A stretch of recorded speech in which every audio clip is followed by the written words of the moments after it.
Good morning, everyone. We'll get started in a moment here.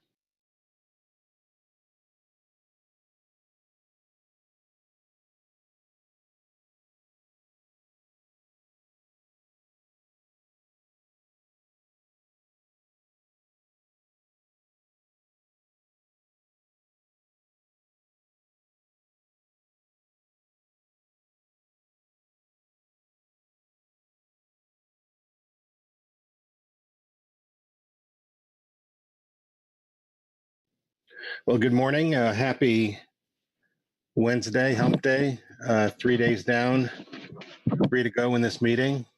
We're making good progress. We're on time. And before we get started this morning, I'll turn to Executive Director Chuck Tracy for any announcements.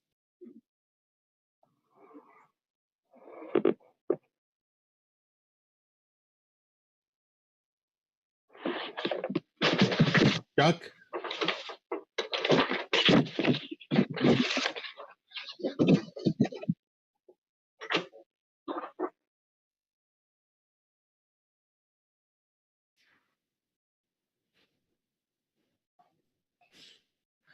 All right, we're going to hold on a minute here. I'm here. All right, great. Well, okay. Sorry, Chuck. I saw you in the participant list and hoped you were ready. So do you have any announcements for us this morning? Thank you, Mr. Chairman. Just to review the agenda, we've got a full day scheduled, although we did move one up from yesterday, so a little bit of time there. We looked ahead to tomorrow and Friday. I don't think there's anything there that we would consider moving up today if things go, if there was time. So I think we are just on today's agenda, 3 groundfish items and 3 CPS items. So that's all I've got for today. Thank you. All right, thanks very much, Chuck. So without further ado, we'll get started here on agenda item G2, the NMFS report, and I'll turn to Todd Phillips to get us started.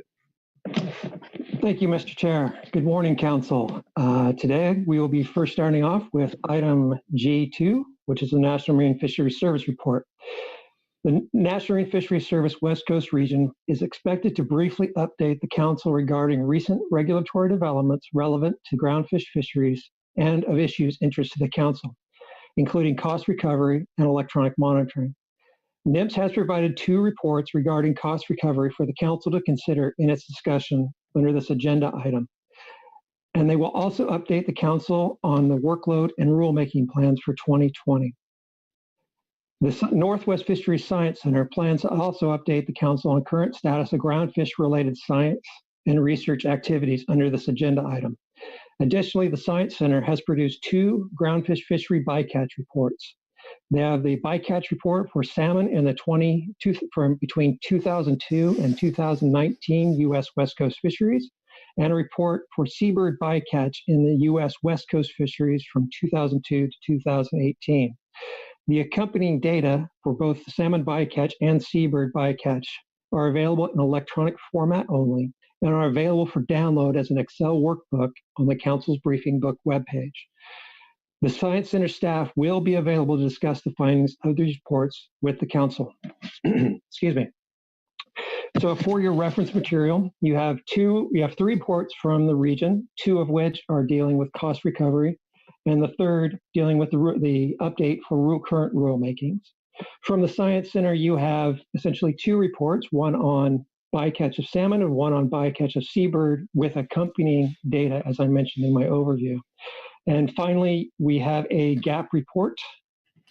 So looking at the Council action, it is, as usual for this particular agenda item, for the Council to discuss all issues relevant. And with that, looking at the order, I would suggest, unless the Council has questions for me, to start with the region. Thank you. All right, thanks very much, Todd. And I'm not seeing any hands up with questions on the overview, so I will turn to Mr. Ryan Wolf for the NMFS report. Thank you, Chair. And good morning, everyone. Good morning. We have quite a number of reports here, so I will try to be as brief as possible, but there's a number of things that I want to touch on. And if it's okay, I'll take these reports just a bit out of order. First, I will note there's 2 different bycatch reports from the Science Center under this agenda item in your briefing book, with a cover sheet and associated spreadsheet. One is for salmon, the other is for seabirds. These are our typical bycatch reports for the groundfish fishery that the Science Center provides for the council. Next, I'd like to turn to the groundfish rulemaking report.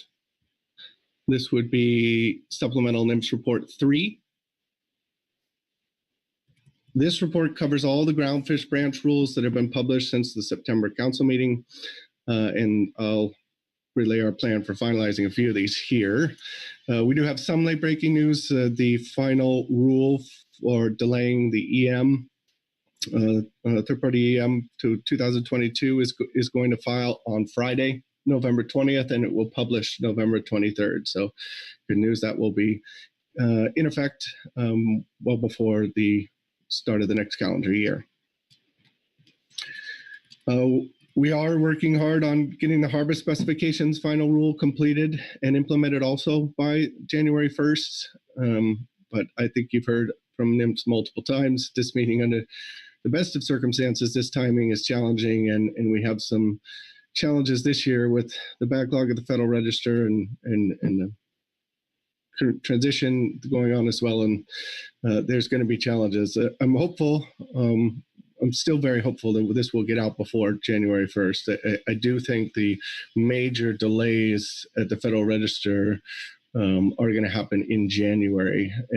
So things that we would be normally trying to push for a January publication, that will be the biggest challenge for us going forward.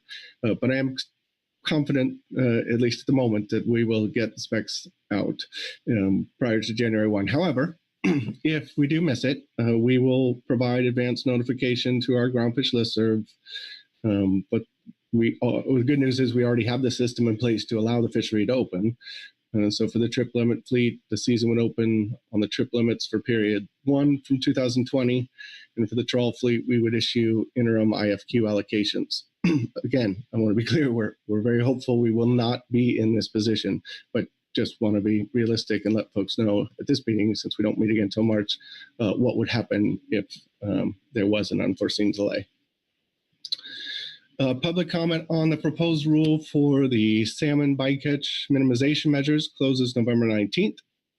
We are hoping to publish the final rule in early 2021 to allow the industry to develop those mitigation plans prior to the 2021 whiting season.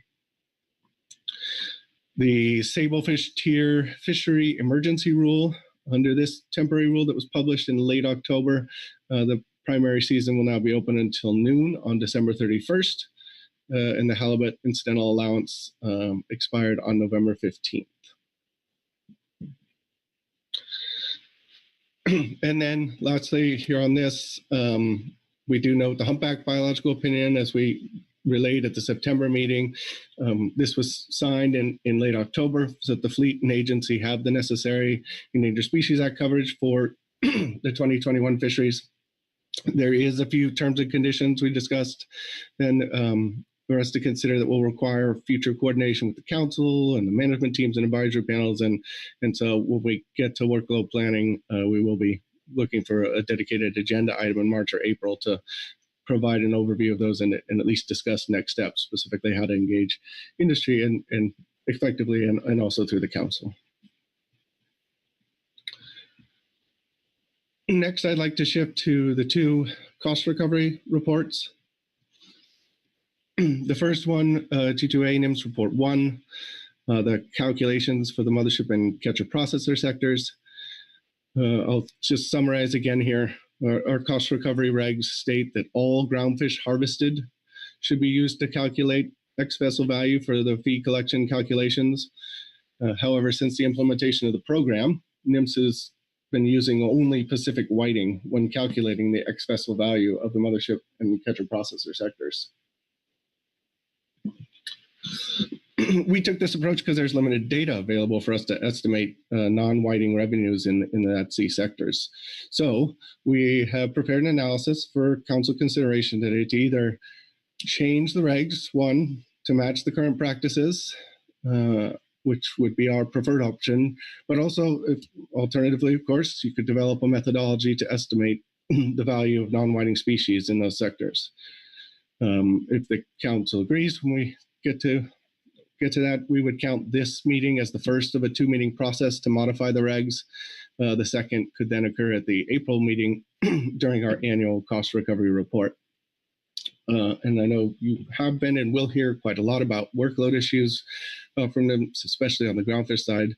And we didn't hear much about this regulatory change, but that's because we would include this regulatory change in whatever the next groundfish rulemaking would be. In other words, this would not require initiating a separate rulemaking entirely on its own.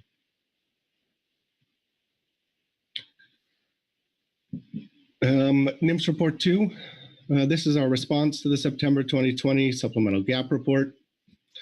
I'd like to begin by just underscoring NMFS does support continued dialogue with the council and industry. We agree that a council-led process may be the most productive. We really don't have a preference on the format, if it's an ad hoc group or a series of workshops. Defer that to the council. But we do feel it's important the objectives are clearly outlined for the group, as well as each individual meeting. We will need to establish some mileposts that will signal when the objectives are met as well. So we would suggest, in addition to the standard April council meeting, that we could participate in 2 additional focus meetings in 2021. We would prefer that those be scheduled in the fall 2020, definitely after our groundfish branch chief position is filled. And I probably should have noted that from the beginning. That announcement closed yesterday, but it will take some time for us to see who makes that certificate, go through interviews, and so it's best case scenario we'll have a groundfish branch chief in place sometime in the spring, but it could be longer. We have at least identified the staff level preparation and attendance for this, but I do want to note, as we stated, that in our view, the attendance at this will be recoverable.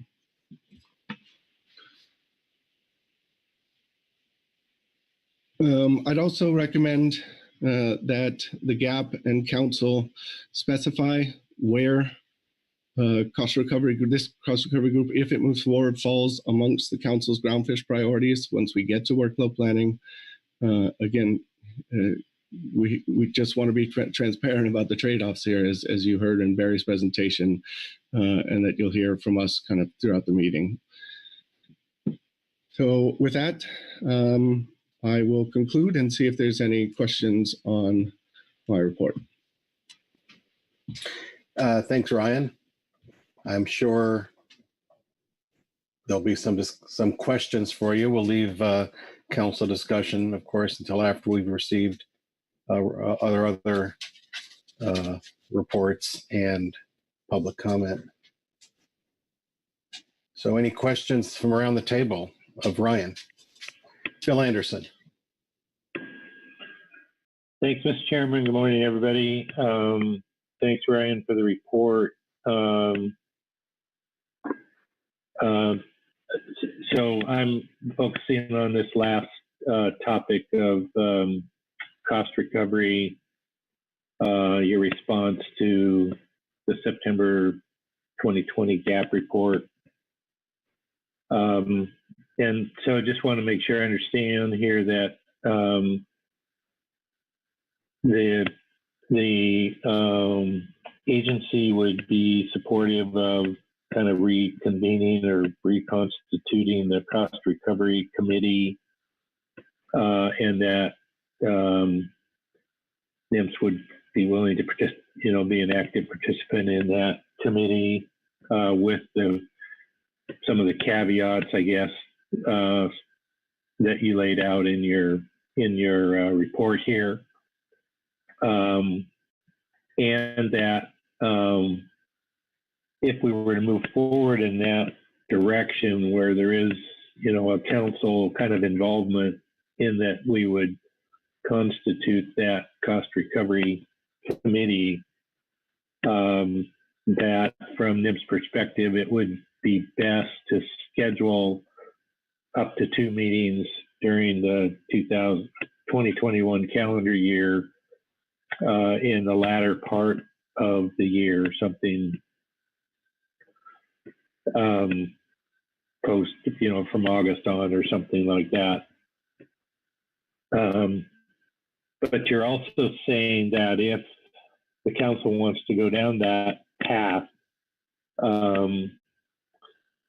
that there may be some, either maybe or will be some trade-offs to be made because of the agency's workload associated with responding to a number of the concerns that have been raised by the GAP, that activity could take away from the agency's capacity to do other things. Then we need to understand what those trade-offs are.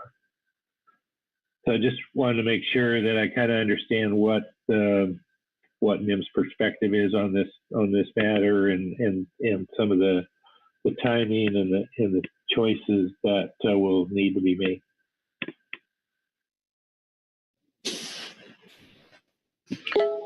Brian? Yeah, thank you, Chair, and thanks, Phil, for the question. Yes, all of that is correct. I think your understanding is accurate based on what I've said. I mean, we've said we could participate in 2 meetings in addition to the April discussion that's already planned.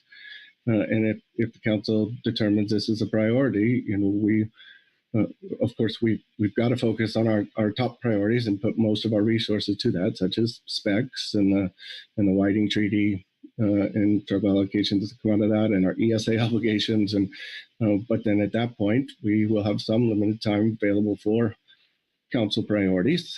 And then in that case, we are, at least at this point, projecting that could allow for NIMP support in 2 meetings, but it would probably be in that late summer, fall timeframe, at least where we stand right now.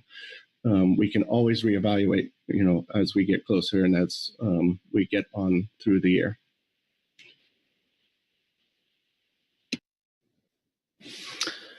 All right. Marcy Yaremko. Thank you, Mr. Chair. Different topic. Thank you, Ryan, for the recap of a number of items in this NIMS report. I want to ask a question about the seabird bycatch report. This is NIMS report 3, as well as the supplemental Excel spreadsheet. And you may not be able to answer this. You may need to phone a friend, and that's okay. I can wait. But you might recall in our discussion on seabird mitigation measures for the fixed gear fishery, the the motion that the council made with regard to the application of the streamer requirement applied only north of 36, and this is for short-tailed albatross. And the reason being is that there was a scarcity of observations and data points available for areas south of 36. I'm looking in NIMS report 3 and the supplemental spreadsheet, and I think I'm seeing, if I'm looking at this correctly, that there was one, and I think this is 2018 data, but I'm not positive. In the spreadsheet on table 1, one observed mortality of short-tailed albatross, 69 interactions and 176 sightings, which resulted in a mortality estimate I guess, of 0.21, it looks like. But I'm having a tough time figuring out where the interactions were and where the mortality was. It's kind of difficult to see on the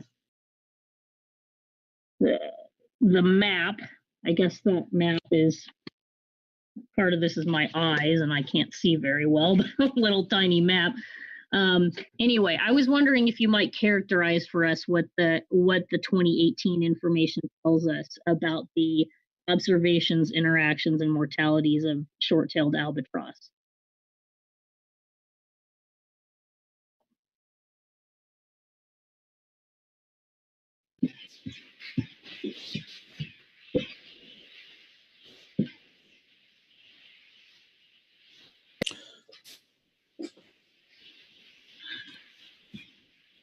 Through the chair, thank you, Marcy, for the question. I think I will probably need to get back to you with more detailed information. Again, this is a report from the Science Center. I mean, I'm not aware of any new takes of short-tailed albatross, but I am aware that the ESA work group will be discussing the current seabird bycatch estimates in more detail at their upcoming meeting. But as far as additional color around this report, I'm going to have to discuss with the Science Center and then get back to you. That's fine. Thank you very much. Great. Kyle Hansen. Thank you, Mr. Chair, and thank you, Mr. Wolf. My question is probably similar to Marcy's. First off, I'd like to thank you very much for putting together the seabird mortality report. It's a great resource and great to have all that information and data in one location. We do have some technical questions from the service about some of the findings, and hearing that there's going to be that discussion at a later date, maybe we'll table it to then. But I was just curious as to why there would seem to be a spike in black-footed albatross bycatch in 2017 that went away, and if there was any speculation as to causes of that. Thank you.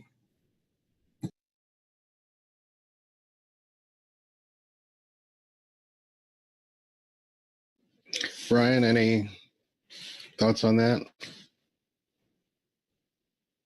No, again, I don't have the answers for this. This is the Science Center report. I'm not sure if someone is on right now that can directly respond to that, but I appreciate the question, Carl. I know Fish Wildlife Services on the ESA work group, and there will be a pretty robust discussion, but I can pass along these points and these questions and ensure that that's a focus of that discussion coming up. Thanks, Ryan. Any further questions for Ryan on the NMFS report? And Ryan, anything further from NMFS on this agenda item? No, nothing else from the region, and I've confirmed the Science Centers do not have an additional report here as they moved their report up to discuss the surveys last Friday under that agenda item. All right. Include it from NMFS. All right, thank you very much, Ryan. We do have a gap report. Sarah Nayani. Thank you, Chair Grelnick, and good morning, everyone. I will be reading Agenda Item G2C, Supplemental Gap Report 1. The GAP received an overview from Ms. Keely Ken, Acting Groundfish and CPS Branch Chief, and Ms. Kelly Ames, Operations and Branch Chief, both at NMFS West Coast Region, and offers the following comments. For groundfish surveys, the GAP noted in our September statement that completion of all planned 2021 groundfish surveys is critical, particularly given the canceled 2020 surveys and incomplete 2019 groundfish surveys. 2021 is also very critical for the Pacific Whiting acoustic survey since it is scheduled only in odd years and has the additional complexity of being coordinated between two government agencies. The September GAP statement recommended the Council request a detailed plan from NMFS to be presented at the November Council meeting, and also listed 8 specific related questions of NMFS related to the surveys. The GAP is disappointed that there was not a written report from NMFS with some responses to our questions in the supplemental briefing book. The GAP again notes it cannot be overstated how crucial it is for all surveys to start on time and be completed in full in 2021. The GAP recommends the Council request a detailed plan and status update made public by NMFS in January, and then a written plan in report form in the supplemental briefing book for the March Council meeting. Cost recovery. The GAP supports the NMFS recommendation to use the value of Pacific whiting rather than all groundfish in the annual cost recovery fee calculations for the at-sea whiting sectors, that is, the mothership and catcher processor sectors. This was the approach recommended by the GAP during development of the cost recovery program. Moreover, as stated by NMFS, this approach was initially recommended by the Council. For the MS and CP sectors, the Council recommended the fee be calculated and paid on the value of Pacific whiting delivered to the MS sector and processed for the CP sector. In contrast, during the same development phase, NMFS recommended the Council use the value of all groundfish species instead of the value of whiting. The Council followed suit. Given that the regulatory change now recommended by NMFS seeks to return to the approach initially recommended by the Council, the GAP requests that agency time spent on this regulatory fix would not be billed to cost recovery. The GAP appreciates NMFS' response to our September statement on cost recovery. We agree that having NMFS provide preliminary incremental task determinations during the scope of a Council action and holding meetings between NMFS and industry members focused on individual issues with clear objectives for the meeting outcome will be helpful to improve communication and trust. However, the GAP was disappointed to hear from NMFS staff that they will not have time to participate in such meetings until the fall of 2021 at the earliest, and that the affected industry will therefore undergo at least another year where their concerns about the calculation of incremental costs go unresolved. We were also disappointed to hear that NMFS has determined that non-leadership staff time spent preparing for meetings with industry to discuss cost recovery will be recoverable. Can you still hear me okay? Sorry, my screen just changed. No, you're coming through loud and clear. Okay, sorry about that. Since 2010, the GAP has requested that NMFS follow Council, Cost Recovery Committee, and GAP guidance on calculating incremental costs using a with and without comparison of managing the fishery prior to catch shares relative to the cost of running the fishery with catch shares, where the difference equals the incremental costs. In regulation, NMFS defines direct program costs as follows. DPC, or direct program costs, are the actual incremental costs for the previous fiscal year directly related to management, data collection, and enforcement of each sector. Actual incremental costs means those net costs that would not have been incurred but for the implementation of the trawl rationalization program, including additional costs for new requirements of the program and reduced trawl sector related costs resulting from efficiencies as a result of the program. Based on the information in the annual reports, it continues to be difficult for GAP members to determine whether and how some of the defined elements of incremental costs are incorporated in NMFS fee calculations. The GAP would still like to see the pre-rationalization costs and cost savings from program efficiencies estimated and subtracted by sector. Through 2019, catch share program participants have paid nearly $10 million in cost recovery fees, see Table 1 below, with concerns over whether the incremental costs owed were calculated correctly and unease about how high some of the costs continue to be. Some costs that the GAP would expect to decrease over time. As an example, the scientific and data management team's costs for work on the IFQ system were $300,000 in 2014, but approximately $496,000 in 2019.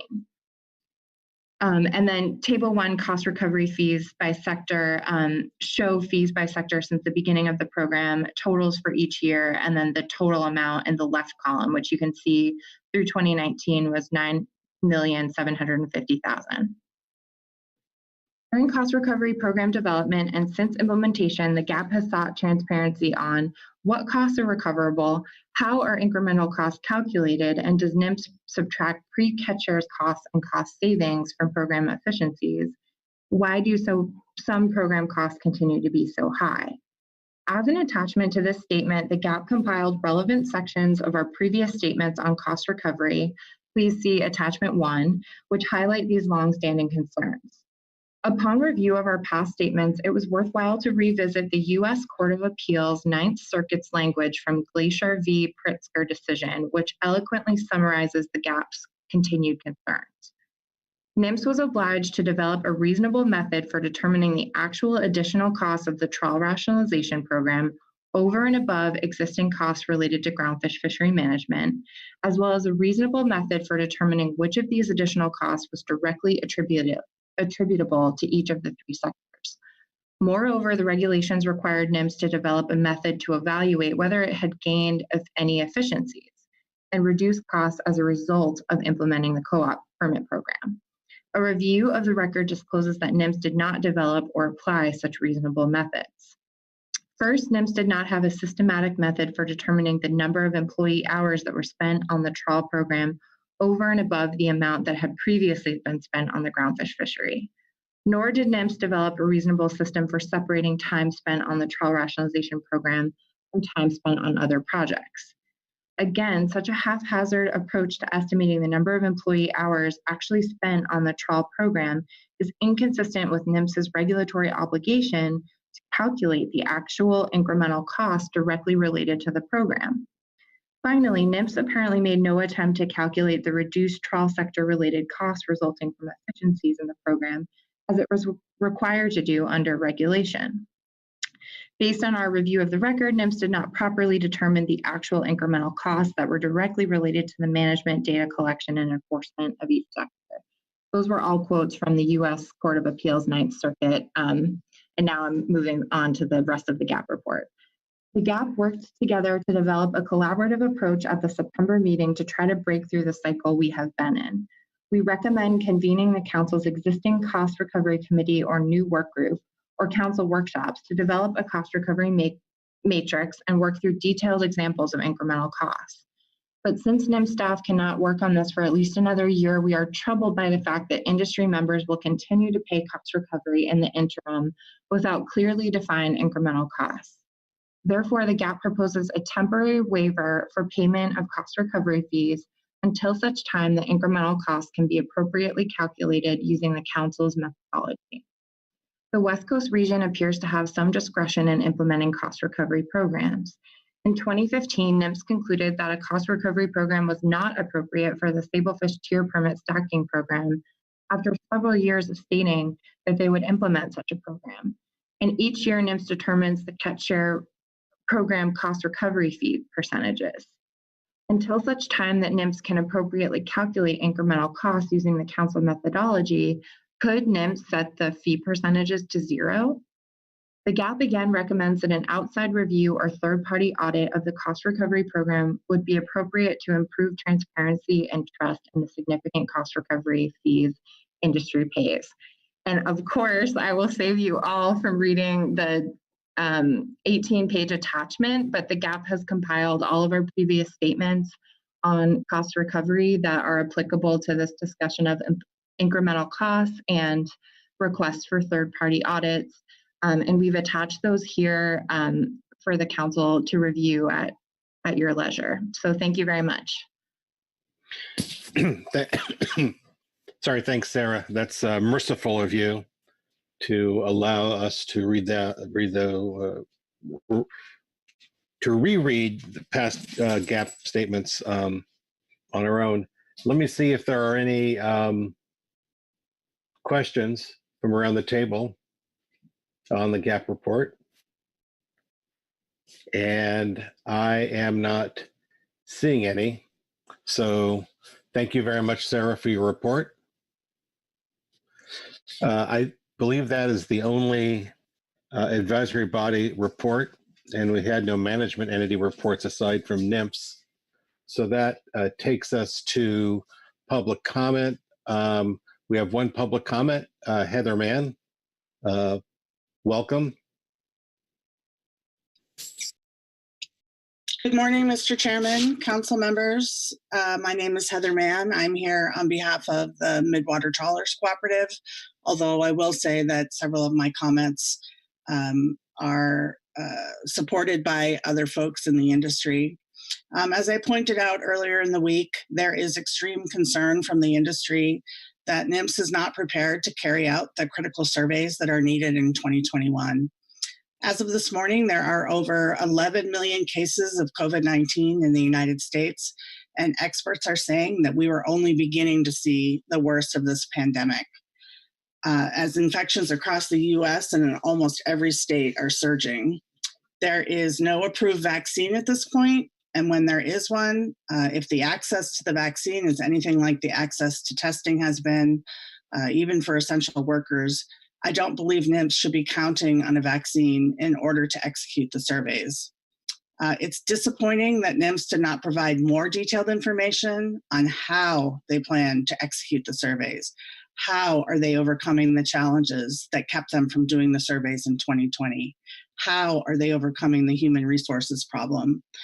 I would be remiss if I didn't once again remind the Council and NMFS that because of the agency's refusal to allow blanket waivers for observers, the industry had to overcome major obstacles at huge expense in order to fish in 2020.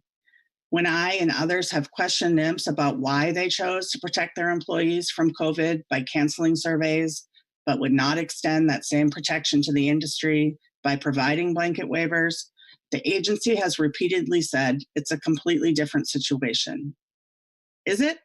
How is it different? And what are you doing differently this year to make sure that the surveys will happen?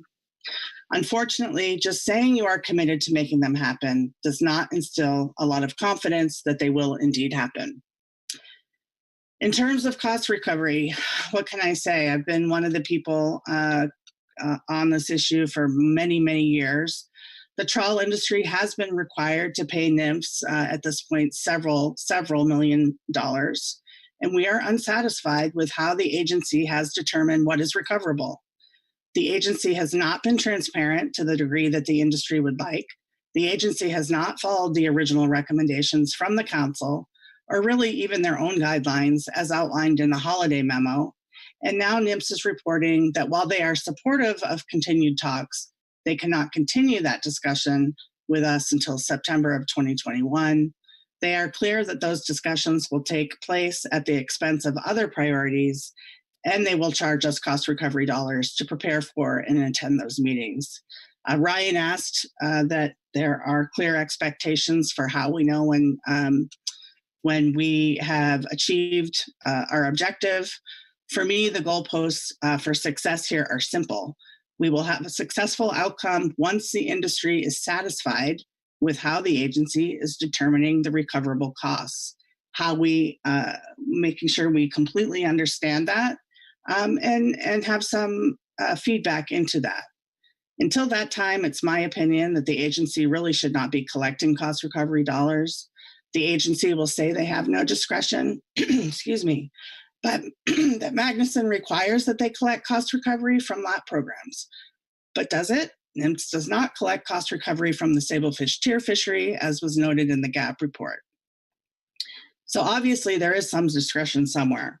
On a call with NMFS earlier in the year on cost recovery, an agency staff member said they are unable to spend cost recovery without congressional action, but they are working on other ways to reduce costs to the industry during the pandemic.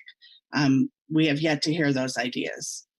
Combine this with the agency's inability to get work done now because of the pandemic, and the agency staff working at 50 to 75% capacity to balance family and workload, as Barry noted earlier in the week. Can we expect the cost recovery percentage in 2021 to reflect a 50% reduction in capacity? It seems like, for my linear brain, that would make sense. I held my annual MTC meeting yesterday afternoon, and I heard this question from one of my members, quote, "Why is NMFS increasingly working against us instead of with us?" End quote. I don't know how to answer that. It's hard for me because there are a lot of good people who work at NMFS, and I like many of them personally very much. But just saying you're committed to getting something done, it just doesn't cut it anymore. We are all facing unprecedented challenges right now. I'm homeschooling. I don't want to do that. I'm not prepared to do that. I'm not even qualified to do that. I'm working at not 50 or 75%. I'm working at 150% to keep my guys out there fishing and making sure that they have the ability to do so safely under COVID. But the cost recovery and workload issues, they've been here since long before the pandemic. I'm sure that many of you on the council and NMFS are tired of hearing from me on this. I'm sure some of you are thinking, give it a rest, Heather, but I can't and I won't. We have tried so many different approaches with NMFS on so many different issues, many more than I can even list here. And we've tried to do it in a supportive way to work together. We've tried a critical way. Every single way we've tried results in the same thing, and that is no forward momentum. The only thing we haven't tried is going the legal route. And really, do we want to do that? Because if we do that, then all of the NMFS staff and resources are then diverted to work on the legal part. And we get screwed either way as an industry. And so, I'm frustrated, clearly. Many people are frustrated. It's hard to make these comments because there are a lot of good people at NMFS. When Ryan came in and Barry, we were so excited. They've done good things over the years. This isn't to say they haven't, but the industry doesn't have the safety net that government workers have. You guys are getting paid regardless if you're getting the work done. And in the meantime, we have all these things, mothership utilization. The mothership sector caught 40% of their fish this year, 40%. But we're fighting tooth and nail to get on the agenda at some point to address these issues. Getting into the non-trawl RCA, all the things that are so important to so many people that can't get done. And then in the meantime, we're still paying you. The trawl industry is paying millions of dollars. This is not sustainable.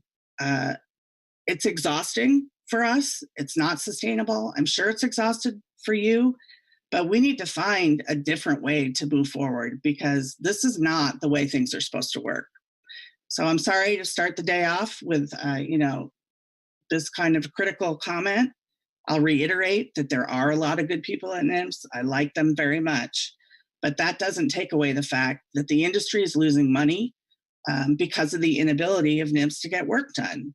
The industry has no confidence that the surveys will get done because we don't know what the plan is, how they're going to overcome their challenges.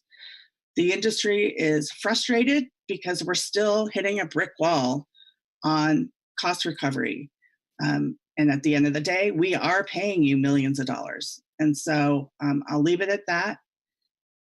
Appreciate the work that everyone is trying to do. And I'd be happy to answer any questions. Thank you, Mr. Chairman. Thank you, council members. All right, Heather, thank you for that. Any questions of Heather Mann? I'm not, Bob Dooley. Thank you, Mr. Chairman. And thanks, Heather, for bringing this forward. I always follow this with great interest.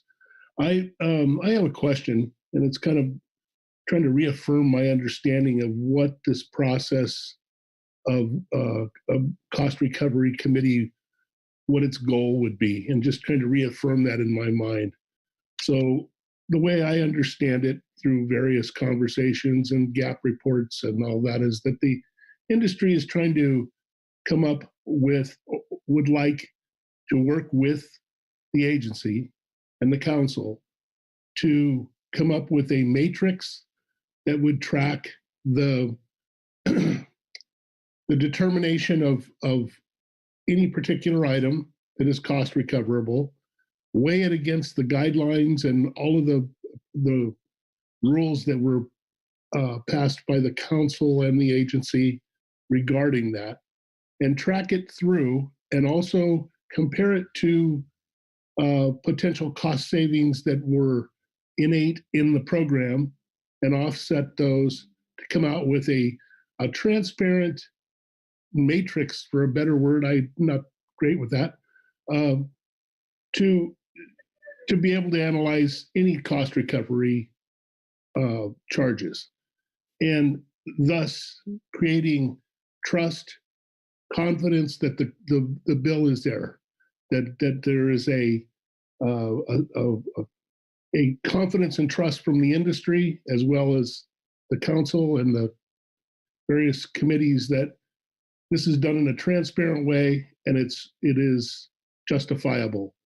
Is that what the basic is? And then one more thing, just before I stop there, is that this is done rather than in a comprehensive one meeting or take everything on, but rather one bite at a time and understanding how this is developed and putting together a matrix that would clarify and justify all of this and put it to bed once and for all. Is that what's being asked here? Mr. Chairman, Mr. Dooley, thanks for the question. I think you've captured a bit of it. It's I think there's really two things. There's how we got to where we are right now, and whether we can do anything about that or not, I don't know. But if you look at some of the things that were pointed out in the GAP report and things that have been pointed out previously, there is there's no understanding of how, for example, the technology and the computer programming and all of that, why is that still as expensive as it is? Why hasn't that been reduced? We want to have an understanding and not take it all, as you say, in one bite, and make sure the right people, so the actual tech people, are at the table, and have a meeting where we're just focused on that one issue and try to understand. So there's what's happened up till now, but then you do have how we move forward, and I think that you've characterized that correctly. We want to go back to what the original intent was and what came out of the Cost Recovery Committee and from the council, to have a good understanding of what was spent prior to the Catch Share program and what's being spent now, and where are those cost savings. It was brought up in the GAP that the reason NMFS declined to do anything for cost recovery for the Sablefish program was because NMFS did so little work there.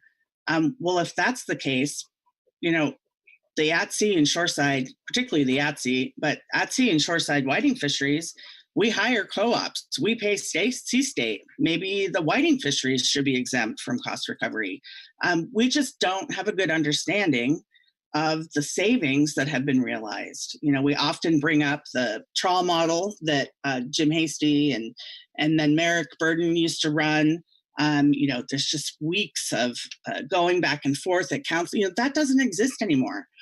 But apparently that savings has been filled with something else, and we don't quite understand that. And we don't feel like we have a voice in that. So yes, it's a long answer, but it's a complicated question.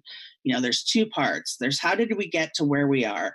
Why are the costs what they've been? And how are we going to move forward in a way as partners so that we are not in this place where we don't support paying millions of dollars for management that we don't understand. I hope that answers the question, but that's kind of where I'm coming from right now. All right, thanks for that, Brad Pettinger. Yeah, thank you, Chair Grovic. Heather, thank you for that answer and for your testimony here today. In the NMFS report, they mentioned that the cost recovery committee from the put back together would be a cost recoverable cost, and I just want to make sure that you're aware of that, and you it would be cost recoverable cost, and still want to have those meetings proceed. Thank you, Mr. Chairman, Mr. Vice Chair. I just think that is ridiculous. Honestly, I think it's offensive to the industry to say, in order to get this right and make sure you understand why we're collecting millions of dollars from you now and into the future, we're going to charge you money to do that. I don't support that, and I hope that NMFS will reconsider that as good faith, that you really do care about the industry and what we think. And don't try to dissuade us by saying we're going to charge you cost recovery to meet with you. We're going to have you identify priorities that you'll set aside in order to address this priority. That's not right. And I hope that National Marine Fishery Service will reconsider that. Because right now, the shoreside sector is at 3%. I'm hoping in 2021, we're all at to reflect NMFS's reduced workload in 2020. But that doesn't mean that the CP sector and the mothership sector won't somehow have to pick up the difference. And so in answer to that question, I hope NMFS reconsiders that, because that is not reflective of a good faith effort to really solve this problem. All right, thank you, Heather. Any further questions? Thank you, Heather. Thank you. That concludes public comment. Takes us to council discussion.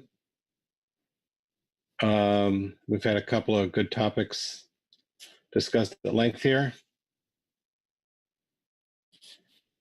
So I will look to see if they're Phil Anderson. Thanks, Mr. Chair. I had a question, and it's probably in the report, so I apologize for having to ask it, and I think it's of Ryan. There was a mention of a meeting that's currently scheduled dealing with cost recovery in April, and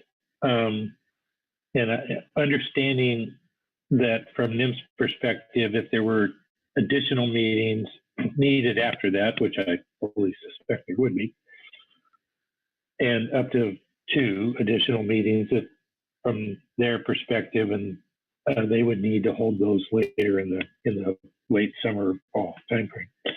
I just wanted to understand what this currently scheduled April meeting, make sure I understand there is one, and whether or not there is a common understanding of what the objective of that meeting is.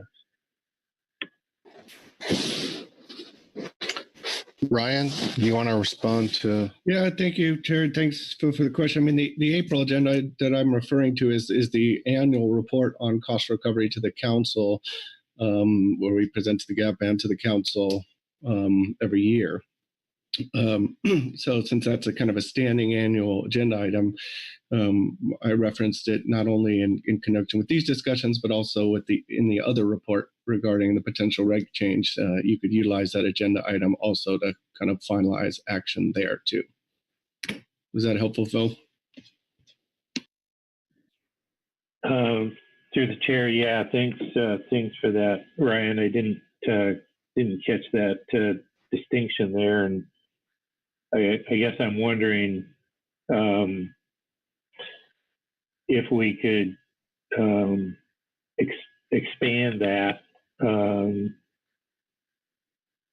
by perhaps reconstituting our cost recovery committee between now and then. I'm looking at the current membership that's in the roster. There are 7 people, and I think there's probably 3 to 4 of them that have moved on to other things. So it would need to be repopulated with members. And whether 7 is the right number or not, I don't know. I would assume that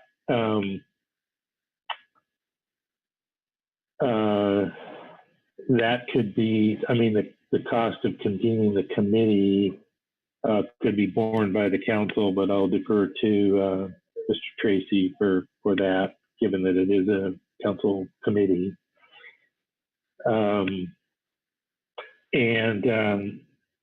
Perhaps there's a willingness on the part of National Marine Fisheries Service to participate in that meeting without having additional costs incurred under cost recovery to get things started at least. And then I guess I think, starting with this, some of the elements that were addressed in the in the lawsuit, and I don't want to put a legal connotation on this in any way, but having understanding what the method for determining the actual additional costs of the trawl rationalization program is one, as well as the method for determining which of the additional costs was directly attributed to each of the three sectors. And then I think the other important piece is what is the method to evaluate whether there's been efficiencies gained and reduced costs as a result of implementing that co-op program from what those costs were to the agency prior to the program. And so I think there's a whole lot of details that industry is looking for, and I don't mean to minimize those, but really the fundamental piece is kind of the clear accounting, with estimates of the cost to implement the catch share program, both kind of the cost of the running the fishery pre-catch share program and post, so that we can have an accurate, or an estimate of the cost efficiencies that were derived, if any, as a result of that. And then from there, you can start, digging into the weeds of some of those other concerns and questions that industry's brought forward. But I just, my guess is if I'm frustrated, then those of you who are more directly involved in this are even more frustrated, including you, Ryan, as well as the industry folks have clearly indicated they've got a frustration kind of with where we are on this issue. And we've taken some past steps in an attempt to get at this, bringing a small group of people together, including leadership from West Coast Region and National Marine Fisheries Service, along with the agency, and some council participation. And obviously our efforts up to this point in time have failed to meet the expectations of the industry. So I'm just, while Heather said something about, I'm sure people would wish I would just take a break from this for a while, and and maybe people do, or maybe people don't. But that isn't going to get us anywhere. And so I think we have to acknowledge that we have an issue here. We need to acknowledge that what has been done up to this point in time has not adequately addressed it. And if there's a willingness to take another, keep trying here, then this idea of reconstituting the cost recovery committee, and perhaps having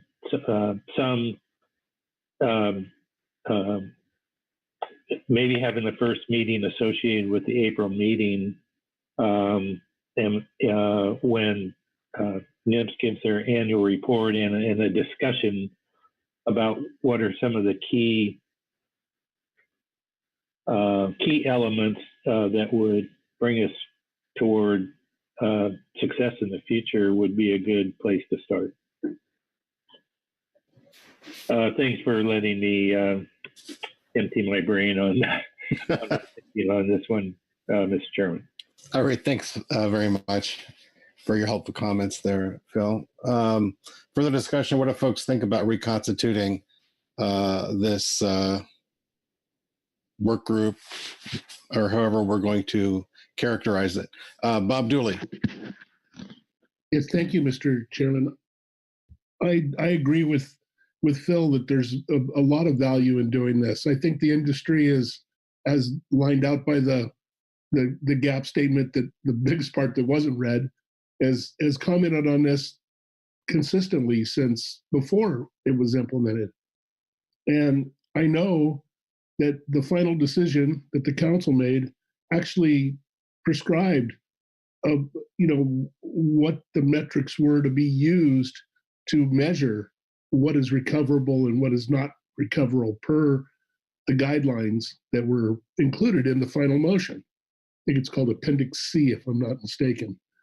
And so from my point of view, I think, yes, it's important to kind of figure out what's gone on, but going forward is a really important part of this. We can continue to do this continually into the future, or we can try to come up with a matrix or a method that is very visible, a checklist that from starts to finish, alpha to omega, go through this and understand that everything is all the check-ins are, all the checklists are made, and all the conditions are met. And I do appreciate the fact that we've never done a before and after type of comparison, which is part of it. It's with and without, before and after a little bit. I think you have to have that knowledge, and we have to have that transparency. And I don't know that we can do this in the way we've done it in the past, kind of taking it as a whole. I think this is kind of like eating an elephant. You got to do it one bite at a time. And I would think that that's what that committee would do. As for the recoverable determination of this exercise, I mean, I just think in a personal type of point of view, when I call Pacific Gas and Electric Company and question my bill, they don't charge me for that. I mean, this is a little different than actual cost recovery functions. And I just personally bristle at the fact that if you're going to question the bill and the procedure they're using to charge you, to understand that it's that's deemed you got to pay for it. And I know it's not free. I do understand it takes work, but you understand the other side too, that there's people that are putting a lot of time into thinking about this, and it's caused the council a lot of time. It's cost the council a lot of time to continually deal with this and the agency.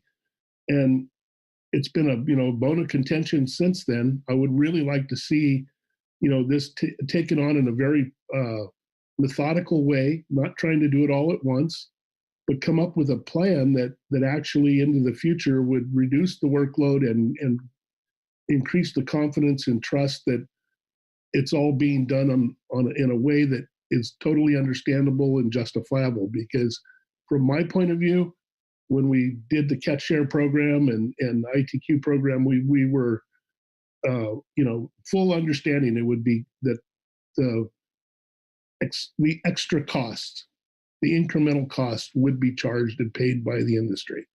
That was totally understandable. And I've never heard anybody complain about the actual payment, of doing it. It's just questioning the calculations, questioning what is recoverable. Have we gotten credit? We, meaning the industry, credit for what is, what part they've contributed to reduce the burden of managing the fishery. And so I think those are all components of this, the guidelines and the council's intent to begin with. And I think we should do that. And I don't think it's going to happen overnight. Understanding the burdens on the council and the agency to get just the basic work done, and how much of a backlog and with COVID and all of those things. But I would hope that at the end of the day, we could come up with a plan that pretty much illustrates how this is all being done and is easy to understand and is automatic in the system as it goes forward. And I think that, that would ultimately save a lot of time going into the future, because this isn't going to end anytime soon. So I'll stop there, and I would support that committee. Thanks. All right, thanks, Bob. Chuck Tracy. Thank you, Mr. Chair. First, to respond to a couple of questions Mr. Anderson had about reconstituting the committee and whether that what the costs might be. I guess just on those points, certainly I think the costs would, if they were in person, there would be some more costs. If they're able to be done virtually, the cost would be pretty nominal. But I don't think there'd be a huge cost to the council either way. It is not something we budgeted for. If these were later in the year, we're kind of back to the in-person meetings. People want to go that route. That's something. But again, probably not a huge deal.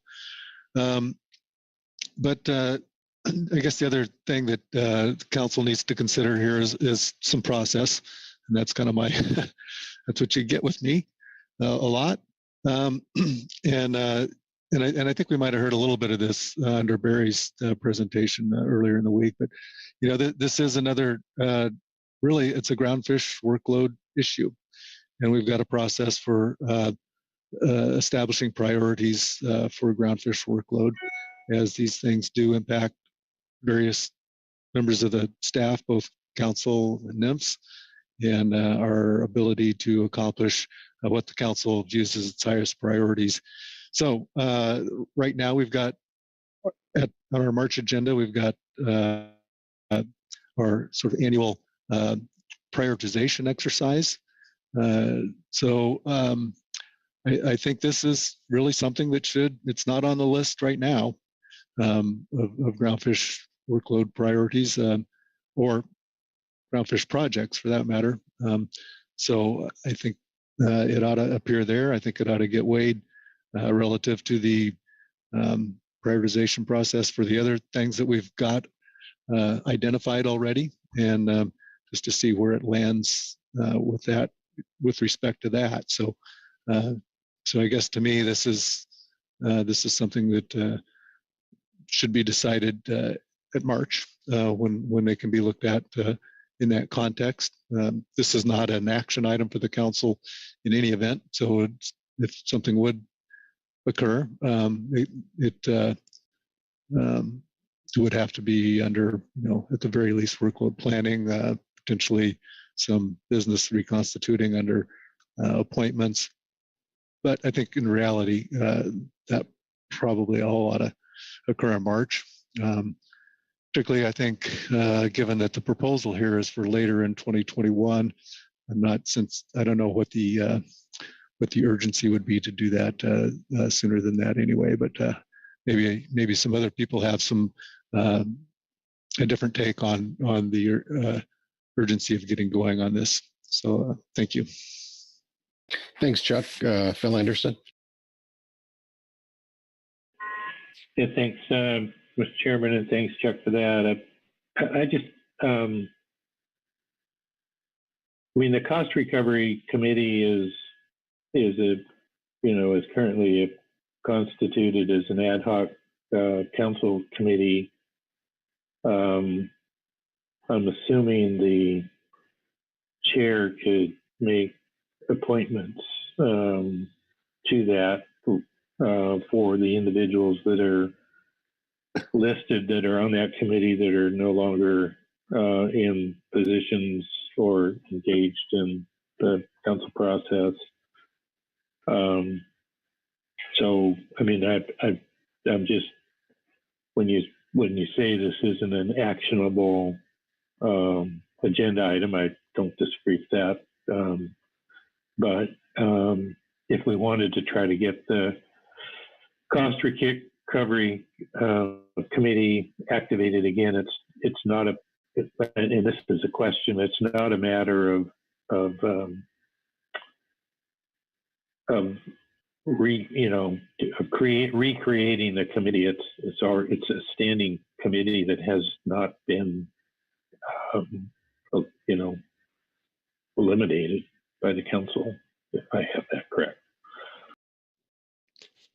That's Mr. Chair, Mr. Anderson. Yes, that's correct. It is a committee. It has not been dissolved. The chair is able to make appointments. They typically do that in consultation with the council, which is why I suggested that if it would, at the very minimum, probably be something that would come up under C7 appointments if council wanted to move ahead quickly with that. Right. Thanks for that clarification. Marcy Remco. Yes, thank you, Mr. Chair. I just want to echo some of Chuck's, I guess, admonishments on this process and this discussion and the need for consideration of this among our groundfish workload priorities. The idea of reconstituting the ad hoc committee, while yes, it exists and yes, appointments could be made, would be a very kind of overt action on the part of the council to indicate that work by this committee is a priority. And the idea of scheduling work or discussions anytime, I think, before the fall, to me, is really seems very difficult. I'm thinking about other things on the priority list. I'm thinking about the discussion we had yesterday under the gear switching agenda item and the tasking of the analytical team. I'm thinking about work that is already ongoing on the mothership utilization item. And I'm concerned because I have not yet heard that there is a council staffer assigned to the one non-trawl issue that we're hoping to give some attention come spring. So I'd be very concerned with putting something else on the council staff's work plate at this time without a more thorough discussion of prioritization and what the staff capacity really is and who is available to do what. We've had some challenges with council staff in the sense of, you know, there have been some unplanned absences, some needs to juggle some assignments, and you know, I think they've got an awful lot already on the plate. I'm just very worried that if we don't seriously deliberate this item among the others, that it really kind of undermines our very deliberate discussions and decision making on prioritization. Thank you. Thanks, Marcy. Louis Zim. Thank you, Mr. Chair. I do have a lot of concern about this problem that was first presented to me in the GAP about clarity and how NMFS determines how to do these cost recovery charges. However, I do take some comfort in the fact that the fisheries that are involved in this seem to be successful at this time, while at the same time the fisheries that are involved in the non-trawl RCA situation are teetering on the brink. So I just have to say that I do support what Marcy just expressed. Thank you. Thank you, Mr. Zim. So as Chuck pointed out, this is not an action. We don't have an action item here. And certainly reconstituting or refreshing the membership on that committee is not a big lift. The real issue here is workload priorities. And as has been noted, that is an agenda item in March.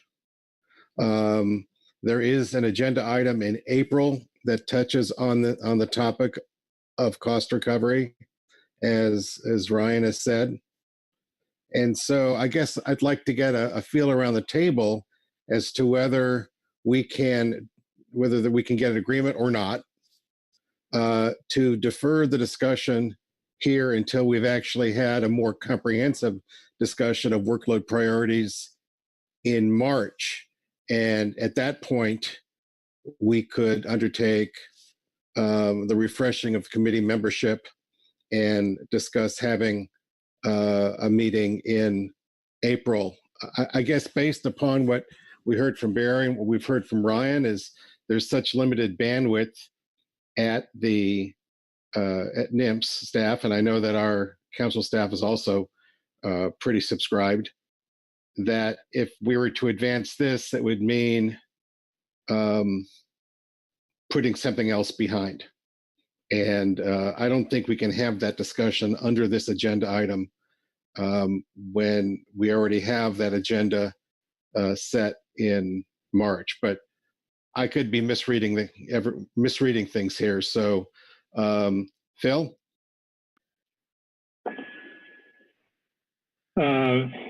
Well, I don't know that I disagree with anything that anybody said. I think to the degree that this is a workload issue for NMFS and the council, we do need to carefully consider it along with all the other groundfish workload items that are on our plate. So I am wondering, though, if we aren't maybe missing an opportunity in April to at least get in whether that decision is made right now or made on Friday or made in March for that matter. I don't really care. But I do think there may be an opportunity here to repopulate the cost recovery committee between now and April, and have the committee meet with National Marine Fisheries Service as part of our April meeting, and have them receive and have a chance to interact with NMFS when they provide their annual report. And really, that's the only step I was thinking about as potentially being in an efficient way to maybe get a little bit of forward momentum on this task or problem or issue or whatever you want to call it, but at the same time not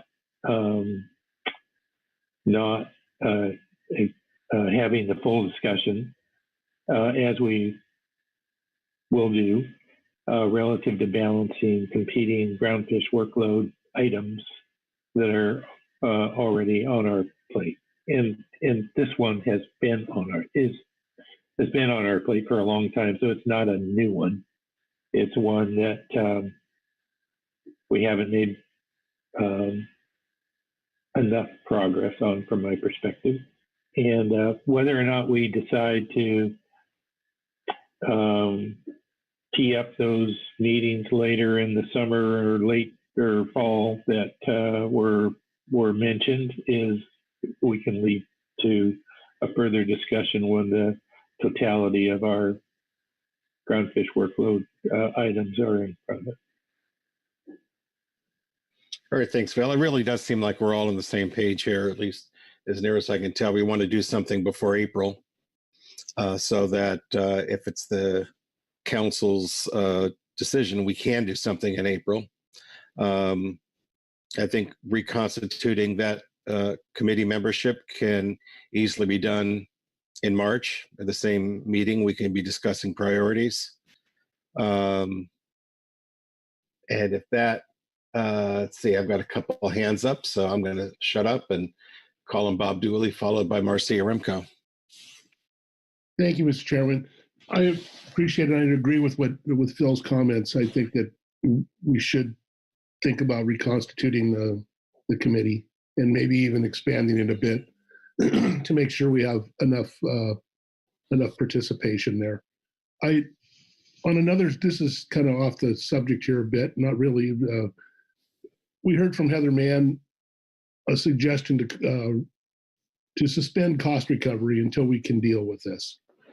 And I don't know if I support or not that, but I would like to hear Ryan's comments, particularly a response to that, just particularly in the light of the comments that Heather made about the fixed gear sector that's a lap that isn't being charged now, and it's deemed that way. And I know that an example that came to my mind was that, I know that when we did an emergency rule for the whiting sector, that was charged in cost recovery. However, when we just finished an emergency rule for that sector, and I don't know that that was even considered to be cost recoverable. And I'd like to have maybe a little better understanding of the possibility of what Heather had suggested, and what the thoughts are on that, and get Ryan's thoughts on that. So that would be my question. Thank you. Ryan.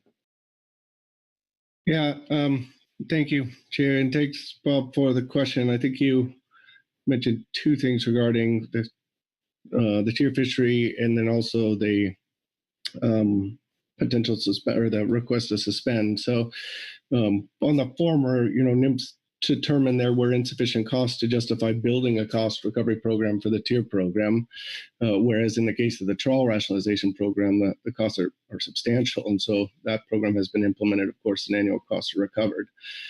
But as Heather noted, also, the agency has repeatedly stated we don't have the authority to suspend the MSA requirements to recover costs.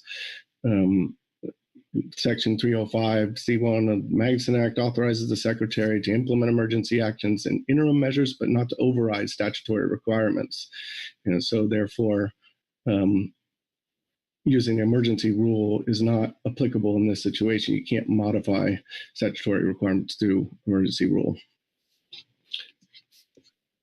Follow up, if I could, Mr. Chairman. Sure. Yeah.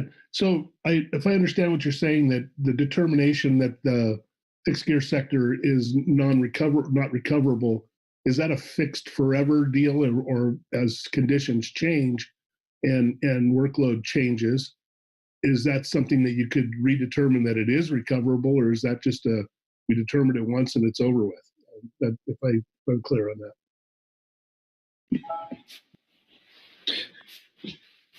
Thank you, Bob, for the question, to the Chair. Yes, we can revisit it. In fact, the tier program review requires us to do so, and we anticipate it will be part of that review. Thank you, Ryan. All right, Marcy. Yes, thank you, Mr. Chair. I just want to follow up on the summary statement that I think you left us with regard to the reconstitution of the ad hoc work group. I think you said that all of us agreed that something could be done for April. I'd like to hear from Chuck Tracy what his understanding of that statement is, and what plans he would implement between now and April to make sure that group is staffed and that they're appropriately convened, and whatever else may be necessary for such a group to be reconstituted in time for an April discussion. Again, I'm not aware that there's a council staffer assigned to this, and I'm just very cognizant, increasingly cognizant of what council staff are assigned to. And before I let that blanket statement go, I just want to make sure we really are all on the same page about what that means. So Marcy, let me clarify my statement in case I didn't make myself clear. I felt that the council could repopulate that committee. That's basically an exercise that would be undertaken under membership appointments at the March meeting. It does not determine whether and what that group will do. That will be determined at the March meeting. I would anticipate it being determined at the March meeting when we go through our Groundfish workload priorities. So I didn't mean to imply that something would happen in April, only that something could happen in April if that was the decision of the council in March.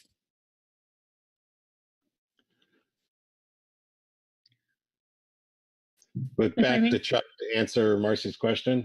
Yes. I'd just like to hear from Chuck to confirm that there'd be nothing done in terms of preparing paperwork or putting out calls for interested members or any of that sort between now and March. Thank you. Thank you, Mr. Chair. Thank you, Marcy, for the question. So a couple points. I agree with Mark's interpretation. I think the decision of the status of that committee, or its role moving forward would depend on how the council prioritized issues in March. And then, frankly, I think probably the real assignment ought to come in April under the cost recovery agenda item. It's already been expanded to a little bit beyond the usual annual report to include some action on some regulatory changes. I think it would be appropriate at that time, assuming it survived the workload planning exercise in March, that would be the time to make an assignment to the group or to refill the committee and make an assignment to the group. And that would as well give an opportunity for council staff to determine what resources it would have to put towards that effort. On a couple additional details, I would note that Jim pointed this out to me, that if you look back at the committee in 2011 when it was active, I think there was 11 or 12 people on it. So there's this. Each of the state agencies had a representative on it, maybe another person or two. So, so it would be a little, if you went back to that model, it would be a little larger committee. But I don't think that's certainly up to the council how they want to fill out that committee and meet the needed expertise and areas of interest. I forgot what. Council staffing. So right now, typically Jim Seeger is our staff officer that works on the cost recovery issues. We would obviously have to take a look at what resources we have available and Jim's workload. Of course, he's also the big part of the analytical team for the Sablefish business. So I don't know, we would just have to, I think maybe at that time we probably have a better idea of what the workload associated with Sablefish is too. So, or maybe. So we would just have to, take that in stride and see what resources we have. If there's, an opportunity for other people to work on that, other staff members or contractual opportunities, we'd have to see how things go. Well, we should have a reasonably good idea of our budget status at that point, or funding and whatnot. So, I think the sort of the April time frame to decide on how that topic might move forward seems to make sense to me, particularly given that the NMFS recommendation that anything like that would have to occur in the fall. So it seems like there would be time to fill out the committee, decide what assignments the council wanted to give it, and what the various staff resources are. It seems to make sense to me.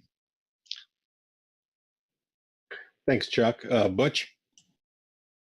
Yes, Mr. Chair, and I agree with Chuck and most of what's been said, but I think it's important to give a signal to the council staff, and I think that what I hear is that we're looking in the concept of firing this committee back up, and they can make the proper preparations, and we get to March or April and find out it's for whatever reason it's absolutely impossible. But now that I found out Jim Seeger is would be on it, boy, what a guy to have if anybody, and if there's a guy that can do it, it's Jim. But in preparation for that, I think that it's good to set the signal to Chuck and staff that there's an interest in firing that committee back up and see where it goes. And I would support the that we send that message to the council and see where the workload and all that good stuff ends up in March and April, and Chuck would have a better idea what's at hand. So that's my flavor, and that's what I'd like to support. So thank you, Mr. Chair. Thanks, Butch. Well, I think Marcy makes a good point in terms of staff availability and bandwidth. But I'm also hearing that there is a sentiment amongst the vocal council members to start the process of refreshing this ad hoc committee. And it's obviously not going to be happening here at the November meeting. So the next opportunity to do that would be the March meeting. And the council would have to have some discussions about how it would like to see that committee reconstituted.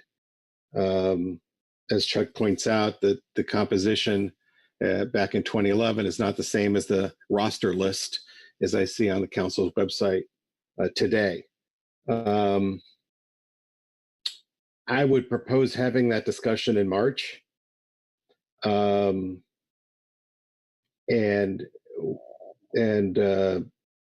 so that committee could be reconstituted. I'm not sure, Chuck, what the timing would be in the process for once the council had decided how to reconstitute that committee, how we would go about recruiting membership and what the timeline for that would be. So could you help with that process, describing that process? Thank you, Mr. Chairman. So I guess the way I would see it is that, again, if this issue rises to the level of action in 2021 during the March groundfish workload prioritization process, that at that meeting, the council would have an opportunity to solicit interest, or if they've already got enough expression of interest to operate on, they could at the March meeting, fill it out, or I guess what I was thinking was that they could solicit interest, and then at the April meeting, they could fill it out, and with the advantage of having the cost recovery item in April, they could sort of have an opportunity to further discuss the role and the tasks that they would assign that committee, so that filling it out in April and providing some assignments at that time would be, I guess that seems like the most deliberate approach. And again, I'm also assuming that National Marine Fisheries Service participation is, from what we've heard, they're still seeking leadership positions in groundfish probably at that time. So we're just getting them established. So I just think that again, that time frame speaks well to making some effort in that area in the late summer or early fall, provided everything lines up, meets the priority list and all those things. All right, thanks, Chuck. Let me just see if there's any objection to using that timeline. And I'm not seeing any hands. So I think that's a very reasonable, and as you point out, a very deliberative process, not putting the cart before the horse. We do have to have that discussion in March. So let me see around the table if there's any further discussion to be had on this agenda item. Ryan Wolf. Thanks, Chair. Yeah, just on this agenda item, I just wanted to still reiterate we are looking for some input from the council on our G2A NIMS Report 1 on the cost recovery calculations for the mothership and catcher processor sectors. We put forward two options, of which this could, one would be changing the regs to match our current practice, of which this could be considered the first meeting in doing so, or then and that's our preferred option. The other option is, of course, trying to find a way to develop a methodology to estimate the value of non-whiting species in those sectors. So would appreciate some general guidance from the council on those that we put forward. All right. Well, we have a preferred option and some other perhaps avenues. Phil? Thanks, Mr. Chair. I would support the preferred option. I think that's, I mean, and I'm largely guided by the opinion of the GAP that they brought forward in support of that, as I understand it. So that's where I would be. Anyone have a contrary view? I'm not seeing any hands. Ryan, I think you have some guidance there. Is there anything else on this agenda item? All right, it's my turn to turn to Todd and see if he concurs that we have completed our discussion. Any other action on this agenda item? Yes, thank you, Mr. Chair. Yes, I believe the council has had a very vigorous discussion, notably about cost recovery and other items that were in the agenda list, or excuse me, in the reference material. So I would consider the council's work on this particular agenda item complete. Thank you. All right. Thanks very much, Todd. And thanks to everyone. Took a little more time than I thought, but I think we had a good discussion and we have a path forward on that cost recovery issue. So before we move on to the next agenda item, G3 in-season adjustments, we'll take our morning break. It's 9:37. So why don't we come back at 9:50? That'll give us 13 minutes, a lucky 13-minute break. So we'll see you back at 9:50.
Hello.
All right, it's 9:50. We're going to get started here in a moment.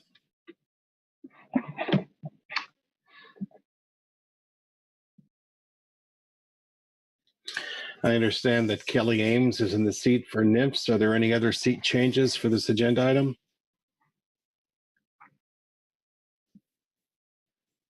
All right, we're agenda item G3, in-season adjustments.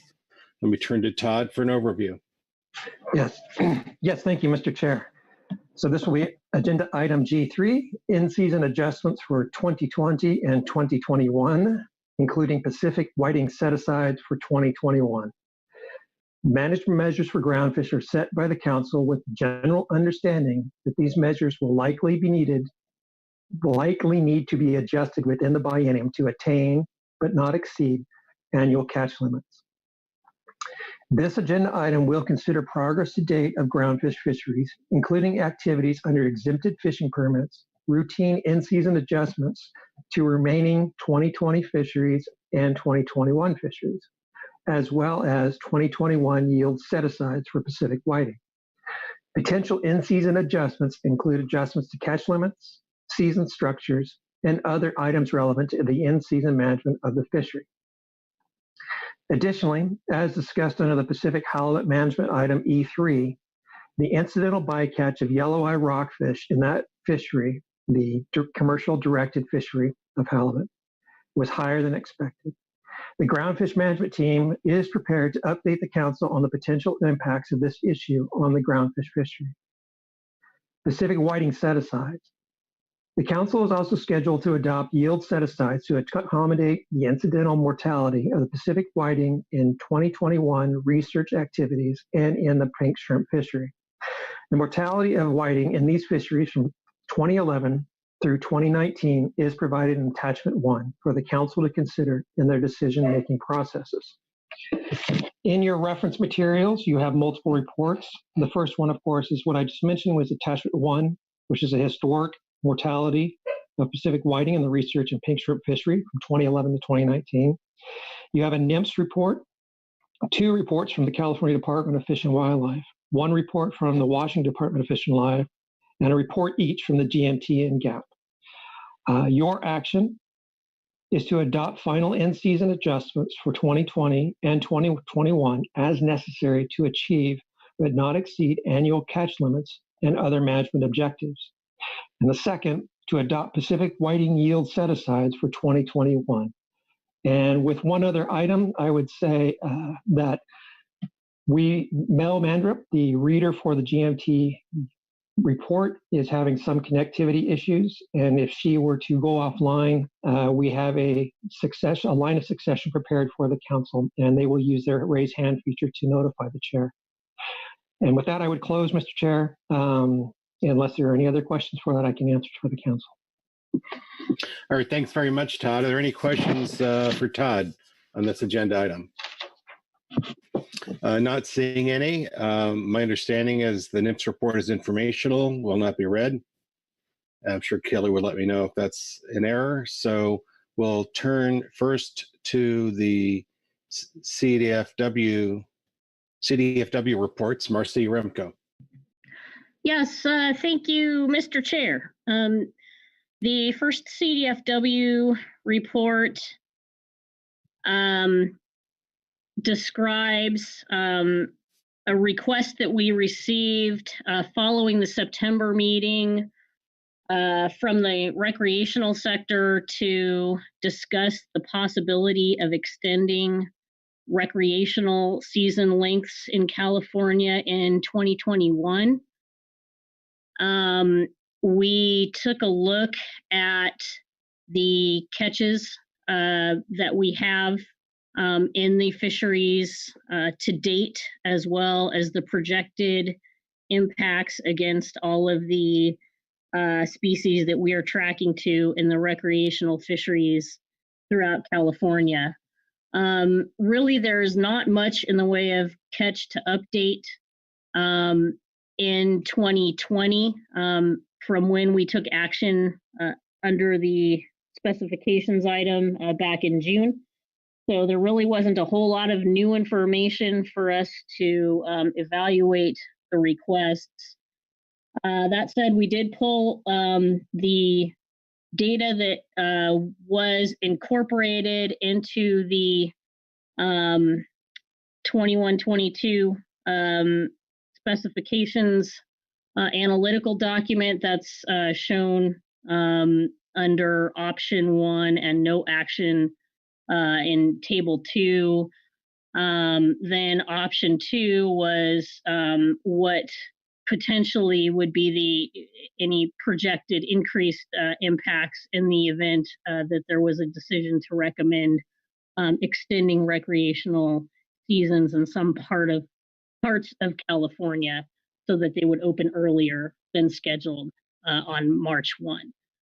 So we took a look at what those projected impacts would look like relative to the relevant California harvest limits.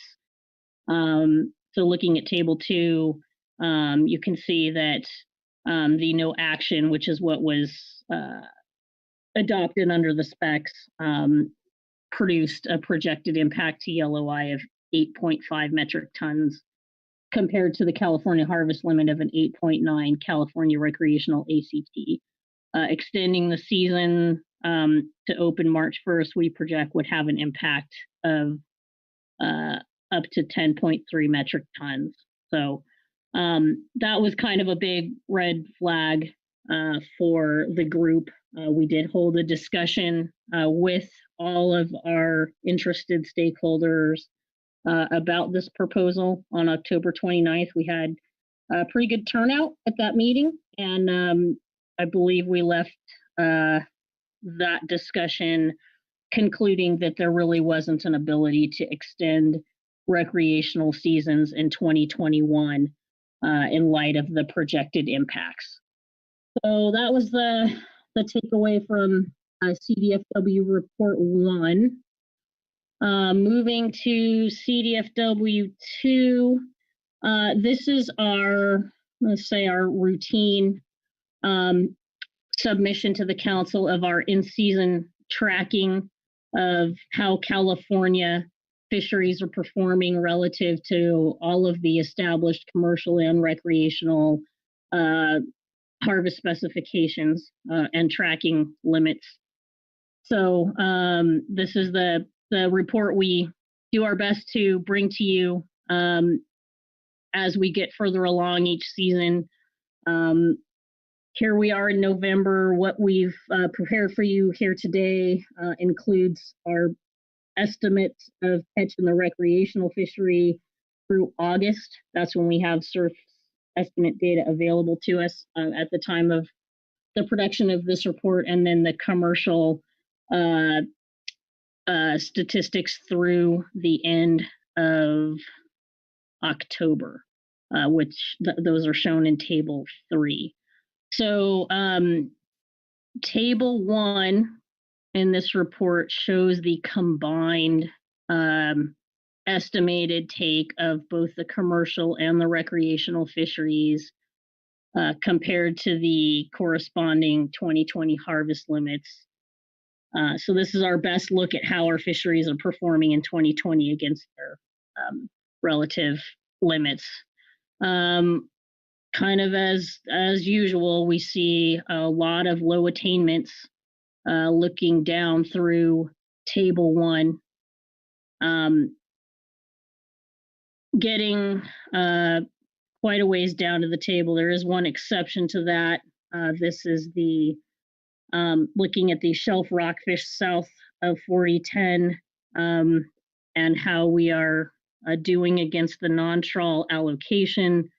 We're tracking fine for the overall complex of shelf rockfish south of 4010, but when you look at that contribution of vermilion and sunset rockfish to the shelf complex, we see that we are at 100.7% with regard to how we're tracking to that contribution. Now, recognizing that we don't manage to complex contributions, that's not what's specified in the specs, but this was an area of attention and concern as we developed our 21 and 22 biennial specs recommendations. And as a reminder, it was because of this issue that we recommended reducing the recreational bag limit of vermilion rockfish to establish a 5-fish sublimit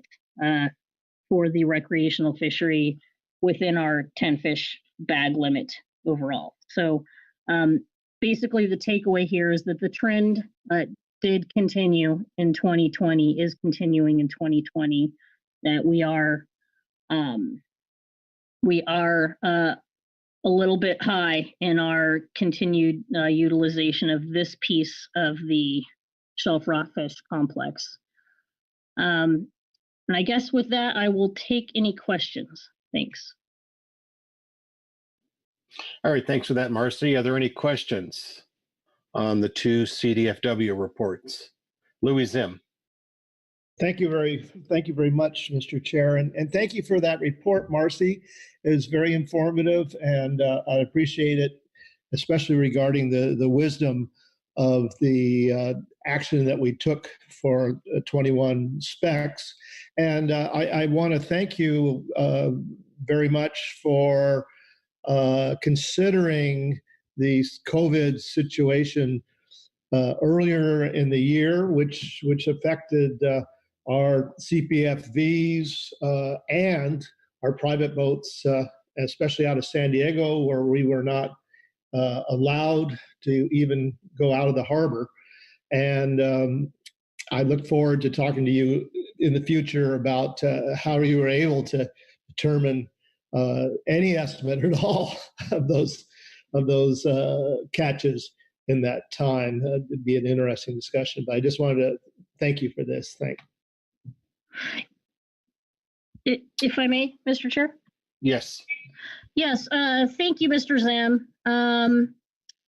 As you might be aware, yes, we've had to take a hard look at how to calculate estimates in some months where we have less than complete information on catch and species composition.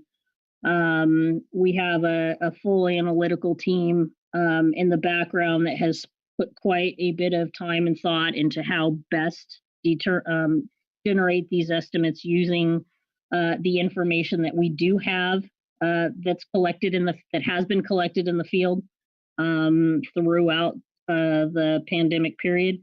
So there were some decisions made and some assumptions made and some proxies that were needed to be used. And we're more than happy to discuss with you in detail offline if that's of interest to you. But just suffice it to say that that is work that is kind of going on in the background all the time and in coordination with RecFin. So thank you. Thank you through the chair. Thank you, Marcy, for that. I am sure I'm going to get questions on that, and I'd like to be prepared. So I'll talk to you all about that later, and I really appreciate that you've got the A team, once again, an A team working on this. Thank you. All right, any further questions on the CDFW reports? All right, thanks, Marcy. Now we'll go to the WDFW report. Heather Hall, welcome. Thank you, Chair. I'll walk you through agenda item G3, which is our supplemental WDFW report. We submitted this report to give the council an update on our recreational catch for Cabazon Kelp Greenland Complex. And as a reminder, this was something that came up at the September council meeting. The GMT flagged the 2019 ACL overage for this complex in 2019 when our recreational catch for the complex reached 11.48 metric tons compared to the 11 metric ton ACL. And so what we wanted to do is provide an update on where we are in the 2020 season, which currently through September, which is the most up-to-date data that we have, the complex catches at 5.02 metric tons, and that's compared to the harvest guideline of 10.4 in 2020.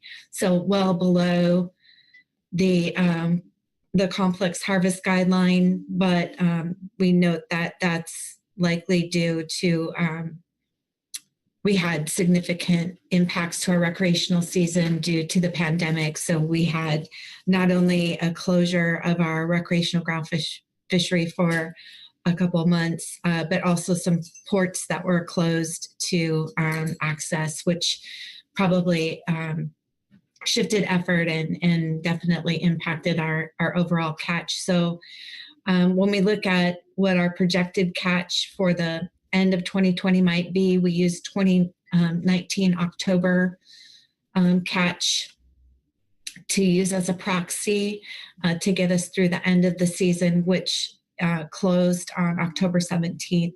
So our projected catch being 5.08 metric tons.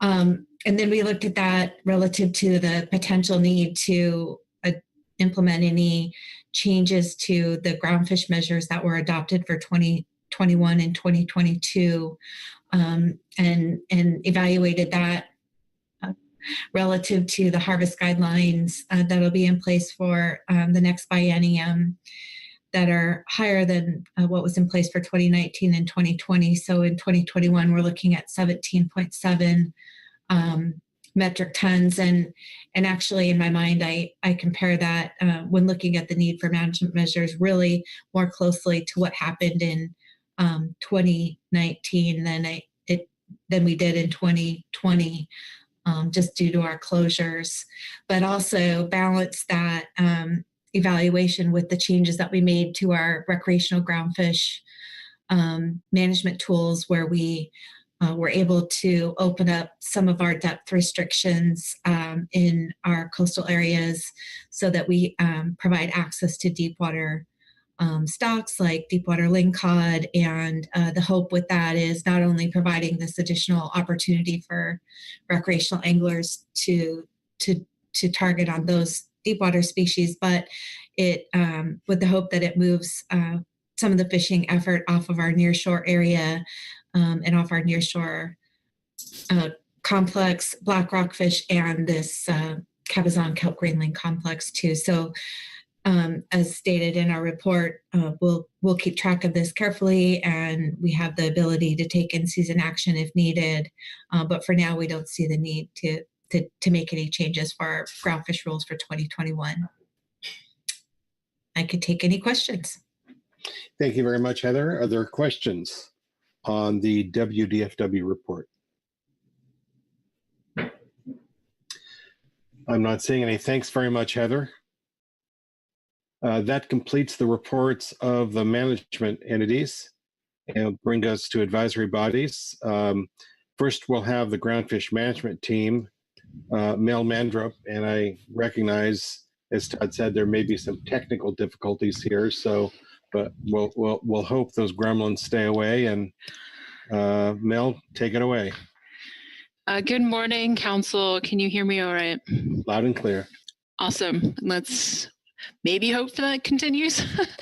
Okay, so Mel Mandrup here from the Groundfish Management Team, reading Agenda Item G3A, Supplemental GMT Report 1 on in-season adjustments, including whiting yield set-asides for 2021 final action. The GMT reviewed the briefing book materials, considered the progress of the groundfish fisheries to date, received an overview from Mr. Todd Phillips, Council staff, and offers the following updates and recommendations. Action items for 2020. There are none, thankfully. It's been a long, hard year, and I'm glad to know there are no more action items.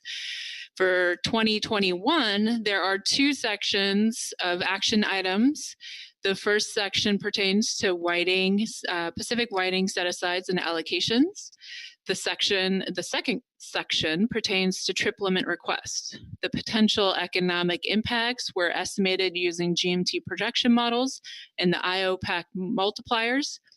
Other numbers were extracted from PACFIN and NORPAC databases. Section 1, set-asides and allocations for 2021. Pacific whiting set-aside. The objective of this action is to set aside the amount of Pacific whiting needed to account for incidental catch by research activities and the pinkfish fishery. The amount is set on an annual basis and will be deducted from the U.S. total allowable catch to establish the 21 Pacific whiting fishery allocations. While the recent 5-year maximum mortality of Pacific whiting from research, removals, and pinkfish fishery is 1,175 metric tons, the recent, I believe that's supposed to be the 5-year average mortality, has declined from 942 metric tons in 2014 to 16 to 216 in 2017 and 19. Over 120,000 metric tons of the U.S. Pacific whiting TAC remain uncaught in 2019, so the GMT expects little to no risk of exceeding the TAC in 2021. To accommodate the recent, again, I believe that's supposed to be 5-year average mortality with some buffer for additional research projects that may arise, the GMT recommends setting the Pacific whiting set aside for research activities and the pink shrimp fishery at the Groundfish Advisory Subpanel recommendation of 750 metric tons for 2021. Section 2, trip limit requests for 2021. Each biennium, the Council sets pre-season trip limits to reach but not exceed the landing target for the limited entry north and open access north fixed gear fisheries north of 36th latitude. These trip limits are frequently adjusted in season because price and actual participation can result in attainments varying considerably from projections. The typical approach as requested by the GAP is to set conservative trip limits at the beginning of the year and increase them in season if catch amounts are tracking low compared to annual limits. In this action, the status quo or no action is characterized as the Council recommendations for 21-22 as published in the proposed rule that was put out on October 2nd. So with regards to Sablefish, north of 36, in-season action during the September 2020 meeting included increasing both the limited entry north and open access north daily trip limits as a means to address continued low Sablefish prices as well as COVID-19 impacts on the fishery. The GAP requested the current open access north trip limits to be rolled over into 2021, which is option 1 in table 1 below, as opposed to the trip limits that are included in the 21-22 biennium harvest specifications and management measures regulatory package, which would be no action in table 1 below. No requests have been received for limited entry north, nor did the GMT see the need for an adjustment based on the projected 79 to 110% attainment of the land and catch share, which is seen in table 2. The GMT provides the limited entry north limits and projection merely for context, as there is no action needed for these trip limits. Projections for open access north were from modeling the last 10 plus years, but weighting 2018 and 19 as the most influential years. Weighting 2018 and 19 more heavily does project a range of values that may be artificially high for 21 if the market and COVID-19 restrictions remain similar to 2020. However, if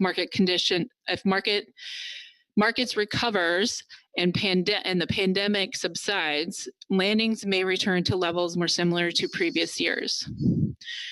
So you can see table 1 has the no action and the proposed trip limits for both limited entry, well, the no action limited entry trip limit and the no action proposed trip limit for open access north. And again, that would be rolling over the trip limit, open access trip limit that is currently set in the trip limit tables today.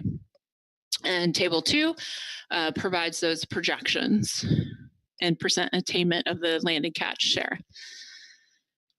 So although the projections for open access north may be high, the GMT recommends option 1, trip limits, which are the 600 pounds a day or 1 landing per week up to 2,000 pounds, not to exceed 4,000 pounds in 2 months for open access north in 2021.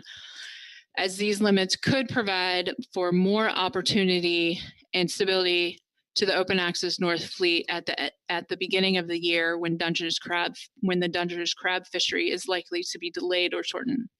The projected attainment of the landing target for option 1 is 76 to 93% for open access north of 36, south of 36.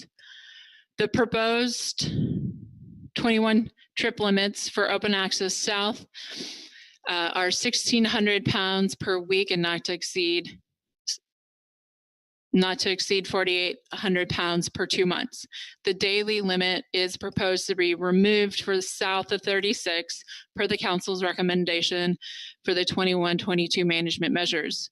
To provide additional opportunity for individuals in this low attainment sector, which typically lands less than 10% of the landing target, industry members, by way of the GAP, requested to increase both the weekly and the bi-monthly limits for open access south to increase to 2,000 pounds a week and up to 6,000 pounds per 2 months, which is shown in table 3.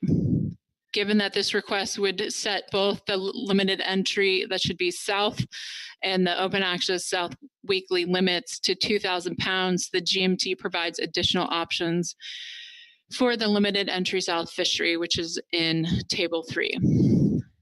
Due to COVID-19 restrictions and associated impacts to the fishery performance, the projection model for limited entry south used the last 10 plus years to capture the anticipated price per pound and pound per vessel landings instead of relying on 2019 and 2020 trends. Projections for open access south are based on 2019 and 2020, with 2019 being the most recent high projection, which is absent of any COVID-19 impacts, and 2020 being the low projection. Projections for both limited entry south and open access south are seen in table 4. The GMT notes that the data used to model the open access south limits are years with the 300-pound daily limit included in the trip limit, removing the daily limit in the model, yet using the data that includes the daily limit makes it difficult to truly capture the amount of effort that may result in 2021. Despite this uncertainty with the model projections, the GMT believes that the 21 open access landings would remain well below the catch target of 435 metric tons for this typically low attainment sector. So below that, you see table 3, and that has the no action and the proposed trip limits for both limited entry south and open access south. In table 4, you have the projected landings and percent attainment compared to the landed catch share of both the no action and the proposed trip limits. So vessels in the open access sector rarely catch the bi-monthly limit, and the ability of this action to stimulate extra activity is unclear. So the economic benefits is difficult to quantify. However, raising the bi-monthly limit to increase the ability of individual harvesters to access more fish and benefit both fishermen and communities. Given the low workload and benefits, the GMT therefore recommends the council adopt the adopt option 1 for limited entry south and open access south of 36. Moving on to limited entry and open access lingcod trip limits south of 4010. Increased action, in-season action rather, was taken at the April 2020 meeting to increase commercial limits for lingcod south of 4010 to provide more opportunity to the fixed gear fleet.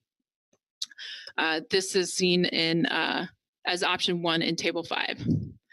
At the June 2020 meeting, the council opted to adjust the non-trawl allocation for lingcod south of 4010 for the 21-22 biennium, which increased the non-trawl allocation by 5%.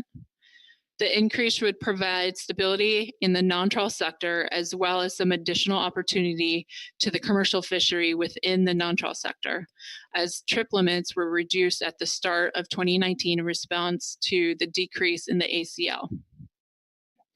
The lingcod south of 4010 trip limits include the proposed rule included in the proposed rule for 21-22 biennium harvest specifications and management measures are 1,200 pounds per 2 months for the limited entry fishery and 500 pounds per month for the open access.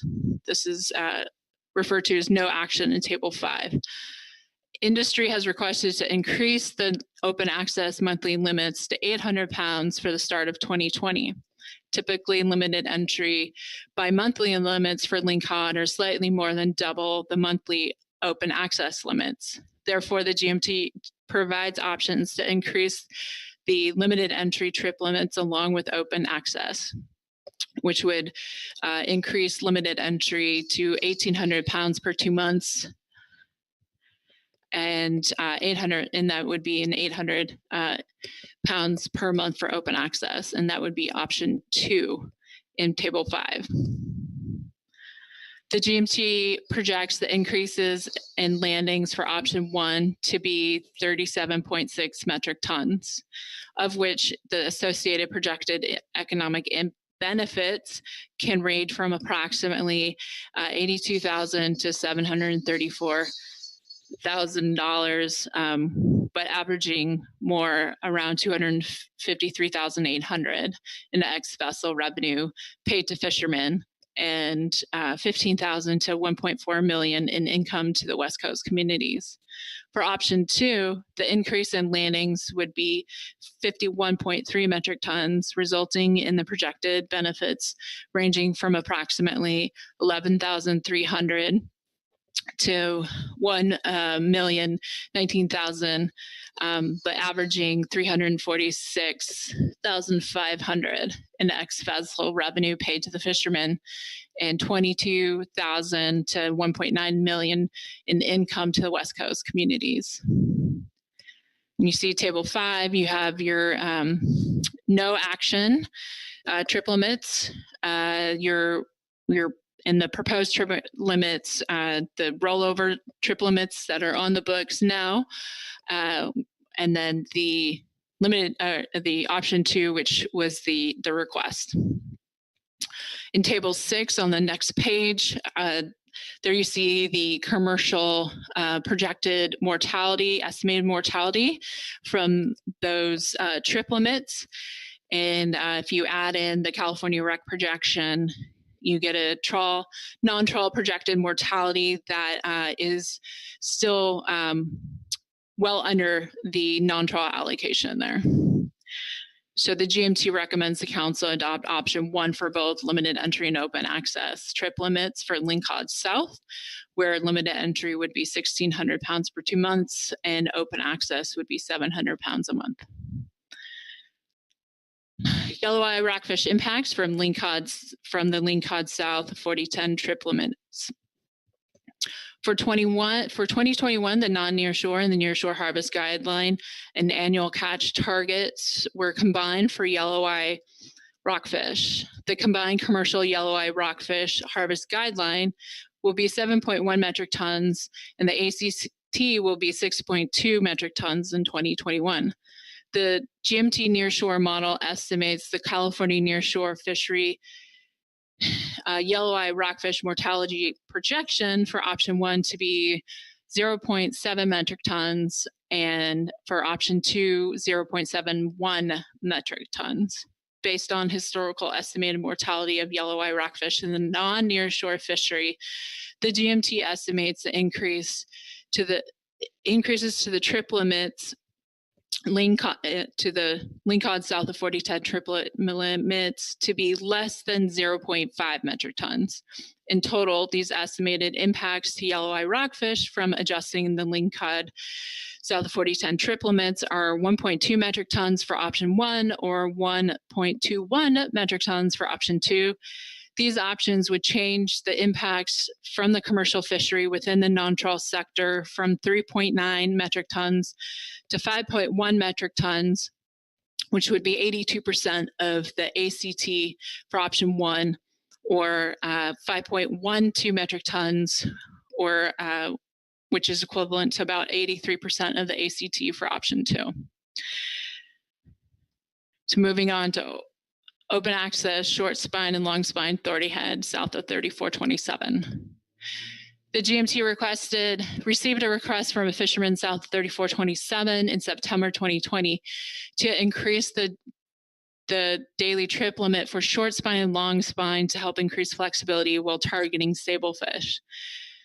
The GMT suggested that the request be moved to November 2020 in season for 21 implementation. Since the open access trip limit has not been modified since 1996, the GMT consulted with the GAP and the requester to develop an increase for the open access fishery that would not negatively affect the limited entry fishery that targets short spine, thorny heads, and sablefish. The open access trip limit for both the open access trip limit is for both short spine and long spine thorny head, while the limited entry trip limit is only for short spine thorny head. The proposed option for open access would increase the daily limit for both short spine and long spine thorny head from 50 pounds per day to 100 pounds per day, noting the bi-monthly limit will remain status quo at 1,000 pounds.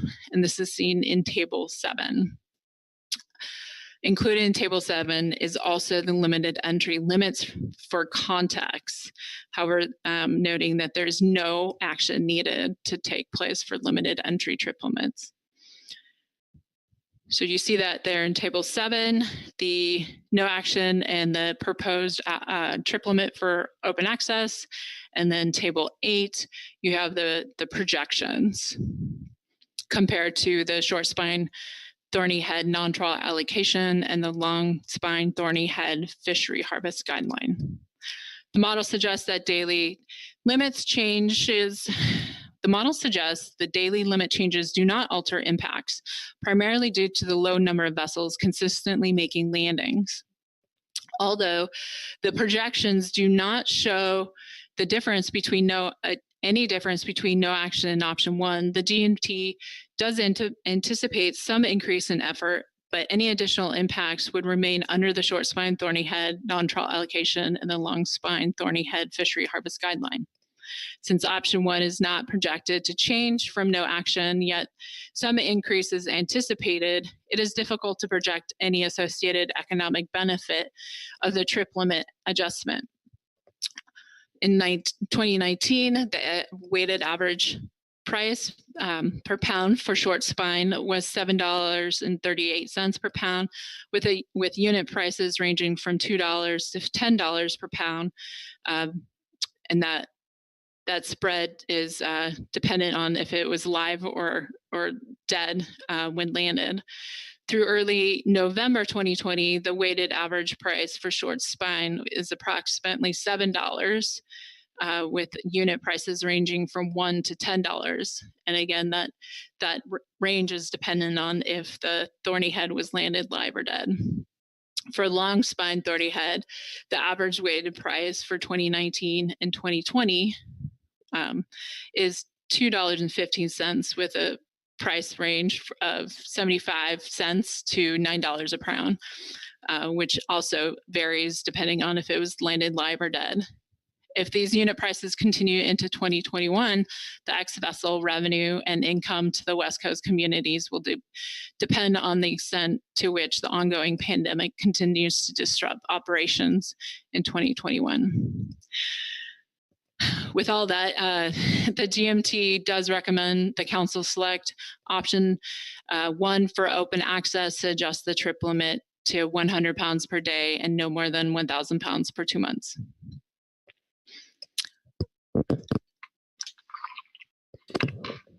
Informational items for 2020. Short belly rockfish, the table below shows the estimated mortality for various sectors, and it also shows that we are at about 20% of the 3,000 metric ton ACL for 2020. Coho salmon, total estimated catch of coho salmon in the Pacific whiting fishery is currently less than 200 fish. The GMT believes there's low risk of exceeding the 474 fish threshold in 2020. At sea bycatch of dark blotch rockfish. One moment, please. I have some additional notes for this section. The Pacific whiting sector, at sea sectors have caught 103%, or 39.7 metric tons of their 38.7 metric ton dark blotched rockfish bycatch set aside, but only 32% of the dark blotch rockfish total ACL has been attained to date. Therefore, there's no risk exceeding the ACL, and the set-asides do not necessitate management action when needed. And I'll note that the mothership sector has taken only about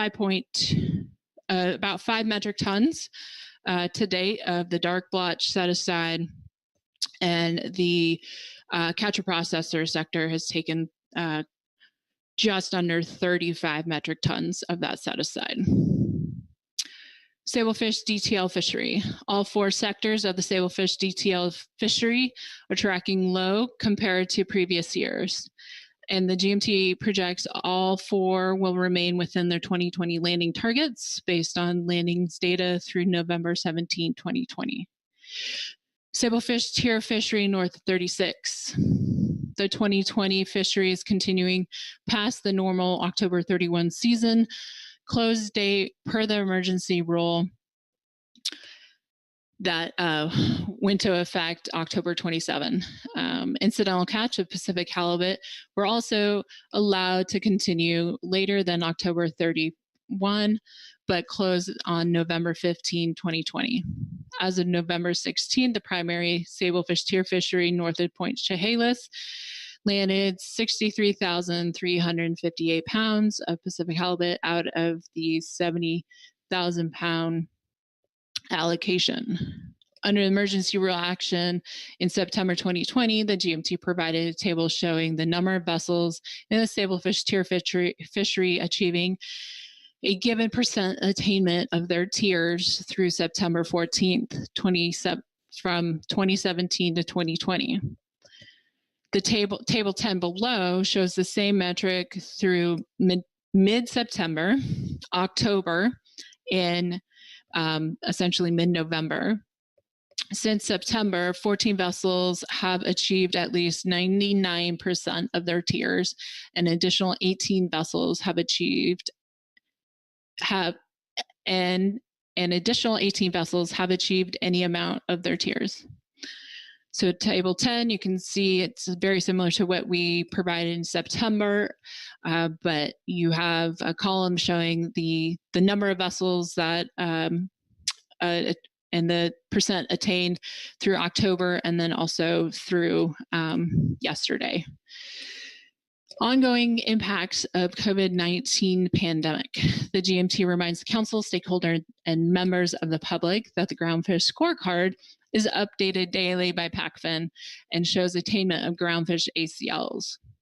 Of note, Petrale sole, Pacific whiting, and Sablefish north of 36 are all about 65% attained attainment of the ACL as of November 12th.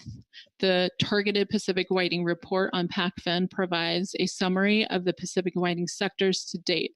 As of November 12th, 2020, attainment of Pacific whiting was 40% in the mothership sector, 76% in the catcher processor sector, and 85% in the shoreside sector. Public comment at our pre-council webinar indicated that only having 2 processor platforms available for the fall fishery compared to the typical 3 to 4 led to reduced catch and participation in the mothership sector. The EDC landings tracker indicates shoreside Pacific whiting prices have been 2 to 3 cents per pound lower than the 2015 through 19 median inflation adjusted ex-vessel price, which is seen on the next page in figure 1. While pounds landed tracks with our exceeds prior seasons in the shoreside sector, shoreside Pacific whiting catcher vessel revenues are lower than in previous years. So you can see in figure 1 with all those pretty squiggly lines how each of those stocks have been tracking through the years and currently.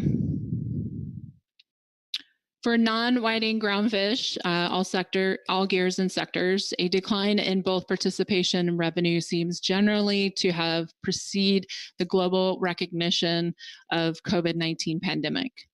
With atypical low participation in revenue in January 2020, possibly due in part to ongoing decline in sablefish prices, among other factors. Vessels generally have received lower prices in 2020 relative to recent years, as shown for 4 key species up in figure 1. Petrale sole prices appear to have rebounded somewhat. Sablefish prices have increased steadily since the extreme low at the beginning of the pandemic in March 2020, but remain well below the observed in the prior 6 years. The drop in prices have led to decreased total coastwide ex-vessel revenue for 2020, shown in figure 2 below. Revenues started off slightly lower in January to February than those of the same time period in prior years, and continue to lag behind prior year revenue through the fall. Notably, the non-whiting sector had an average of 92 fewer vessels participating each month to date in 2020 relative to the February 15, 2019 baseline, ranging from 41 fewer vessels in March to 156 fewer vessels than the 2014 to 19 median of 475 vessels in September.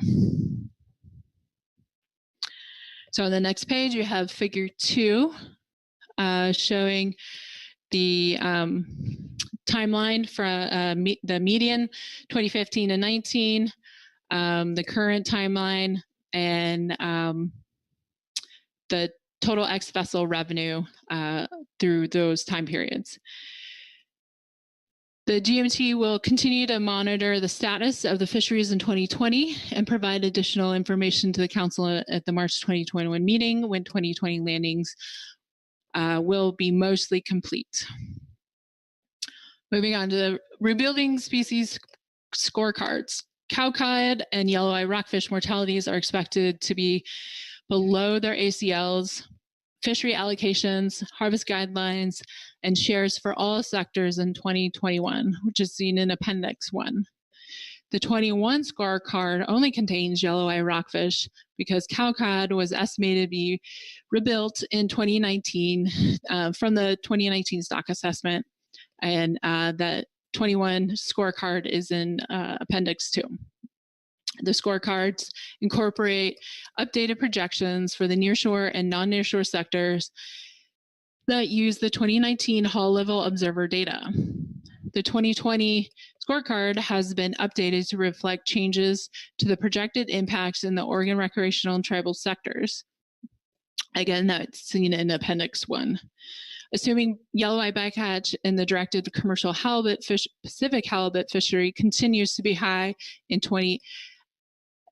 as high as 2019, and projected impacts reflect that assumption, the projected impacts from all fishery sectors included in the biennial harvest specifications and management measures analysis results in total projected impacts of 39.2 metric tons, which is below the ACT of 41.7 metric tons and well below the ACL of 50 metric tons. And that is shown in Appendix 2. The GMT will continue to track projected impacts of yellow-eye rockfish in season and will notify the council if projected impacts increase or the ACL is being approached. Finally, the Chinook salmon scorecard, the table 11 below is our typical scorecard. You can see all the sectors with this and the subsectors within the whiting and non-whiting and how they're tracking to date. And all those numbers are well within the threshold set for each sector. Below the table is a summary of the GMT recommendations in bold. And following that is Appendix 1 of the 2020 Rebuilding Species scorecard, and following that is Appendix 2, which is the 2021 Rebuilding Species scorecard. And with that, I will take some questions after I get some water. Mel, thanks for that reading through that GMT report. So go get a drink of water. My throat was dry after listening to you read all that. So as we pause for a moment to let Mel recover, let me see if there are any hands or questions on the GMT report.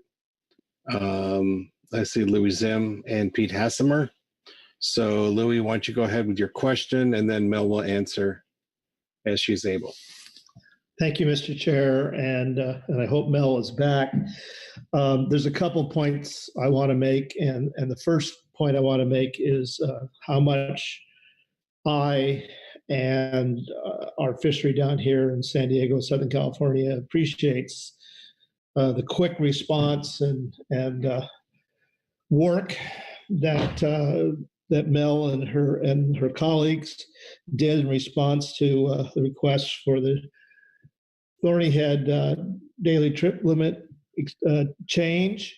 And it may seem like just a little thing compared to other huge industries, but hopefully that will help a bit down here.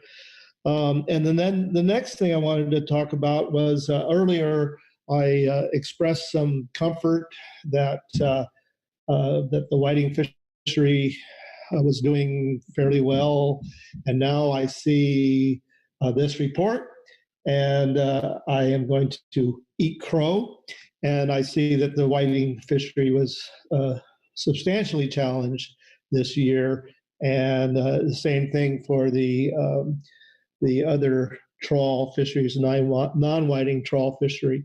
So my apologies for being flippant earlier, and I hope we can do things here to assist that fishery as well. So now I'm going to go to, I have to get back to it, and I'm going to go up, and I'm scrolling up, which takes a little while. On page 5, it states the GMT recommends council adoption of adopt option 1 with a for lingcod south of 4010 with the LEFG limit entry would be at 1,600 pounds 2 months, and it would be 700 pounds. Yet earlier we heard that even with option 2, we would not be approaching the non-trawl allocation. So I'm just a little puzzled why we didn't go for option 2, and just like to hear the rationale for staying with option 1. Thank you. Mel? Yes, thank you for the question. And So option one, the 1,600 pounds per 2 months for limited entry and 700 pounds for open access per month is something that folks have been fishing for several months now, or pretty close to it. And given next year, we period 2 will be removed. And we made some big assumptions in our models to estimate what that activity or effort would be in period 2. And knowing the last few months of what effort has been kind of gives us a little bit better idea of what we might see under these trip limits, and to increase them even further without really having a good idea of what's going to be coming gives me some pause and some discomfort. And I mean, our models are only as good as our data, and again, we don't have a lot of data to fill in some of those holes for next year yet. So going any higher, although yes, it does project to be within the non-trawl allocation, rec contributes to that, is part of that non-trawl allocation. And although they are projected to be under about 420 metric tons, I think you are fully aware of how excited rec folks can be when they go on target link cod. So there's still a lot of uncertainty in the projections, and to increase the trip limits even more, I would prefer to stay a little more precautionary on that one, just given the uncertainty of what next year will bring.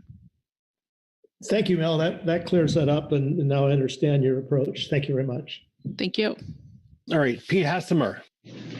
Thank you, Mr. Chair. Thank you, Mel, and the GMT for that report. I'm going to jump right to, I think it's page 11, the salmon bycatch, or the Chinook salmon scorecard. And you did identify that there's, I guess, the good news piece is how far below the threshold those fisheries are right now. What strikes me is I'm really hoping this is another piece of good news, is that when I look at the catch to date, and I understand that that's just through November 17th, but I compared those to total annual bycatch amounts in the NMFS report we had under the last agenda item. And in the whiting sectors, it looks to me like this year they're about 20 to 25% of what the total bycatch has been in each of the last 3 years. So if salmon abundance hasn't changed, that's good news. The bycatch and up above, the statement says both the bycatch amounts and rates have remained relatively low, and it looks like they've been lower in the past. So a question I have for you, and then this goes back to the catch to date, I guess, in the whiting sectors, and I'm trying to scroll back here in my report as I talk. That was on page 8. It's probably more a question for the industry, but I was wondering from the GMT sector, with the amounts of whiting left in the water at this point in time, would we expect a flurry of fishing activity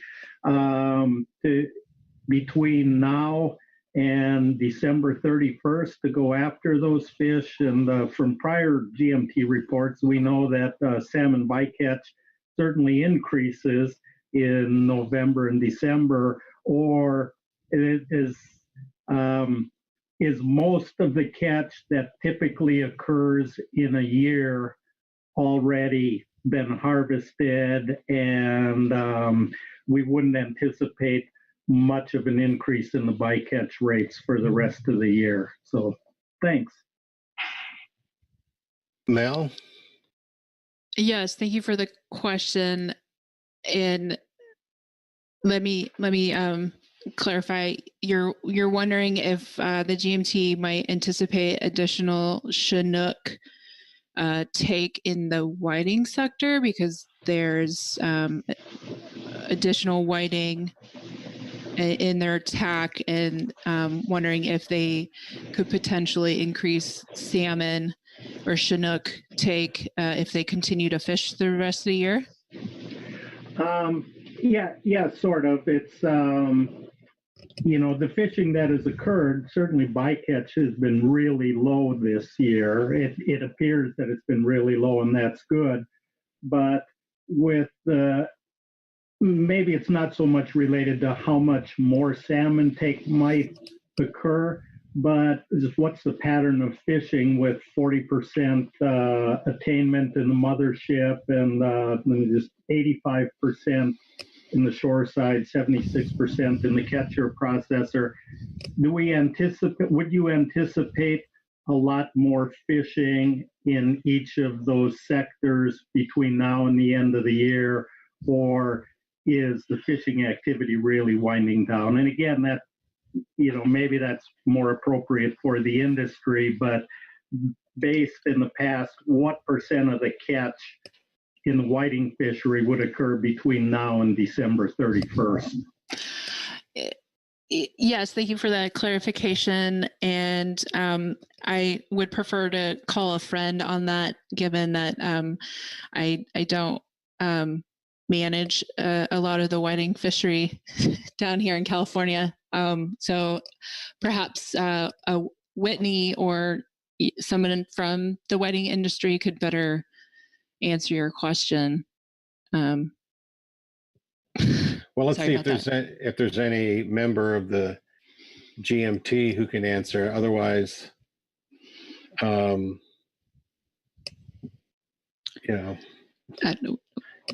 not sure we want to. Yeah, I can think through some of the records too and maybe find that. So I was just hoping maybe it was quickly, readily available. So thanks. All right. Any further questions of Mel on the GMT report, which was quite comprehensive? Bob Dooley. Thank you, Mr. Chair. Just responding to Pete's question there, my knowledge from conversations I've had is that the COVID virus and the preparation for a lot of the at-sea sector to move on to Alaska, given in January, is going to truncate the effort in the whiting sector. I'd look for industry to, somebody to verify that, but that's my knowledge of it, because there's the protocols to man those vessels and go and return to Alaska has caused these 2-week quarantines and with vessel maintenance and all of the things that have in the extended pollock season they had. And I would expect that we're going to have a pretty truncated fall season, winter season with whiting. So that's my knowledge. I just wanted to add that to it.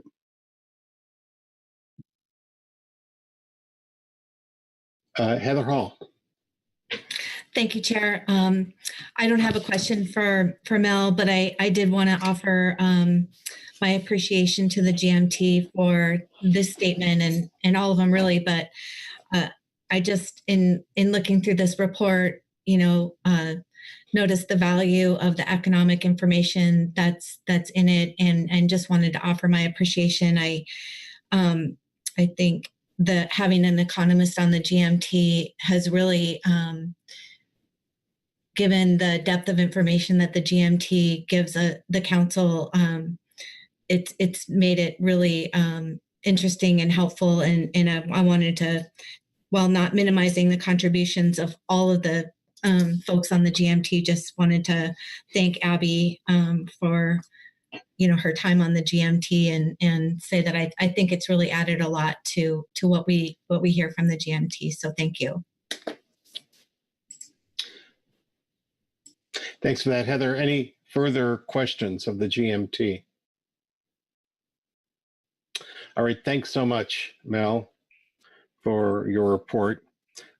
Before going to the gap, I'm going to backtrack a little bit and call on Maggie to see if ODF&W has a report under this agenda item, a verbal report. Thanks, Mr. Chair. I do have a brief verbal report to offer on Oregon's groundfish fisheries in 2020. We did not submit a written report for this meeting, but thought I could provide a few items of interest. Number one is that, as we mentioned at prior meetings, ODFW has continued to sample our recreational and commercial fisheries this year despite COVID. We have made some modifications to our sampling protocols, and certainly in cases earlier in the year when there have been outbreaks at fish plants, even when that affected our operations a little bit. Obviously, it affected the plant's operations and landings as well.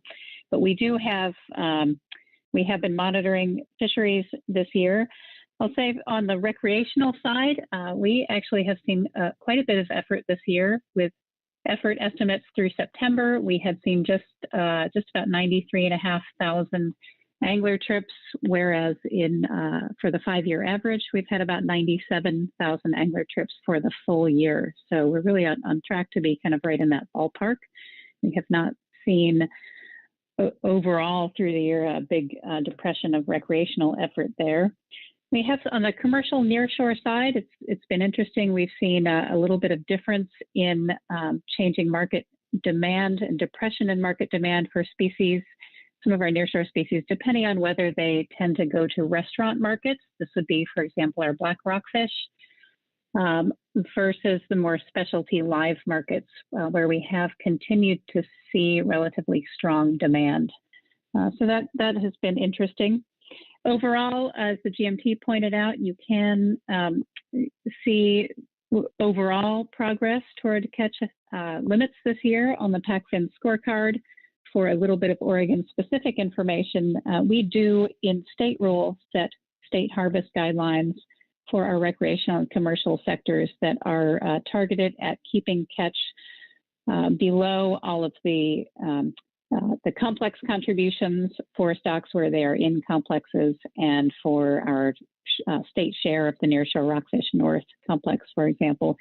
And we are on track to be within all of those.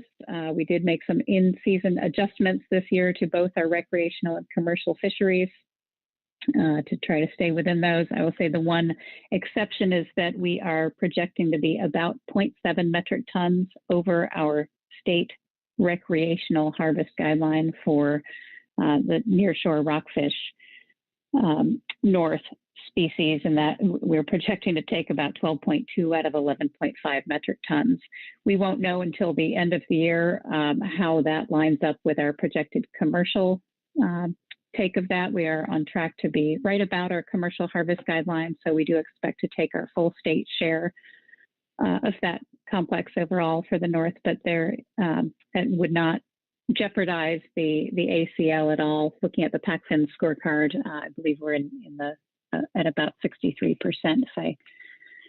At about 63% of that.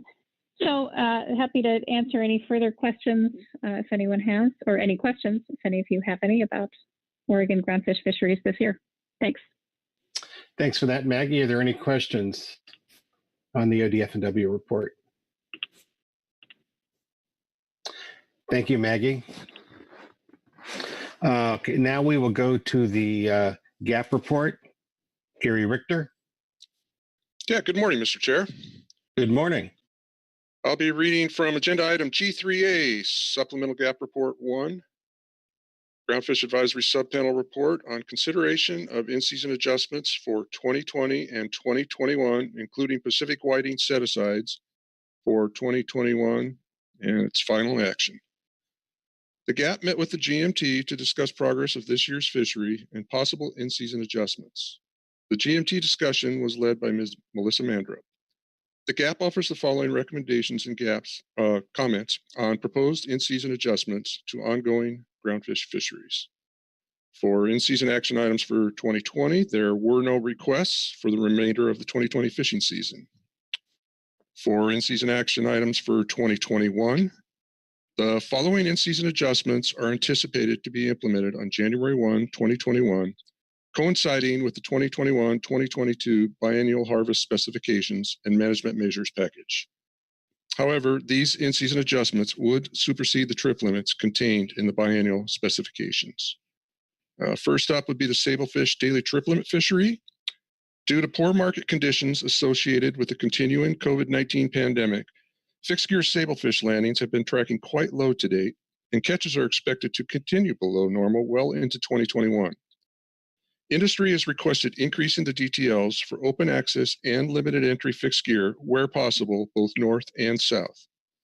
For those fishermen that have a buyer willing to purchase their Sablefish, a trip limit increase would be greatly beneficial. Working from the G3A Supplemental GMT Report 1, the GAP recommends the following. For open access fixed gear Sablefish north of 36 north latitude, you can see the proposed rule trip limits there, 300, 1400, and 2800. The GAP is supporting GMT Table 1, Option 1, which would increase the daily to 600 pounds daily, or one landing per week of up to 2,000 pounds, not to exceed 4,000 pounds every 2 months. For open access fixed gear Sablefish south of 36 north latitude, proposed rule trip limits are 1,600 and 4,800. The GAP supports GMT Table 3, Option 1, 2,000 pounds per week, not to exceed 6,000 pounds every 2 months. And for limited entry fixed gear Sablefish south of 36 north latitude, proposed rule trip limits are 2,000 pounds a week. GAP supports GMT Table 3, Option 1, which would increase that to 2,500 pounds per week. For commercial fixed gear lingcod south of 4010 north latitude, landings of fixed gear lingcod continue to track quite low, likely due, at least in part, to the COVID-19 pandemic impacts on the market. There is an opportunity to increase the lingcod trip limits, which could benefit those fishermen that have a willing buyer. The GAP suggests we remain somewhat cautious on choosing an option for 2021, as we will be opening commercial fixed gear fishing in period 2 for the first time in 20 years. Again, working from the Supplemental GMT Report 1, GAP recommends the following. For open access fixed gear lingcod trip limits south of 4010 north latitude, proposed rule trip limits are 500 pounds a month. GAP supports GMT Table 5, Option 1, 700 pounds per month. For limited entry fixed gear lingcod trip limits south of 4010 north latitude, proposed rule trip limits are 1,200 pounds every 2 months. GAP supports GMT Table 5, Option 1, which would increase that to 1,600 pounds every 2 months. For open access fixed gear short spine and long spine thorny head south of 3427 north latitude, the GAP supports a slight increase in the open access short spine and long spine thorny head trip limits south of 3427 north latitude to help reduce regulatory discards in the directed Sablefish fishery. Proposed rule trip limits are 50 pounds a day, no more than 1,000 every 2 months, and the GAP supports Table 7, Option 1, contained in the GMT statement, of 100 pounds a day and no more than 1,000 pounds every 2 months. And lastly, Pacific whiting set-asides. Council is scheduled to adopt yield set-asides to accommodate the incidental mortality of Pacific whiting in 2021 research activities and in the pink shrimp fishery. The GAP recommends selecting a value of 750 metric tons of Pacific whiting for the 2021 research and pink shrimp set-asides. This value would more closely reflect the realistic research and pink shrimp needs based on the 5-year average mortality of 599 metric tons between 2015 and 2019, plus accounting for a buffer for uncertainty. And on the last page there's a table that shows that 5-year historical mortality. And Mr. Chair, I'd be glad to field any questions any folks might have. Thanks very much for that report. Let's see if we have any questions on the GAP report.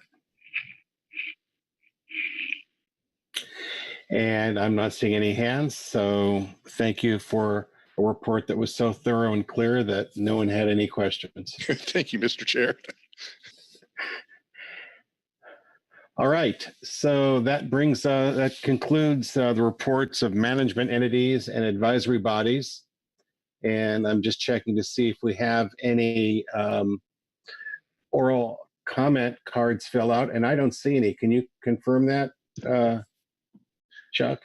That's correct, Mr. Chair. All right. So with no public comment, that takes us to council action. We have some very specific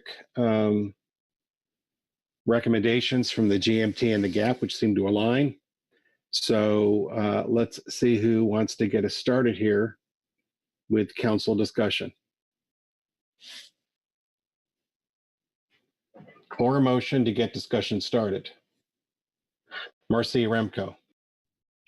Thank you, Mr. Chair. I do have a motion, and yes, it may be easier to go ahead and bring forward the motion, and then we can have discussion as part of that consideration.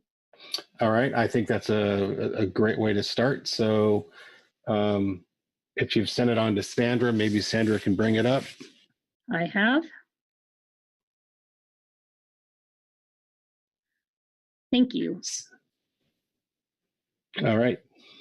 I move the council adopt the following recommendations as described in agenda item G3, supplemental GMT report 1.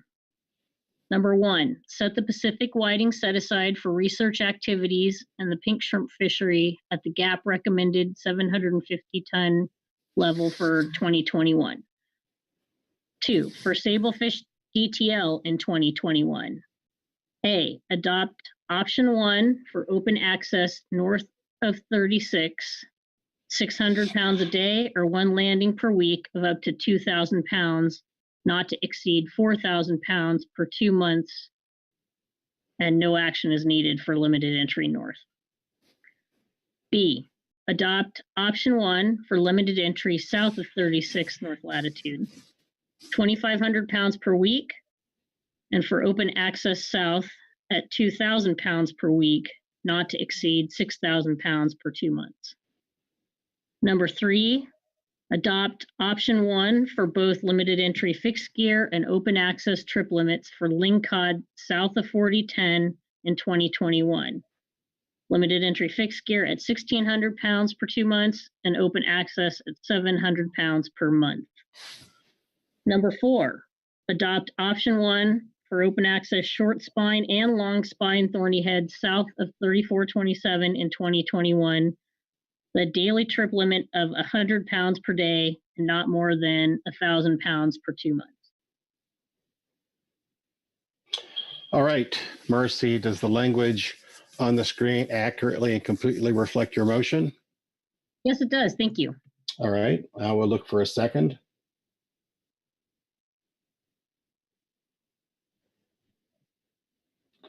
Seconded by Maggie Summer. Please speak to your motion. Yeah, thank you, Mr. Chair. I first want to, I think, acknowledge my appreciation for the very hard work of Mel and her GMT colleagues, as well as Gary Richter and his GAP colleagues over the break between the September and the November meeting.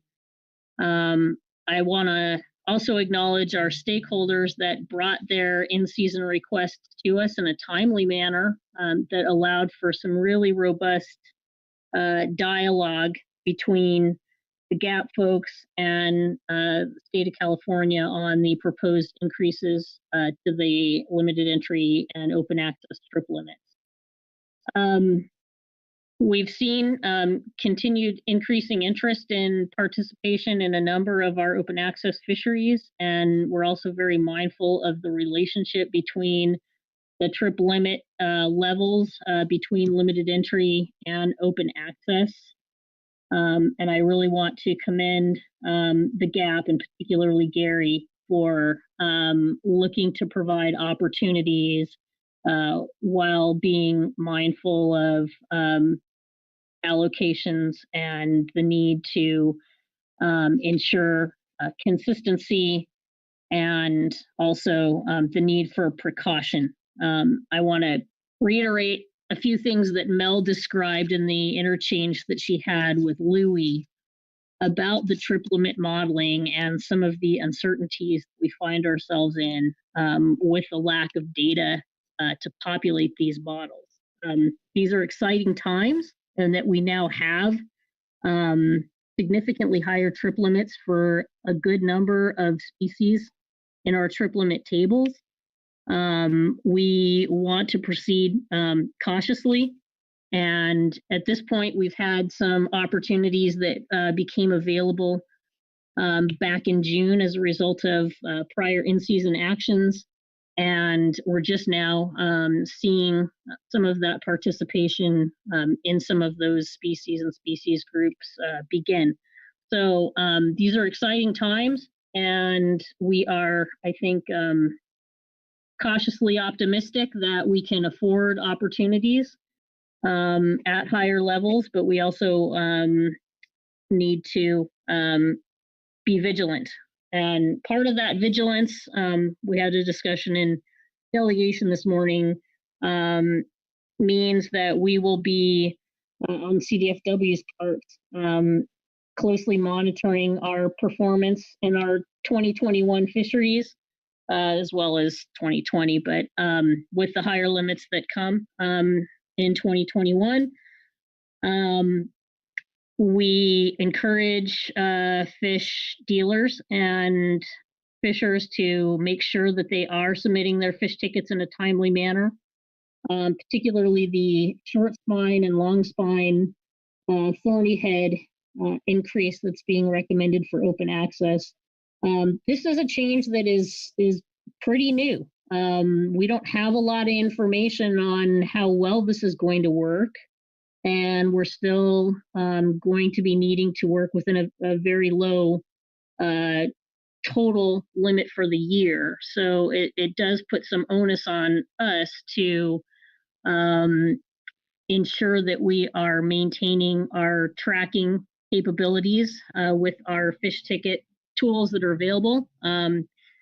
Having CDFW's e-ticket system that requires submission of all deliveries within 3 business days, submission of the tickets by electronic means, certainly is going to improve our ability to do near real-time tracking. So we're committed to doing that.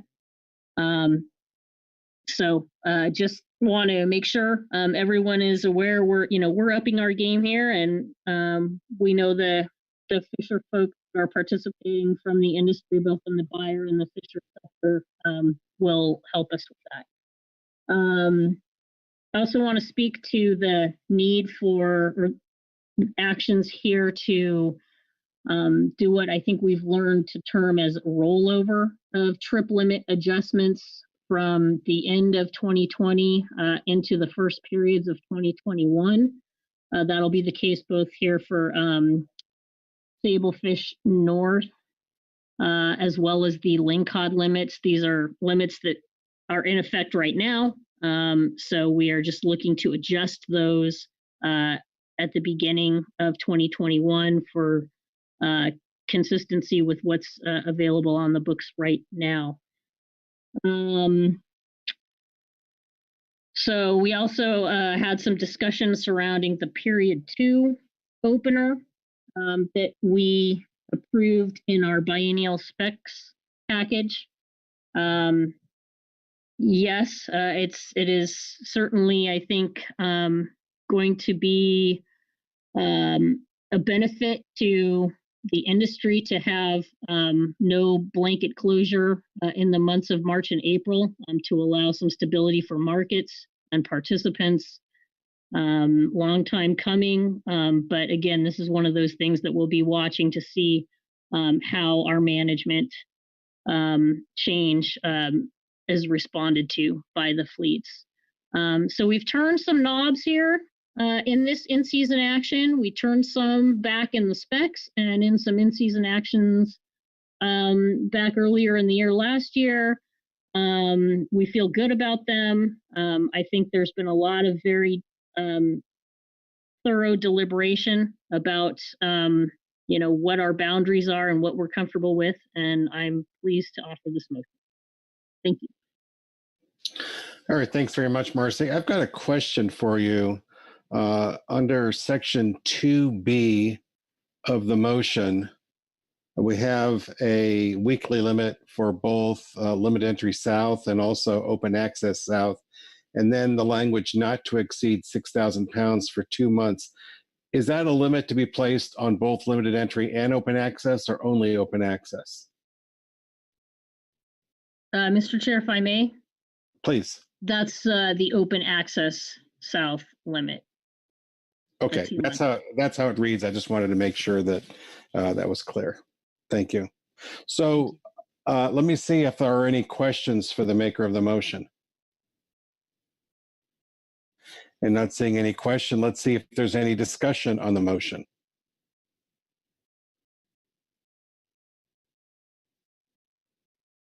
Louis Zim. Thank you, Mr. Chair. And thank you very much, Ms. Urenco, for this very clear motion. I will be supporting it, acknowledging the hard work of all parties involved in this, and I think it's a good step forward. Thank you. Thanks, Mr. Zim. Heather Hall. Thank you, Chair. I have a couple of things. One, I just wanted to say that I think that the recommendation for the set-asides, the Pacific whiting set-asides for research and pink shrimp make a lot of sense. I appreciate that rather than continuing to keep doing what we've always been doing, that the GAP acknowledged that we should be looking at the data and using that going forward. So I think that's a good move there. Then I also have a question for Kelly, and maybe I should know this. But we heard this morning from Ryan, about the specs regulation, was hopeful that would still be in place on January 1. But then I was trying to align what are these in-season changes? How does that work if the in-season rule, the specs rule is not in place on January 1? What would be in place? Would these rules be in place, or what was in place in 2020? I don't know if I've made myself clear, but we'll see if Kelly can figure me out.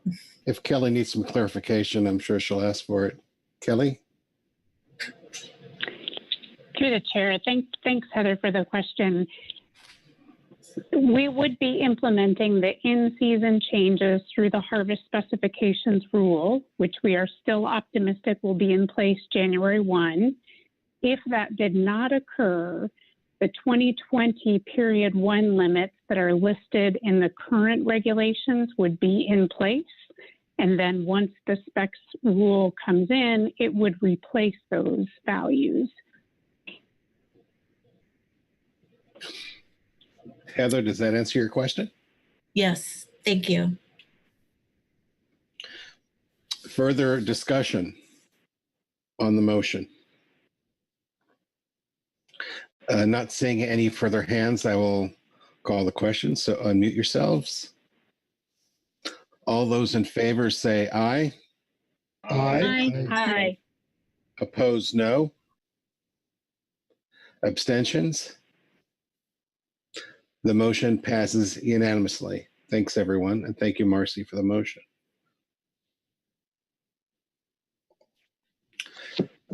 I think that motion was pretty comprehensive.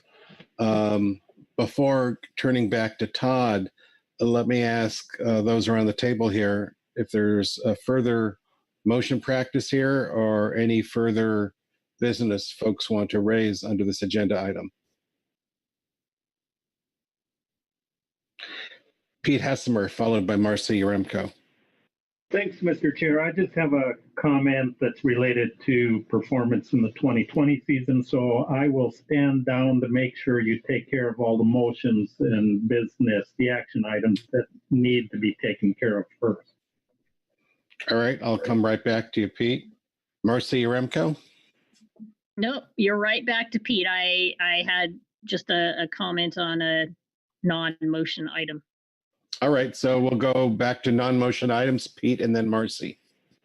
Thank you, Mr. Chair. I just wanted to come back to the issue of the salmon catch, and not an issue, the questions I had asked of the GMT there, and only because it's in the reports, it's sort of wrapping up the 2020 season, and it's something that is deviating from if there's anything normal we've seen in the past 4 or 5 years, that I just wanted to highlight, because I'm optimistic that it's good news and something that will just become a small artifact in a future report a year from now. When I was looking at that table 11 on page 11 of the GMT report, you know, all the sectors there, the whiting and the non-sector, have quite a bit of bandwidth of within that threshold of Chinook salmon catch. For the whiting sectors, it's 11,000, non-whiting 5,500.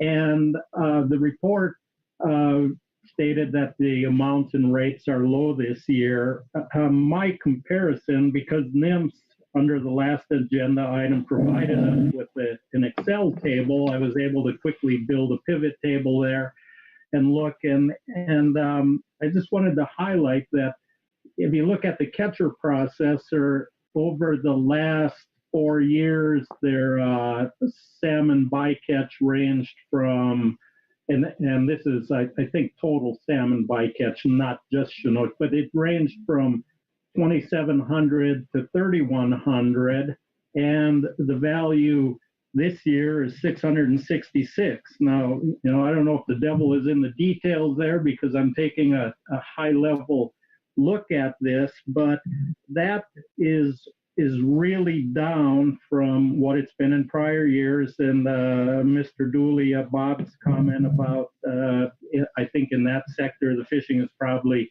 pretty much done because of the relationship with the Alaska fisheries. But it's good news that both the amounts and the rates are low. My optimism is conditioned on the fact that salmon abundances could be really low. So I was trying to scurry and do a little research there, and I can't find any indication that the salmon abundances are 20 to 25% lower this year in the ocean than they have been across the past 4 years. So just a comment there, sometimes we miss these, you know, when we exceed threshold values, it certainly raises a red flag. We never have a green flag to raise, so I'm hoping this is good news. And when we look at those fishing patterns and other things, that you know, we recognize that the regulations we put in place in the fishing patterns that and complement the industry on what really looks like pretty clean fishing that occurred in 2020. The catches were somewhat reduced there, but not to the extent that it would make those bycatch amounts that low. So hopefully that's a good news item. As I said, you know, a year from now when we get the bycatch report, it might be really hard to dissect that information and see what's going on there. But at this point, I applaud it. So thank you. All right, thanks for that, Pete. Like you, I hope it's not reflective of low Chinook abundance, but rather a cleaner fishery. Marcy. Yeah, thank you, Mr. Chair. I just want to thank the GMT for their diligence in every in-season item where they bring to us an update to the rebuilding species scorecard. I really you know, these tables are so kind of easy to overlook, and you glance at them and move on. But it's so important that we all spend time, I think, reflecting on the changes that come to these scorecards through each in-season agenda item that we hear. They're definitely, with the increased projected impact to the yellow-eye bycatch and the directed halibut fishery, some notable changes to the scorecard shown in Appendix 2. Appreciate the GMT putting that all together for us and calling it out in their report. Also want to just acknowledge the language of the scorecard and how it is constructed. Off the top deductions are not the same as allocations. And I really appreciate the clarity that went into designing the scorecard to make that point explicitly clear. The allocations are bolded in the scorecard. They're shown in black in the table, whereas the off the top deductions are not. Anyway, I just want to express my thanks for their diligence in keeping this record up to date for us as we track our progress toward rebuilding our last remaining stock, and appreciate their deliberation of impacts to yellow eye for all of the proposed increases that we've taken action on here. So thank you. Thank you, Marcy. Further discussion?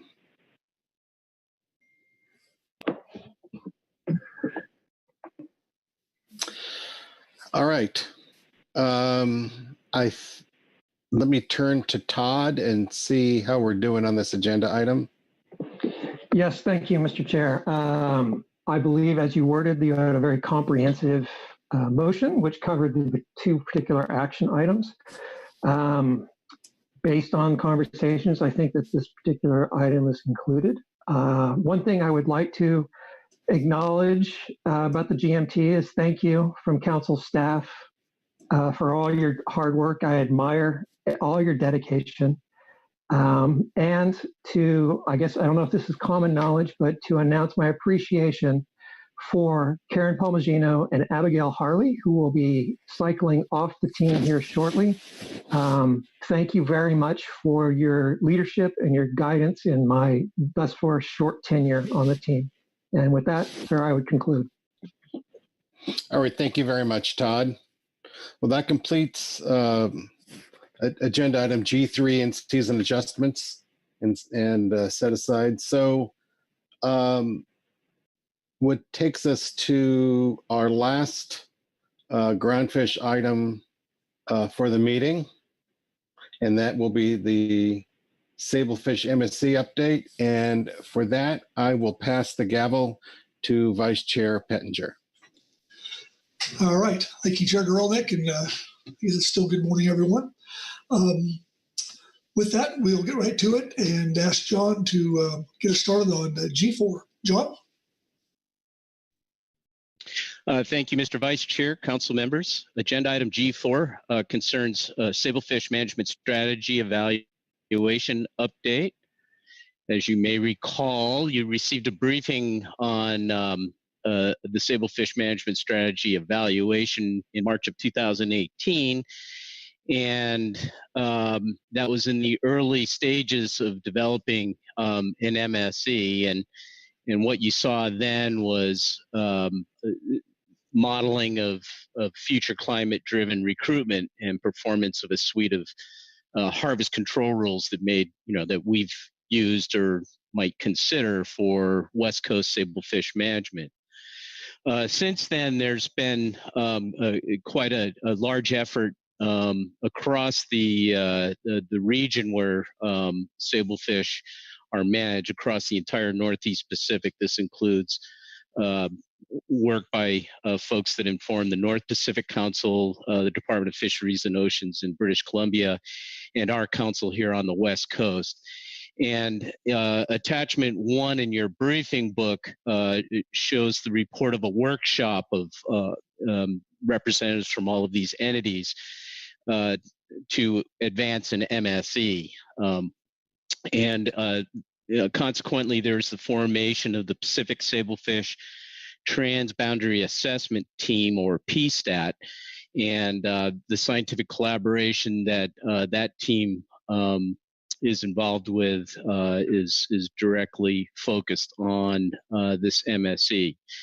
So to start off the meeting, we'll have Dr. Melissa Haltuck, who's from the Northwest Fisheries Science Center and also a member of our SSC, and Ms. Maya Kapoor, who is a PhD candidate in Andre Punt's lab at the University of Washington, will provide a briefing on the MSE as it stands now.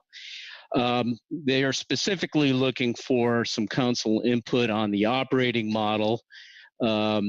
This was a central part of the SSC's discussion at this meeting as they looked at that.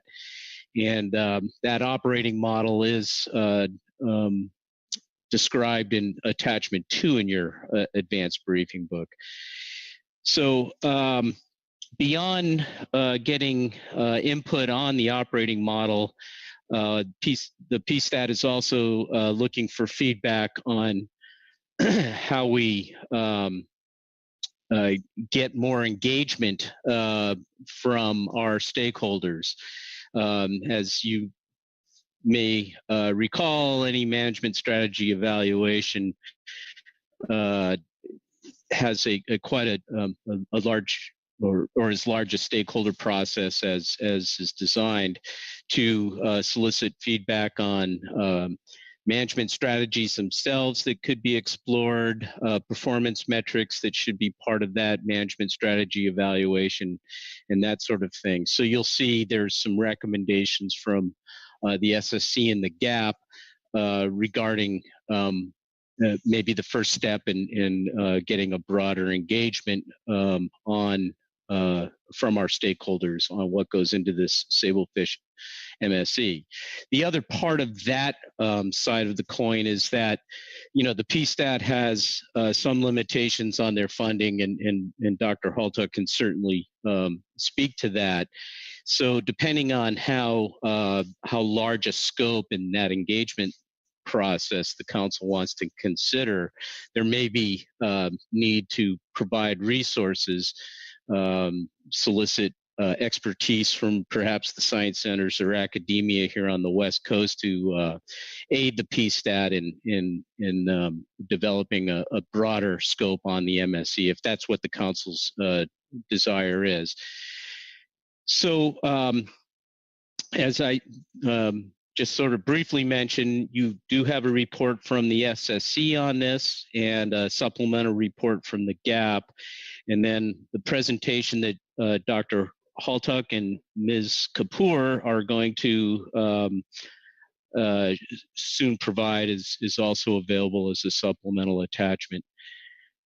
So, so the two actions here are provide some guidance on the MSE as it's staged now and the operating model as you see fit, and then maybe have follow that by a broader discussion on how the council would like to engage in a stakeholder feedback process to inform this Sablefish MSE. If there are no questions to me, I would recommend the next step would be to receive this presentation from Dr. Melissa Haltuck and Ms. Maya Kapoor, and I will sit back with interest. Thank you, John. Questions for John? Okay. Thank you, John. We'll seeing none. We'll just go to Melissa and Maya. Please welcome. Thank you. Can we do a quick sound check and make sure Maya is on as well? Yeah, I'm here. Can you hear me all right? Yes. Yep. Perfect. Thank you, John, for the introduction, and thank you, council members, for making time for this presentation. So in addition to myself and Maya, I'd like to acknowledge other regional co-leads on this project on the science side. That's Carrie Fensky at the Alaska Fishery Science Center and Brendan Connors at DFO Canada. Next. So John gave you a bit of an introduction to where we left off when we talked about Sablefish MSC in 2018, and that we looked at future climate-driven recruitment and how a suite of harvest control rules that are either used or have been discussed in the Council Fora could be applied in that future climate-driven recruitment scenario. Next. So in the March 2017 and 2018 recommendations, next. The SSC really focused on the idea of developing a population model that was consistent with the understanding of sablefish stock structure. And this was informed in part by a genetic study that came out in the same time frame, suggesting that sablefish were genetically a single stock across the Northeast Pacific. And so the recommendations were focused on creating a Northeast Pacific spatially structured operating model that could be used for management strategy evaluation, so that it could be used to evaluate transboundary stock structure and connectivity issues. Next. Next. So the science side formed the Pacific Sablefish Transboundary Assessment Team, or PSTAT, and that is really a scientific level collaboration between a pretty broad group at the Alaska Fishery Science Center, DFO Canada, the Northwest Center, and Alaska Department of Fish and Game. And next, there's a NMFS International Science Strategy report of our first meeting that you will find in your briefing book materials. Next. Next. And so the PSTAT's done two things in the time since we last met. We identified Maya and hired her as a PhD student at the UW, and she's fully funded now. And she is responsible for building, on the technical side, the Northeast Pacific Spatial MSC framework that was suggested by the Pacific Council. We also hired Luke Rogers, who is now a DFO research scientist, but until recently was a postdoc on this project. And his work has focused on modeling sablefish movement across the Northeast Pacific using all of the tagging data that we could identify across the region. Next.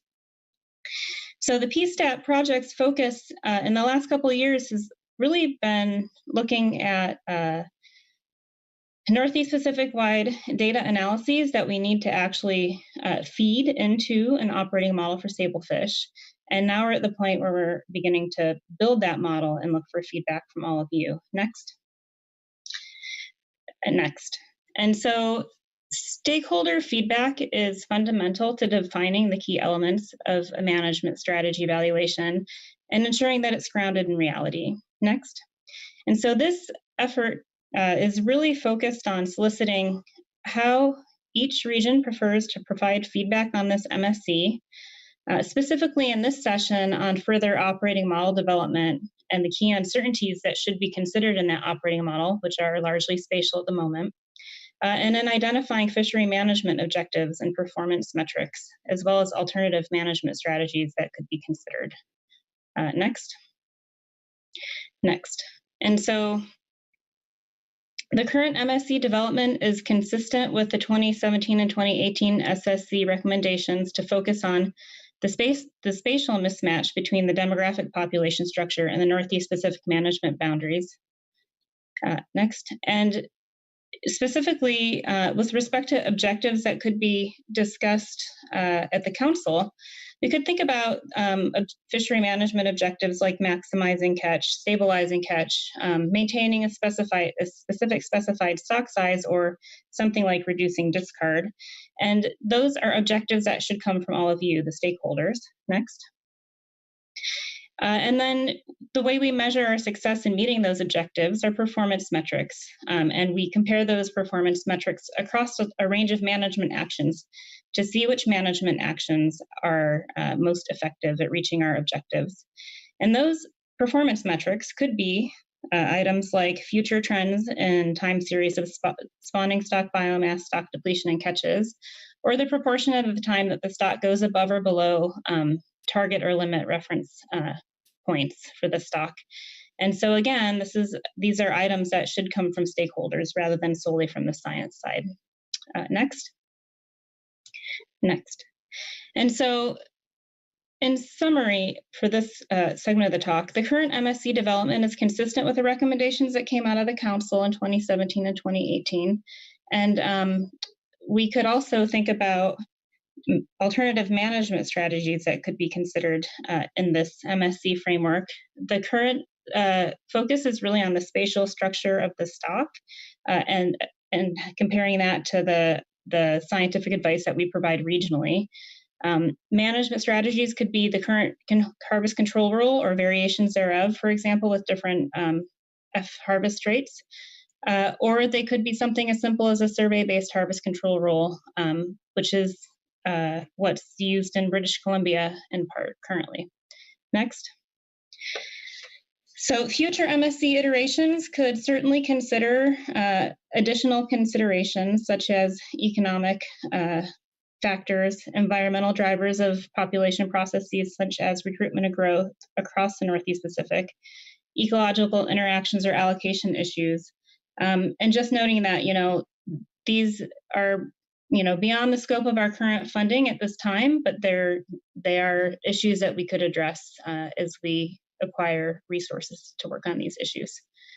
So stakeholder feedback can be a little bit broader than what we're able to do in the immediate future as we plan in the long term. I expect that this will be an iterative process. Next. So really, John DeVore framed this question for us well. What we would like to know from all of you is how would you prefer to engage in providing feedback to this process?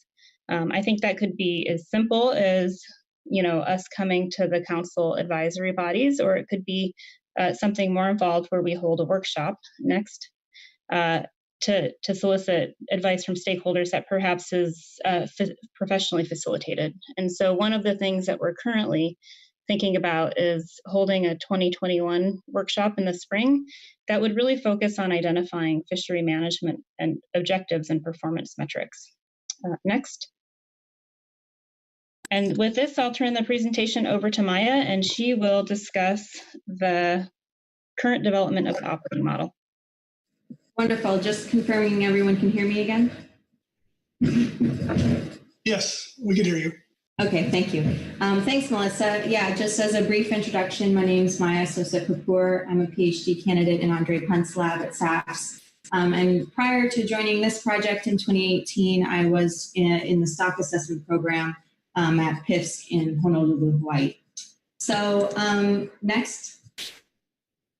The purpose really of this talk is to give you guys an overview of the motivation for this operating model and gather feedback on our initial decision making and the chief uncertainties that we're really aiming to explore with it. I like to make it clear up front that we're really not trying to build something that's super generalized, that can easily be repurposed for a new stock or a very distinct question. Our team has really focused on looking at the why or the motivation for this project specifically. And there's really two lenses through which we can examine that motivation. Next. The first lens is really all about the scientific novelty or merit of this project. And so if you've been following the spatial stock assessment literature, you're probably aware there's been a fair bit of work that's been done looking at what happens when we have bias in our estimated management quantities caused by misspecification of the spatial structure of our models. So to illustrate this point, I've lifted a couple figures from some recent presentations, publications, sorry, thanks. This is a figure from the top row is a figure from one of Andre Punt's studies. And what he's done here is he has built an operating model that had spatial structure in the biology and fit two estimation or assessment models, which basically ignored that structure. And the y-axis is percent relative error. So in this case, it's a percent measure of basically how wrong those assessment models were compared to the truth. So if the models got it right, the line would be right at 0. And in this case, we're looking at measures of stock spawning biomass. And the x-axis is just years. So you can see that when we ignore spatial structure in this simulation example, we get fairly large and bidirectional bias in our estimated quantities, which is obviously not good. A real world example of this is shown in the bottom figure. This is work from Lisa Kerr and her group out on the East Coast done with rock lobster. And she just simply built 2 different assessment models, one of which matched the assumed biological structure of the population, that's the filled in diamonds, and one of which matched the political boundaries or the management structure used for lobster, and those are the open diamonds. And you can see here in this plot of stock spawning biomass versus fishing mortality, which is the x-axis, we again get a very distinct picture of what's going on in the stock, depending on the spatial structure of our model.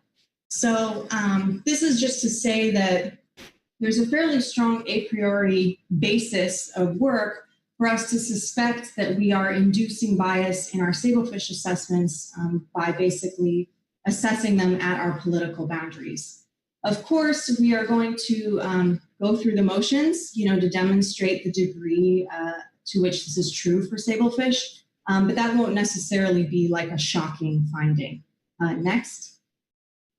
The novelty really comes in when we think about the interplay or the feedback between the degree of bias induced by that spatial misspecification and our harvest control rules used to determine catch. So like Melissa elaborated on, this second bullet point really lends itself to a management strategy evaluation, which is the priority for our PSTAT working group and my dissertation. And the main question we're interested in answering there is how various harvest control rules perform in the face of known spatial misspecification. Next. Great. So that previous slide was all about the first lens for the motivation for this work. And the second lens is about sablefish specifically as an exploited species. So as you know, it's exploited and abundant throughout the entire Northeast Pacific. And we assess it basically on purely political boundaries, Alaska, Canada, and the West Coast. As Melissa alluded to, there was a couple key pieces of research that came out in the last couple years that motivated the confidence of our working group. One of which was a genetic study, which indicated that sablefish are basically genetically indistinct throughout this region. So there isn't, a strong genetic basis for differences between populations in California and Alaska. And a second piece of research that came out was an analysis of tagging work, mark recapture study, which indicated that adult sablefish are able to move incredibly long distances, so readily traversing this area throughout 1 year of their adult life. So those 2 studies together, again, kind of affirmed that there's a likelihood that sablefish population dynamics are violating these political boundaries. One of the first research products we created as a working group was a tech memo, which I believe is included in your briefing book. Next. And here I've just reproduced a figure from that tech memo, which shows a standardized index of spawning biomass over the last 60 years or so. And the colors here just correspond to the 3 political management regions. And you can see from this figure, there's kind of 2 levels of inquiry that are emergent here, right? We have this more benign question about sablefish population dynamics possibly violating the political boundaries that we've chosen to assess them at. But then there's this other more concerning issue wherein it appears there is a coherent decline in biomass over the last, say, 30 years. And so one of the things that we're interested in investigating is if there might be harvest control rules that would perhaps buffer against this trend continuing. Next. Great. So before I get into a little more of the nitty-gritty of how the operating model is built, I like to take a moment to kind of share this metaphor that I use to think about operating model development. hopefully I've made it clear that the operating model we construct is really the foundational component for all of the future questions we're going to ask as part of this MSE. So next. So I like to think of the reality of sablefish out in the Northeast Pacific like this photograph. So this is Swan Lake in British Columbia. And in this photo, you know, we have thousands of pixels of information. It's very clear. There's lots of different things going on, many different features of this system. Next. The operating model we build will necessarily be an abstraction of this reality. So this is one of my favorite abstract painters who's also based in British Columbia. And here you can see that, you know, in her abstract way, she's using a minimalist amount of paint. And in our case, that would be akin to using a parsimonious, you know, model structure to really capture the most important contours or dynamics of that system.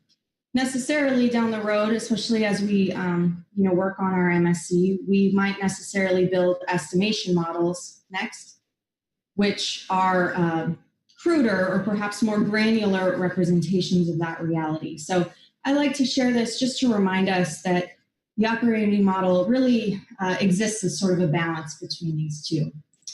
All right, next. So hopefully I've made it clear that the operating model is necessarily spatially structured. It's also age structured. It's to be written in a modeling language called Template Model Builder, and I'll speak briefly in a few slides about the rationale for that choice. At present, I'm working on conditioning the model to the large amount of input data that I've been provided. Next. Great. So I want to walk us through really what the spatial structure of the operating model looks like and where it comes from, because it's really the chief axis of investigation for this project. And I've also put an inset of another one of those abstract paintings just to remind us that any line we draw through this space is necessarily going to be an abstraction. You know, we're never going to perfectly capture every little dynamic, otherwise the model would never finish running. So the next few slides are going to be a series of maps, and the negative space in the top right is, of course, the coast of North America. And in this figure, the colored blobs are the political boundaries or the EEZs of the management regions. Next. So what I've done here is drawn these dashed lines which represent the breakpoints of a growth analysis that I did as part of my first dissertation chapter. Briefly, this analysis worked with Sablefish survey data and used a data-driven model framework to determine zones between which Sablefish size at age was the most different. And that work was published in Fisheries Research at the beginning of this year, so you're welcome to read more about that method there. Next. So one of the kind of early decisions we made with this model is to use those length at age breakpoints to define the biological stratification of the operating model. So all I've done in this slide is just colored in and labeled the 4 areas that were delineated by those dashed lines. And from here on out, as well as in the briefing book, these demographic zones are referred to as stocks. So within an individual stock, fish will share basically all of their biological properties. So things like length at age, their maturity schedule, and importantly, density dependence. So stock-recruit relationship operates at this scale. And this is the reason why the model can't presently be coded in stock synthesis. Just the current stock synthesis framework isn't yet set up to handle this sort of localized recruitment regime. So there's one more kind of flourish that needs to happen to make the spatial structure of the operating model play nicely with our research questions, especially as we move into MSE. And the reason for this is if we were to stop here and set up the model like this, we'd run into a problem when we were trying to, for example, modify catch levels in Alaska. Because when we went in to specify them for stock 3, we'd have a problem because some of stock 3 belongs to Canada. So to get around this issue, next,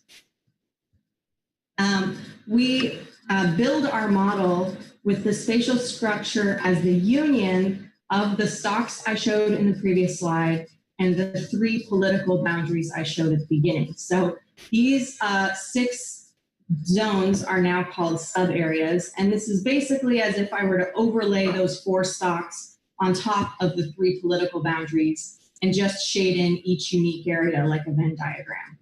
And here, this is a slight update from what's in your briefing book. We have named the sub-areas to be helpful reminders of the nesting structure. Next. So the letters that start each sub-area tell you which management region it belongs to. Next.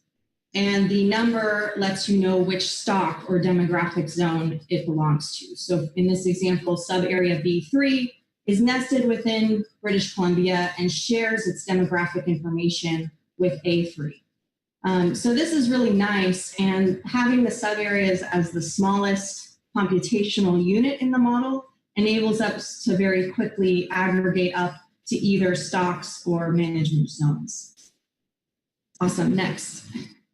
So the next 2 slides, I'm just going to walk through the data inputs we have. This isn't meant to be an exhaustive list of everything we could possibly include. Rather, I've really tried in my first efforts with this model to focus on the data sources that were used in the most recent assessments from the respective regions. So here I'm showing the years of data that we're working with for commercial fishery fleets from each region. There are 9 of them total. And as you might recall from the recent assessment work for Sablefish, the fixed fleet, which is the light pink line at the top, is an aggregate fleet of the hook and line and pot fisheries. And that's also true for Alaska. Next. Another novel research product we built for this project was a new spatial temporal standardization of survey data from this entire region. So basically we dumped survey data from Canada and both regions of the US into a VAST model to come up with a spatial temporal index that goes back to 1980. Those are the lines which are labeled with VAST. And then we additionally are working with a nominal catch per unit effort index from British Columbia, which goes through 2009. Next. The last little figure here I'm showing is the first cut, basically, of age composition data I'm planning to work with. You can see it's a little sparse in Alaska. Again, you know, we have, for example, length and age comp data for all West Coast fleets. This first effort just reflects what was used in the most recent assessments. Next. Great. So this figure is sort of the same information, except for on the x-axis, I'm now showing the individual fleet names, and the y-axis is showing the data type, and the panels correspond to the political regions. And all I'm trying to illustrate here is that we really do have great coverage in the sense that we have some fleet representing every data type from every region, which is quite good. Next. The one thing I'll just flag for you, it's also mentioned in the briefing book, is that we haven't yet built in the discard or length composition functionality in the model, but that's on the to-do list. Next. Great, so the next couple slides, what I'm going to do is just really briefly walk through some of the demographic or biological data inputs that we've generated for this project. So Melissa mentioned Luke Rogers, who was our postdoc and now works for the Canadian government. And he reanalyzed 40 years of mark recapture data from the entire Northeast Pacific. He built a mark recapture model, again in template model builder. Next. And what was great about this is he was able to estimate annual movement probabilities at the stratification relevant to our operating model. So it's really nice when you're able to get effectively custom data estimates that match perfectly with the stratification you're working with. Next. So here I'm just showing what those values were. The X and Y axes both correspond to the labeled sub-area shown in the little map in the corner. And one of the cool findings, which Luke plans to discuss in the manuscript he's preparing, is that it appears that British Columbia really acts as a net source of sablefish to these other regions, which is represented by the higher off diagonal values with areas labeled B. So these are incredibly useful to our model and really bring the spatial linkage component of the operating model to life. So we're very grateful to Luke for his work on this. Next. So another demographic input we have is, of course, length at age. So I mentioned briefly about the work I did for my first dissertation chapter, which was all about, detecting or determining which areas between which sablefish length at age is the most distinct. And once that exercise was done and determined these 4 regions you've seen a couple times now, we went back in, re-aggregated the data, and re-estimated the parameters of the von Bertalanffy curve at those strata. So the findings there aren't particularly shocking. Sablefish reach their largest size the more northwest you go. So stocked 4 being that dark green is where they reach their largest size.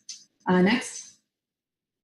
And so the final demographic input to discuss is maturity at age. So this was work led by Ben Williams, who, pardon me, at the time was at the Alaska Department of Fish and Game. He's now at Auk Bay. And he worked with macroscopic histological data to estimate the parameters of maturity at age curves for female sablefish. So again, kind of very fortunate to be able to have a custom data input at the strata necessary for our model.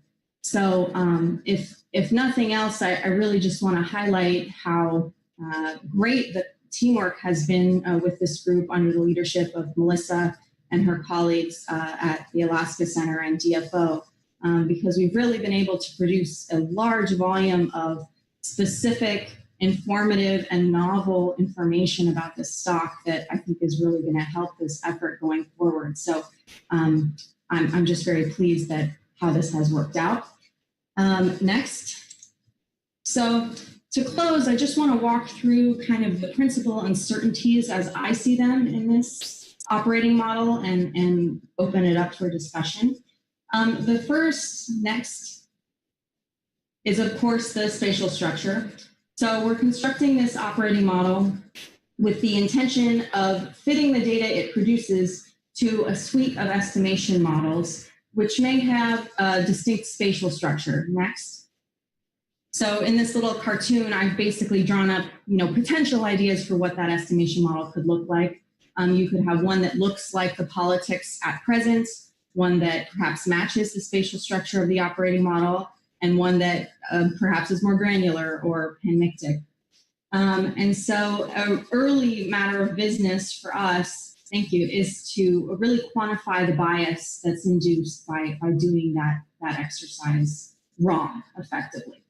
Another important consideration next is the specification of selectivity. So here, this figure is showing 9 panels, which corresponds to the commercial fishery fleets in the model. And I'm showing the selectivity at age or selectivity at length as specified in the most recent regional assessments. So you can see here that there's a lot of diversity in the functional forms that are used. Obviously, this isn't so much about biology, more so about model specification.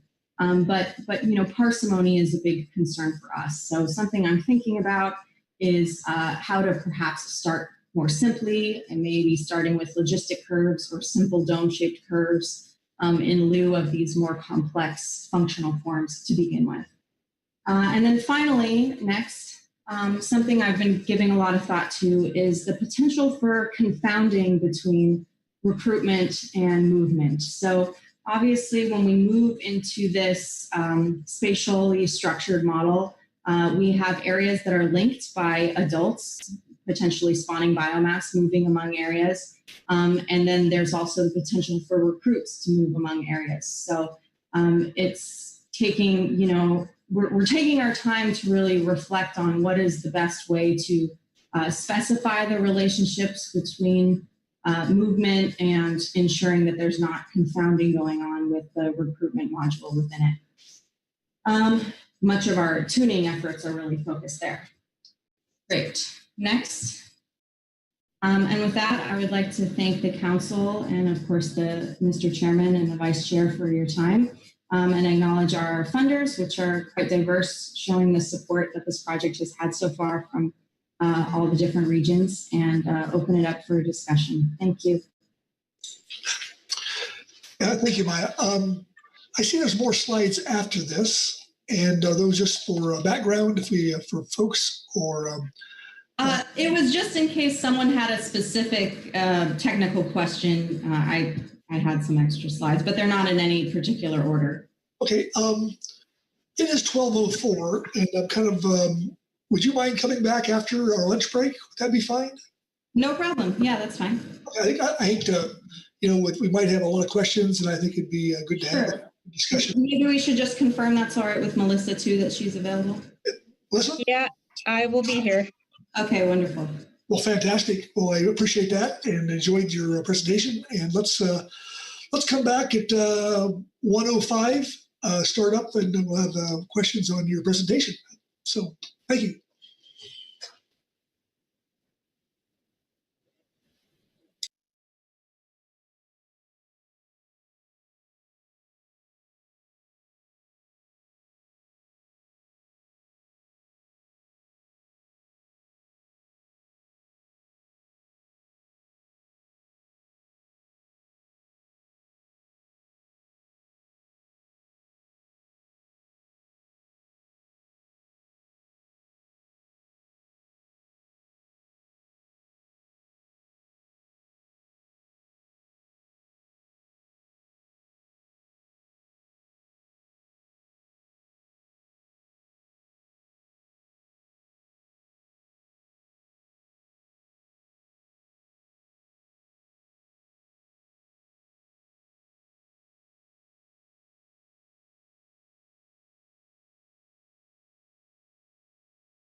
1 minute warning before we get started here.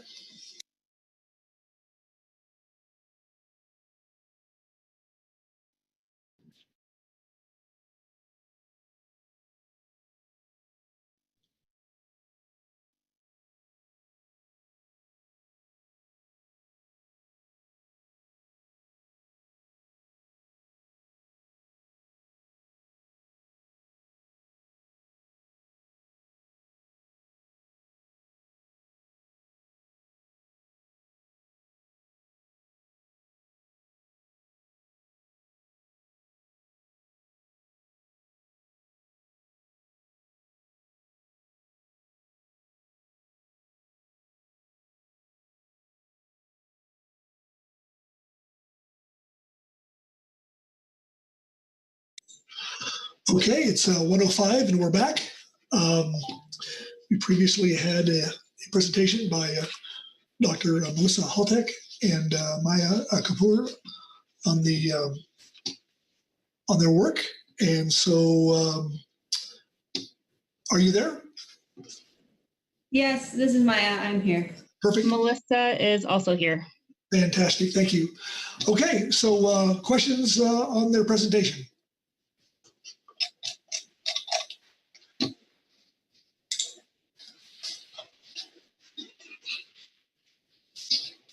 Of course, if I had you wait around for an hour and no one asked a question, I'm going to be embarrassed here. Hey, Brad, this is Chuck. Yes, Chuck.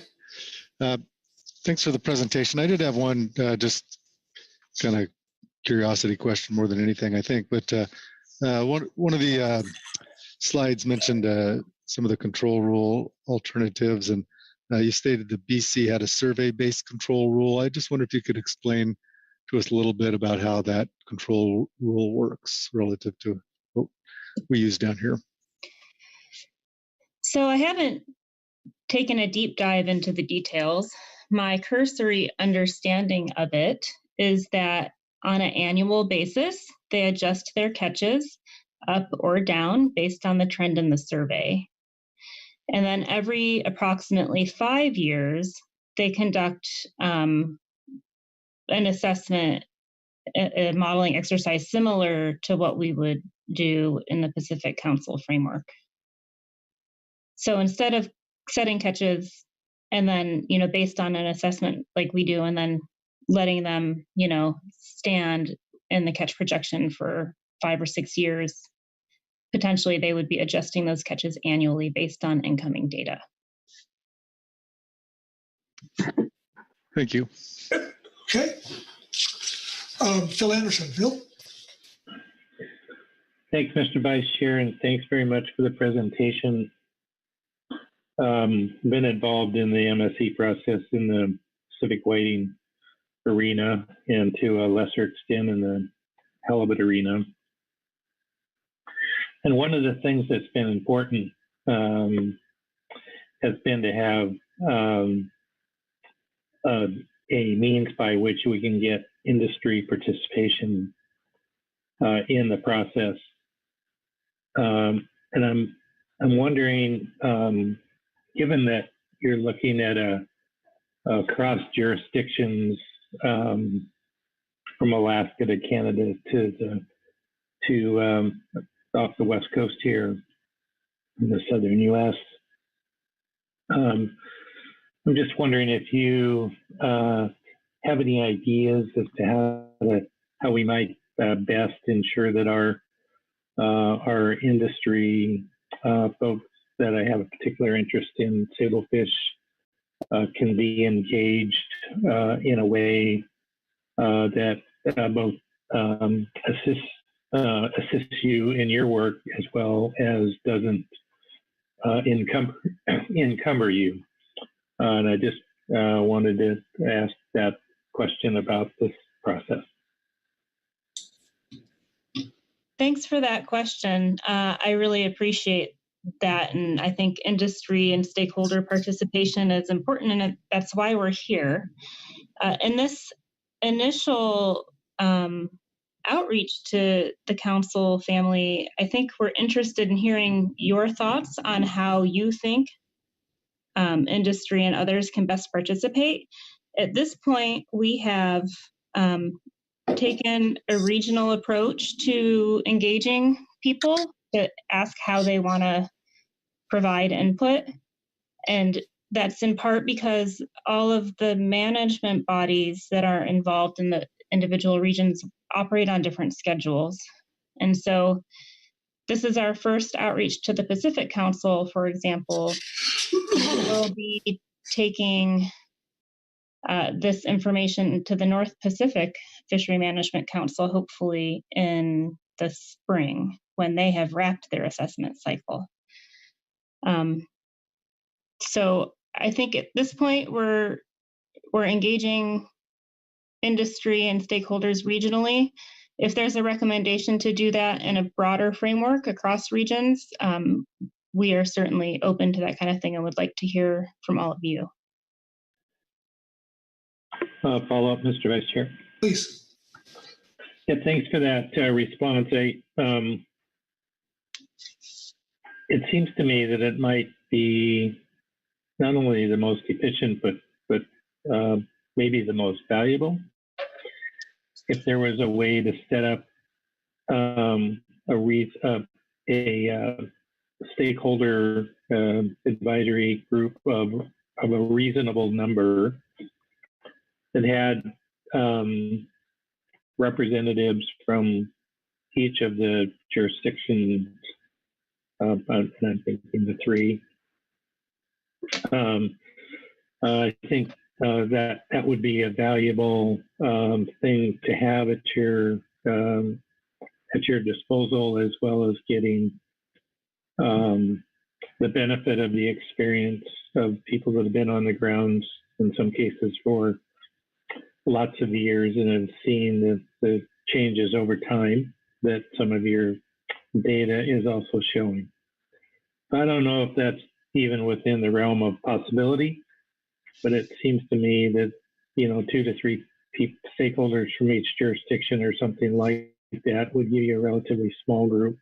I don't know if that's the right number, but at the same time, gain the benefit of the cross-pollination, if you will, between the different sectors and the different geographic areas that you're looking at. Yeah, thank you for that recommendation. I think that that's something that we can certainly pursue. I think that would be good. Okay, Louis? Thank you, Mr. Vice Chair, and thank you very much for the presentation. It's fascinating. I have about 17 different questions, but I'm going to just ask you one. As we brought up, this is an international stock, and I wonder if asking the IPHC, who I know is halibut, but also the people that are engaged in fishing halibut also fish sablefish, if they might have input as well, because we're going to have to regulate this internationally eventually, I think. Thank you. We can certainly conduct outreach to the IPHC. I've also asked folks on the East Coast that are involved with MSE processes there about their lessons learned and advice in their experiences. So I think that that's something that we've started and will continue to conduct. And, at this point, our focus has really been on the science question of, can we regionally provide improved scientific advice for regional management? So, I don't think, I think we need to get the science as right as possible before we go down the road of, what this means in the bigger framework. Good point. Thank you. Yep. Thanks, Louis. Heather Hall. Heather?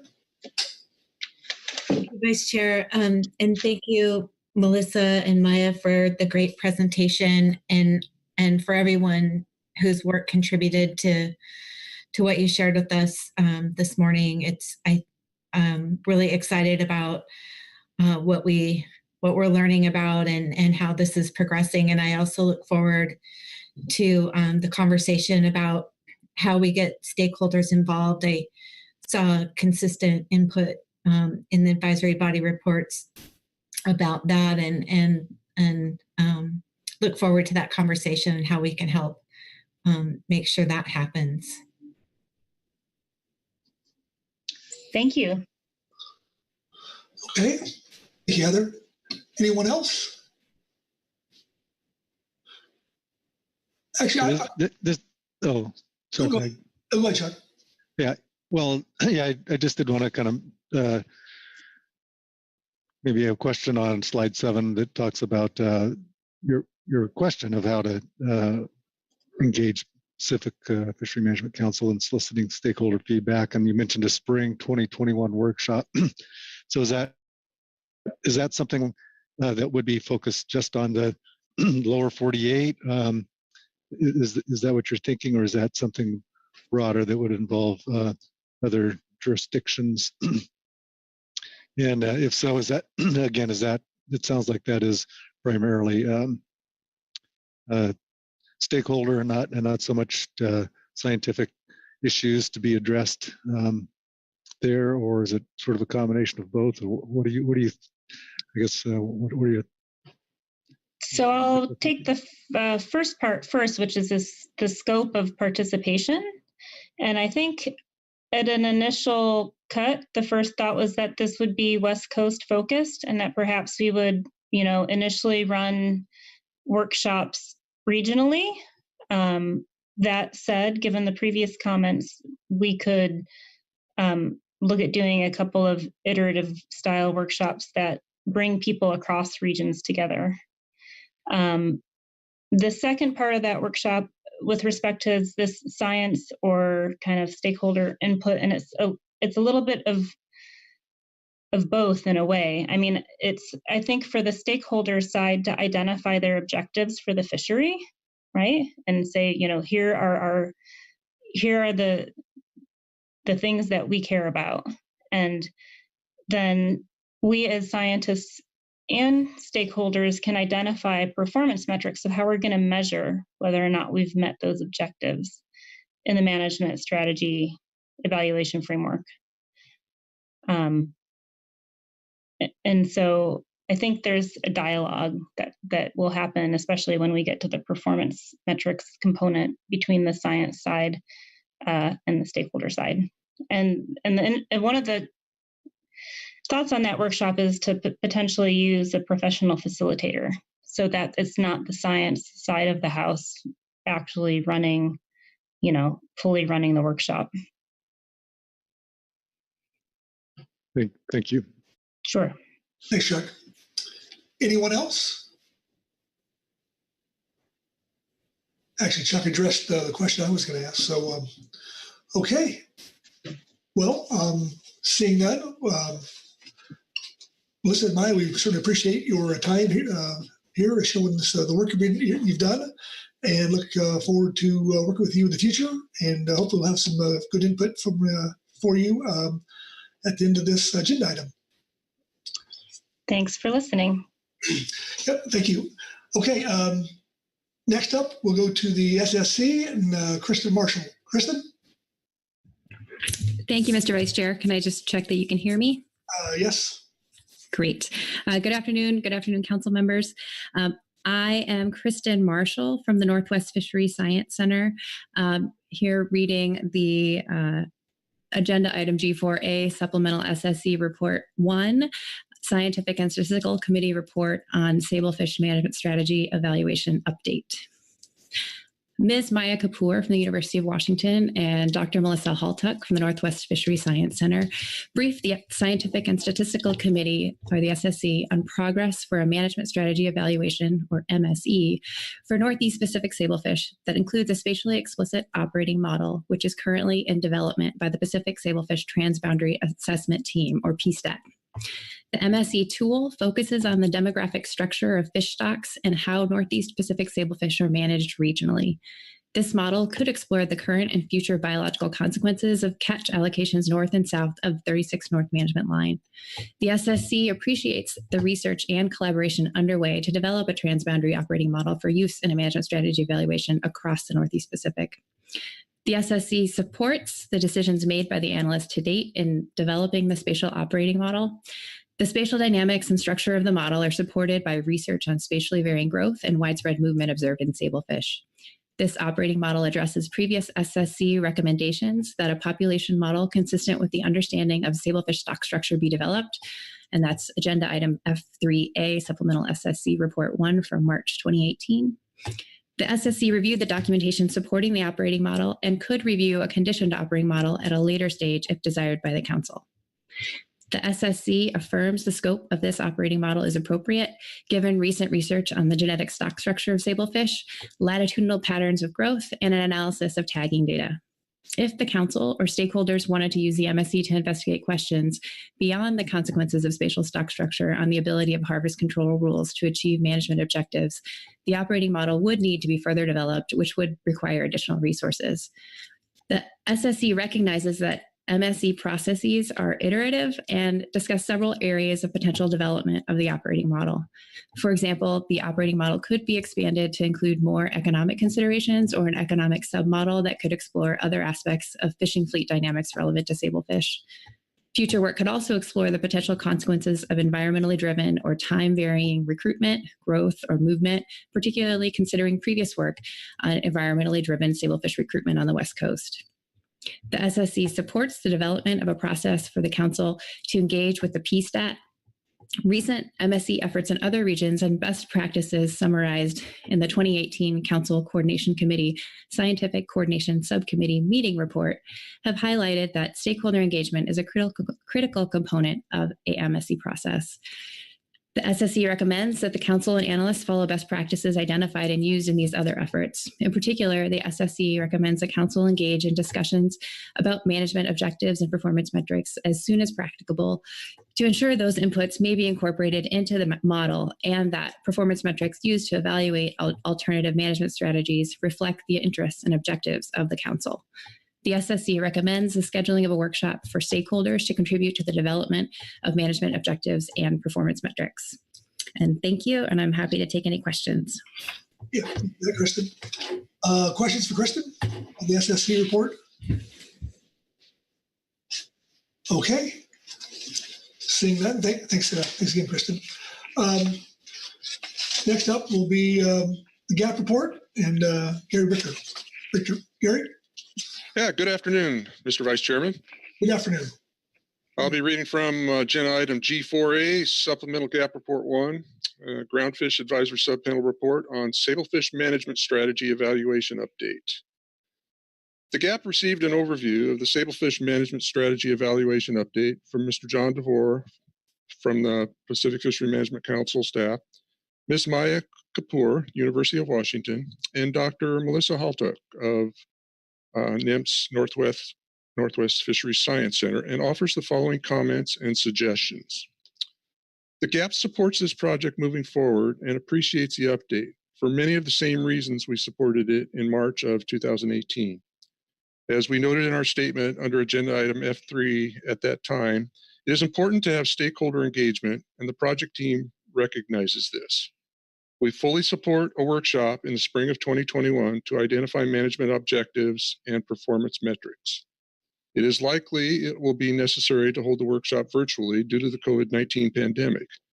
The GAP suggests scheduling a tentative follow-up workshop for the November 2021 meeting when we could possibly discuss the issues further in person. GAP members recognize the full 2019 Sablefish assessment showed an improved picture of the fishery compared to the comparatively pessimistic long-term projections as described in the early stages of the management strategy evaluation. We suggest this will be helpful in engaging stakeholders during further development of this management tool. And Mr. Vice Chair, that completes our GAP statement. Be glad to take any questions. Thank you, Gary. Questions for Gary? Okay. Seeing none. All right. Thanks, Gary. Oh, thank you, sir. Betcha. All right. And that will take us to public comments. And I believe we have two. Bill Blue, followed by Michael Drexler. Bill, are you there?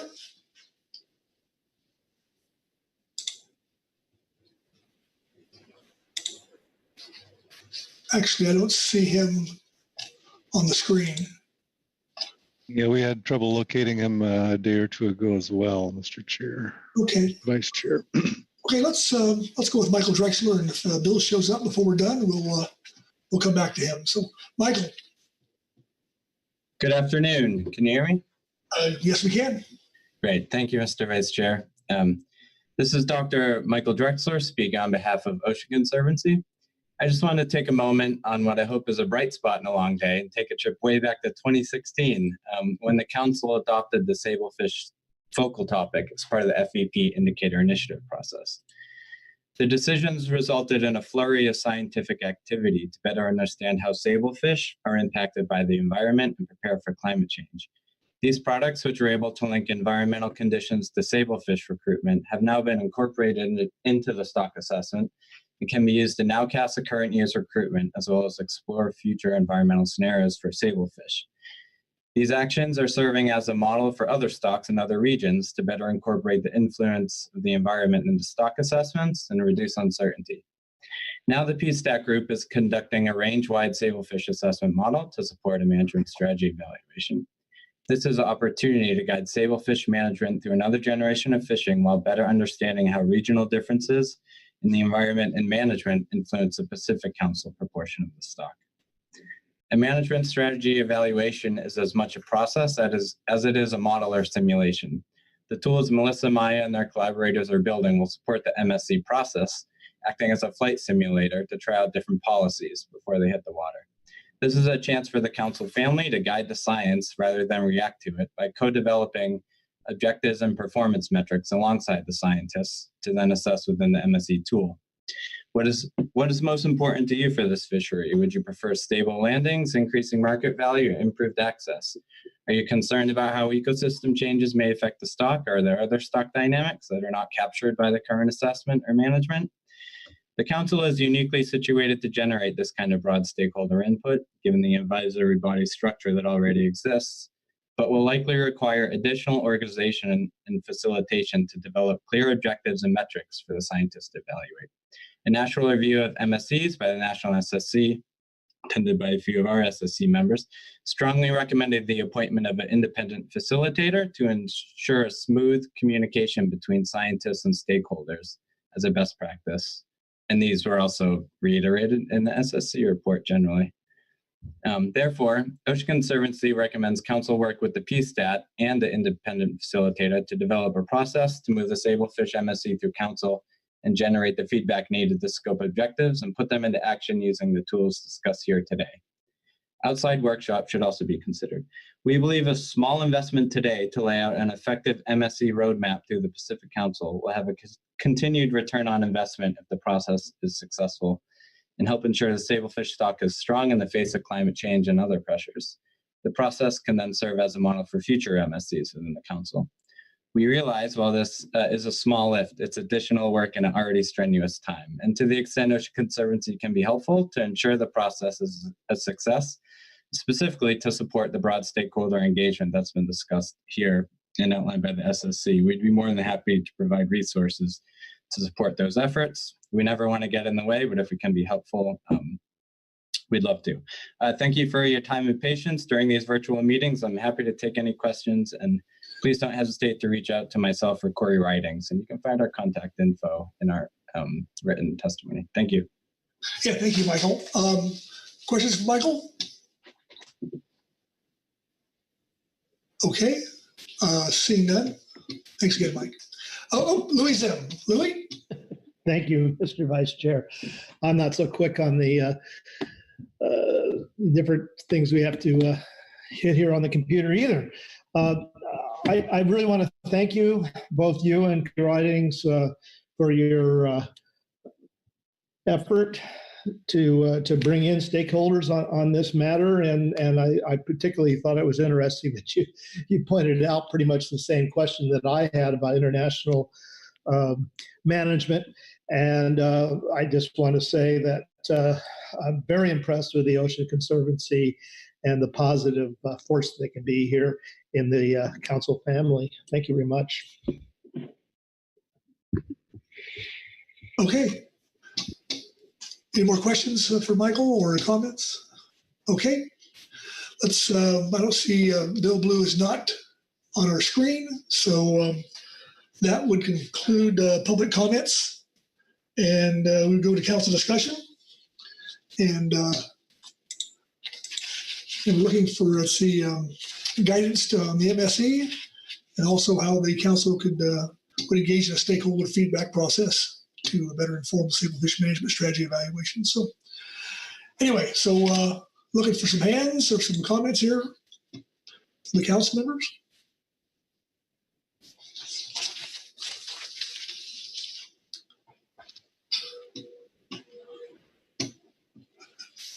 Phil Anderson, Phil. Thanks, Mr. Vice Chair. Well, as I understand it, there's this intent to have the workshop in the spring in, I think, April. And the SSC also had that as a part of their report in terms of supporting that. And of course, the GAP did as well with an additional request to follow up in the fall of 2021. And it just seems to me that I don't know to what degree and the group intends to invite people to that workshop if it is a regional workshop, i.e. the West Coast, which is fine. It seems to me that they would, the process would benefit by having some discussion and input across the various jurisdictions that are going to be involved here at some point. Doesn't need to happen right at the outset. So I would speak in support and appreciation of the intent to have the workshop in the spring. We'll look forward to hearing the outcome of that. Would like for us to keep on our screen the request from the GAP to have a follow-up in the fall of 2021. Hopefully by then we'll be able to meet in person and ask the MSC analysts and core team to give some consideration to trying to bring together some of the stakeholders from the different regions at some point as they're developing their goals for the program and the management strategy evaluation process. Thank you. Thanks for that, Phil. Maggie Summer. Maggie? Thanks, Mr. Vice Chair. But I'd like to support the comments that Mr. Anderson just made and agree with them. And also to recognize some of the points raised in our SSC's report. I think they made some good suggestions for potential future development of the operating model, recognizing that some of the things they suggested, for example, incorporating some more economic considerations or an economic model would be probably taking it beyond what we had described to us today in terms of a focus on spatial stock structure. But thinking about this in the big picture and our West Coast interest in sablefish as such an important fish to our fisheries, I think that would be something I would like to keep in mind to explore, and also thinking about it in the context of our upcoming tier fishery review and our potential actions on sablefish gear switching, and just the potential for West Coast stakeholders to really help inform the team here on the specific dynamics of our fisheries so that the operating model can best accommodate those and really make sure that it is including to the greatest degree possible or necessary the dynamics of our fisheries off the West Coast. So certainly would support that, and the ideas I have heard so far sound good. Thank you. Thank you, Maggie. Bob Dooley, Bob. Thank you, Mr. Vice Chair. I'm going to do what I do all the time, is kind of dumb it down a little. I support Phil and Maggie's approach to this, but I would just add that, if we're going to engage industry, that the presentations and such that come from the science need to be, as I'll channel my inner Butch Smith, need to be in his words, in English, not science speak. And to the extent I realize that people understand that part of it and the equations and all that, but a lot of people in industry don't. So if that could be paid attention to a little bit too when we do the interactions with industry, so that there's understanding, and then it could lead to a greater ability to buy in and actually be meaningful participants in the process. So I'll stop there, but just wanted to make that point. Good, Bob. Thank you on that. Further comments? Okay. John, I'll look to you. Do we have enough information and guidance from what we've heard so far?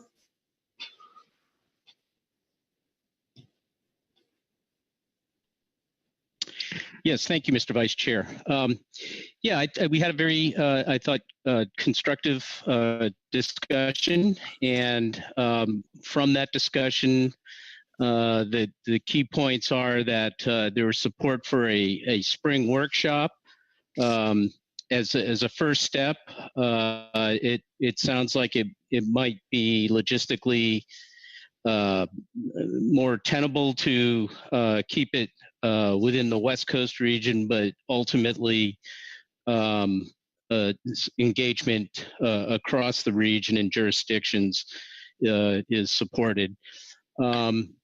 And I also heard some support for a council session in the fall of next year to go over the workshop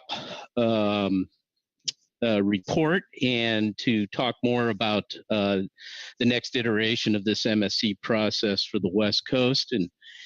And I think we have enough information to guide us in getting that spring workshop up and running, and I'll certainly work closely with Dr. Haltuck and the rest of the PSTAT and others to make that happen.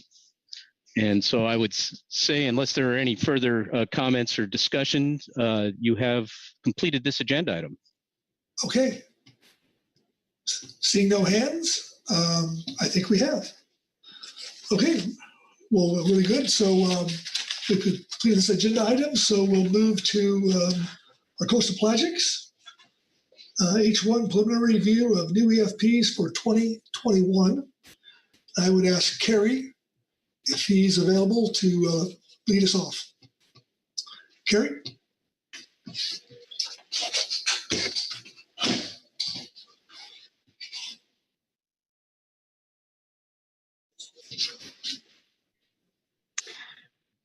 Yes, thank you, Mr. Vice Chair. I am here and ready to kick this agenda item off. It is H1, preliminary review of new exempted fishing permits for 2021. This is a standing agenda item for the November council meetings. This is where we take a first look at proposed exempted fishing permits for the upcoming year. It's a 2-meeting process. The action at this meeting is to adopt the proposals for public review, and then the April meeting is when they are approved as final and then forwarded to the National Marine Fisheries Service for the issuance of the actual exempted fishing permit. And this process is described in Council Operating Procedure 23. In your advanced briefing book materials, you have 3 letters of intent with supplemental materials or with materials attached, either describing previous work or planned work, including some data collection and things such as that. You have one from the West Coast Pelagic Conservation Group, that's attachment 1. And 2 from the California Wetfish Producers Association. Those are attachments 2 and 3. 2 2 of these, attachments 1 and 2, you have seen before. The third one is for biological sampling in Southern California. It's attachment 3.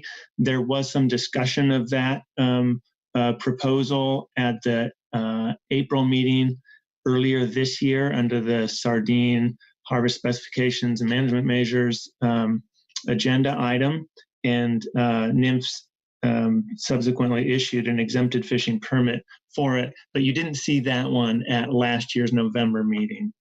Those are all in the advanced briefing book. There are some supplemental reports as well from the SSC, the CPSMT, and the CPSAS. And the action again here is to adopt the EFP proposals for public review. Pretty short and sweet agenda overview. I'll take any questions. Otherwise, oh, actually, one more thing I wanted to note. We don't have presentations planned for these. You're all pretty familiar with these EFPs already. We do have the proponents that are listening in and available to answer questions if needed. But again, we didn't plan any presentations because you're all fairly familiar with these. So after my overview, we'll go to the reports and comments of management entities and advisory bodies, and then public comment. I did see a couple of people signed up for public comment, for verbal public comment, and then the council action to adopt the EFPs for public review. That concludes my overview. Well, thank you, Kerry. Questions for Kerry before we get started here? Okay. Seeing none, we'll go to the SSC report and Galen Johnson. Galen. Great, thank you. Good afternoon to all of you. I am Galen Johnson of the Northwest Indian Fisheries Commission, and I am reading the SSC statements for this item. The Scientific and Statistical Committee received 3 preliminary exempted fishing permit proposals. 2 of these proposals have been previously reviewed. A third EFP proposal that has not been previously reviewed was reviewed by the SSC at this meeting. Diane Pleschner-Steele of the California Wetfish Producers Association presented a short summary of their EFP proposal for collecting biological samples from a limited directed Pacific sardine fishery to the SSC. The impetus for this proposal was the lack of age information for use in the stock assessment of Pacific sardine following the closure of the directed sardine fishery in 2015, as highlighted in the 2020 Pacific Sardine Stock Assessment Review Panel report. This EFP was designed after consultation with the analysts who conducted the last sardine stock assessment, and sampling from each landing will be conducted by California Department of Fish and Wildlife personnel. Total landings will be limited to 628 MT across 2 areas, Monterey and Southern California. Landings will be further stratified with the goal of 20 MT per month for each area during 2021. The SSC agreed that that continuation of the collection of age composition data was useful and the EFP should be supported. The SSC noted there was inconsistency across the Council's fishery management plans, FMPs, in its role in review of EFPs under the respective Council operating procedures. The coastal pelagic species, highly migratory species, and groundfish COPs all have identified a 2-meeting process, but the role of the SSC differs according to the FMP. The process identified in the HMS FMP that tasks the SSC with review of selected EFPs during the second meeting, after the HMS management team identifies a significant scientific component that would benefit from SSC review during the first meeting, is the SSC's preferred approach. And that concludes our statement. Okay. Questions for Galen? I see Brianna Brady. Brianna? Thank you, Mr. Vice Chair. Thank you, Galen, for reading the SSC statement.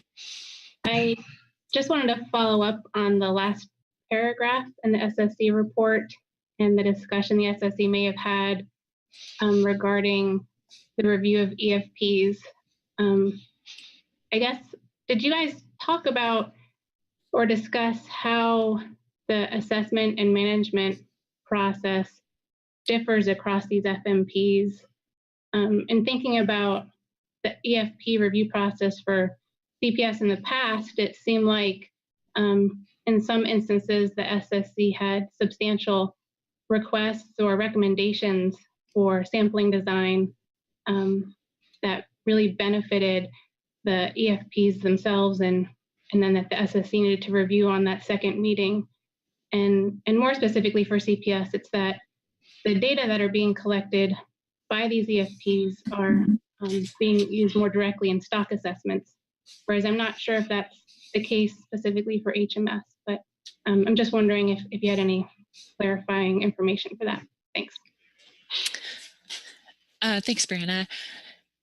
We didn't discuss that specifically. I think when they are directly being used, and this is me speaking from experience with the SSC, but not specific discussion, when they are specifically being used for the stock assessments, it's helpful if, like Mrs. Fletcher-Steele did with this EFP, if they talk to the analysts themselves. So getting that scientific advice from the people who are going to use the data as opposed to the SSC can be valuable. So there could be a balance there. Brianna? Thank you. Okay. Further questions for the SSC? Okay. Thank you, Galen. Thank you, Mr. Vice Chair. Next up, we'll hear from the management team. Alan Srich? Yes, I'm here. Thank you, Mr. Vice Chair. I'll be presenting the supplemental CPSMT Report 1. The CPSMT reviewed 3 notices of intent to reapply for exempted fishing permits for 2021.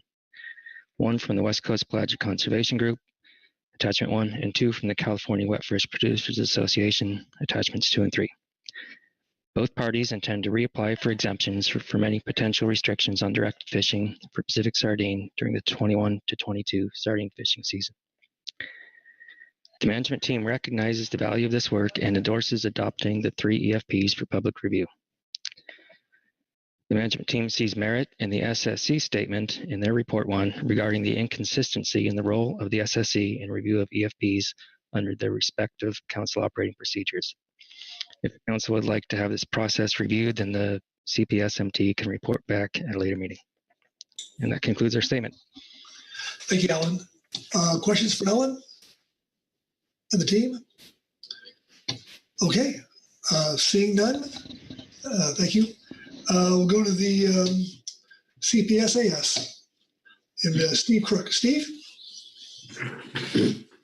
Mr. Vice Chairman and council members, I will be reading for agenda item H1, Supplemental Coastal Pelagic Species Advisory Subpanel Report 1. The Coastal Pelagic Species Advisory Subpanel discussed requests for 3 exempted fishing permits by the California Wet Fish Producers Association in cooperation with the California Department of Fish and Wildlife, and by the West Coast Pelagic Conservation Group in cooperation with the Washington Department of Fish and Wildlife.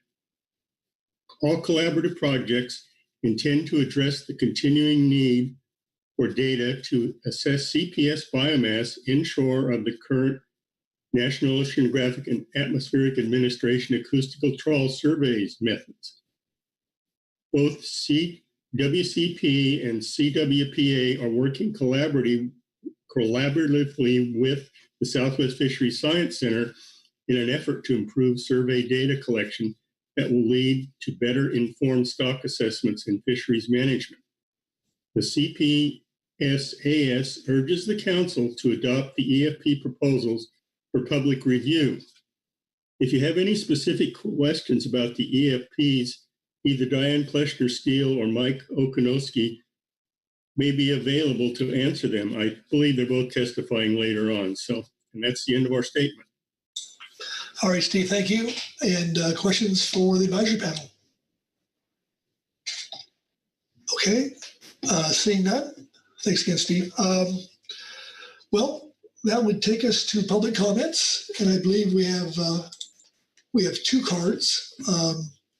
Diane Pleshner-Steele will start out off with, followed by Jeff Chester. Diane?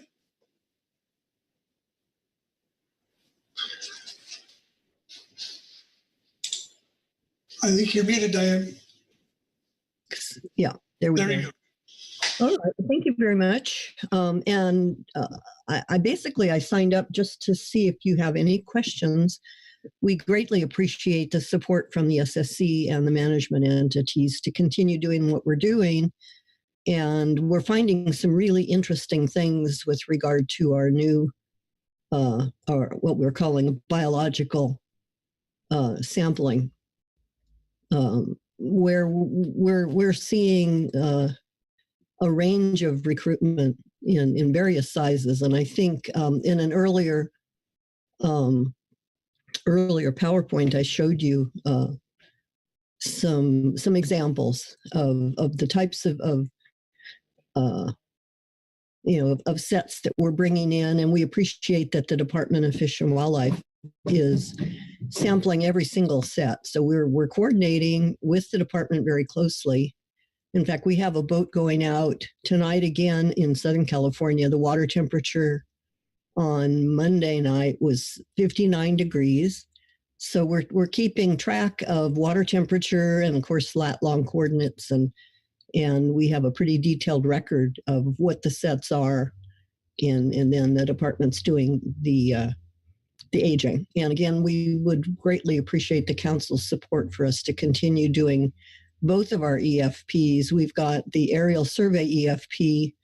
We're making good progress. We're trying to build a matrix in Monterey, similar to what we did in Southern California.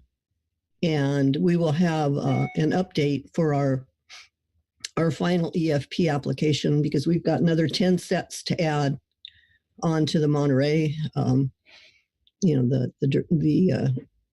point set EFP. So in any case, we appreciate your help and your support. And if you have any questions, I'm happy to answer them.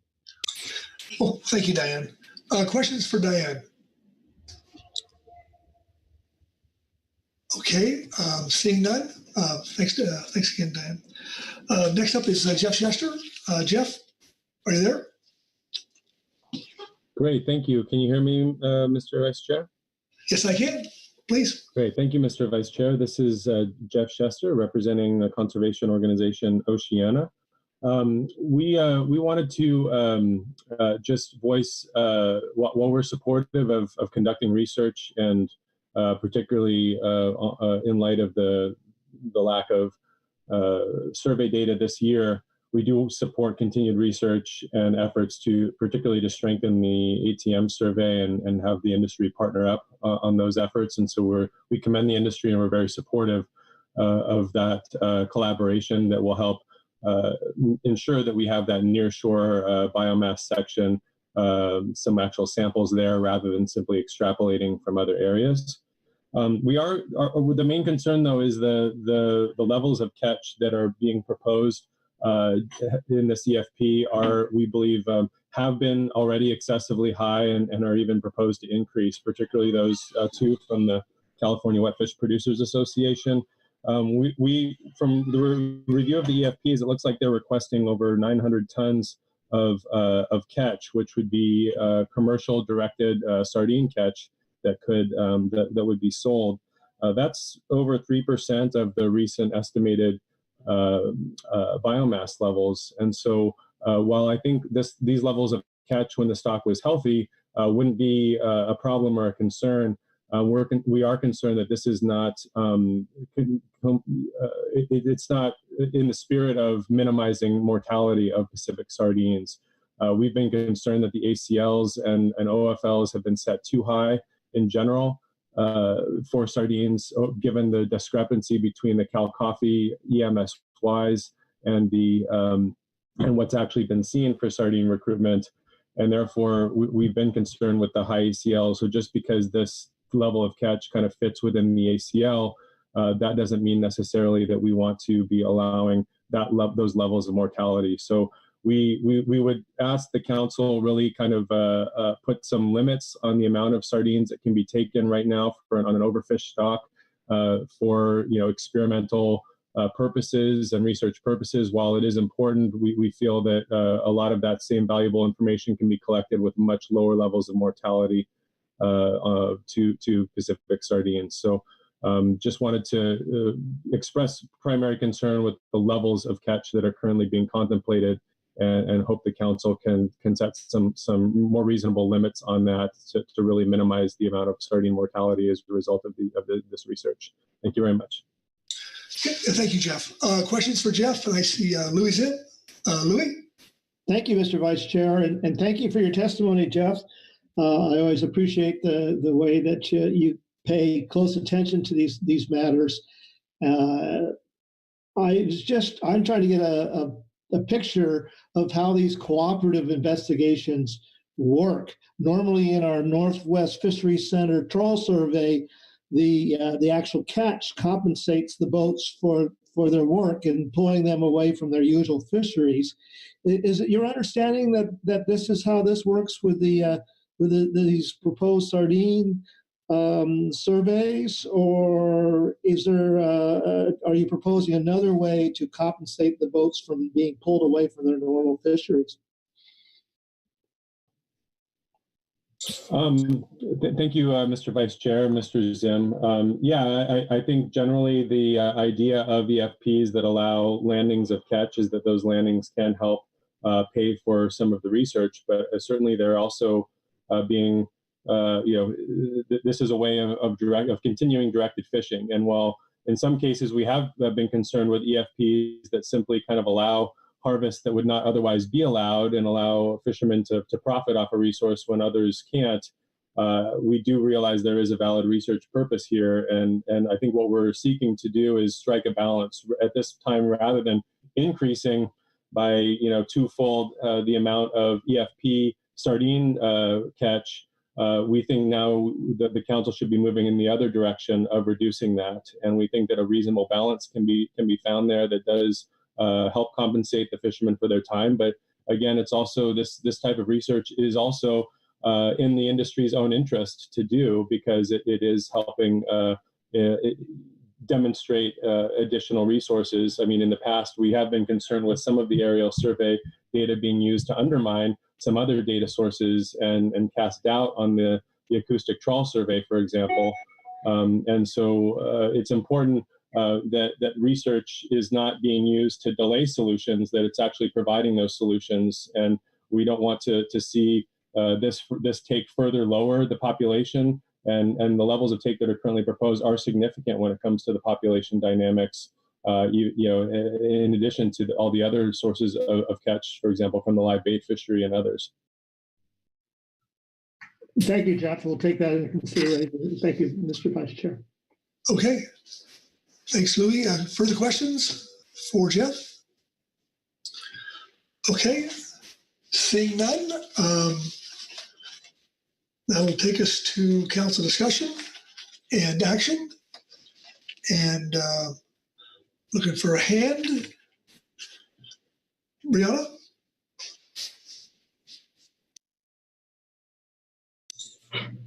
Thank you, Mr. Vice Chair.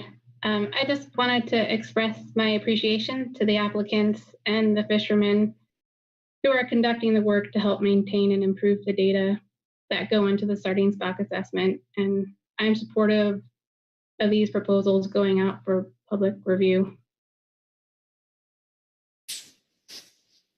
Okay. Anyone else?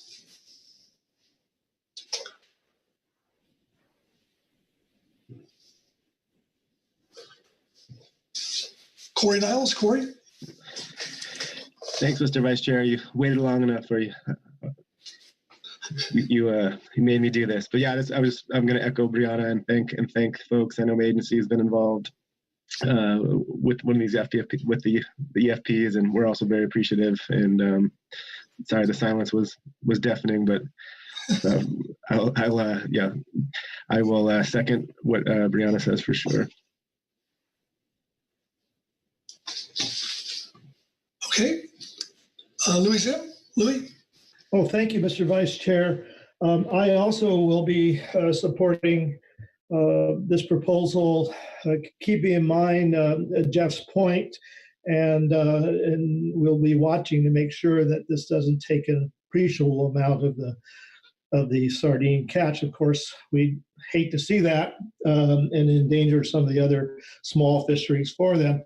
But I just wanted to point out, after my couple years, 23 or so years of research operations, that these activities are very expensive. It's wonderful that the department is supplying the aviation component of it, but running the boats is expensive.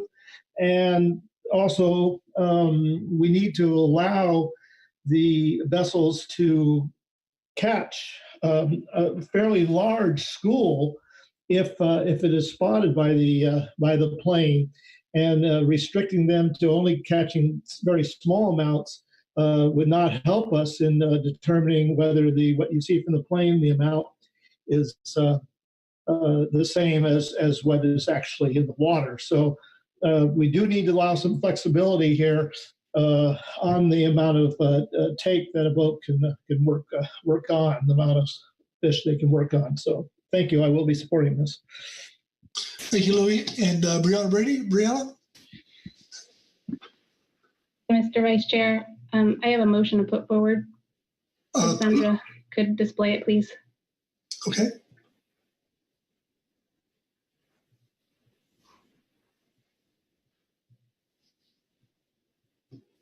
Thank you, Sandra. I move that the council adopt the preliminary exempted fishing permit proposals and agenda item H1 attachments 1, 2, and 3 for public review. Okay. Thank you for that, Brianna. And does the language on the screen accurately reflect your motion? Yes, it does. Okay, looking for a second. Bob Dooley. Thanks, Bob. Okay, Brianna, speak to your motion, please.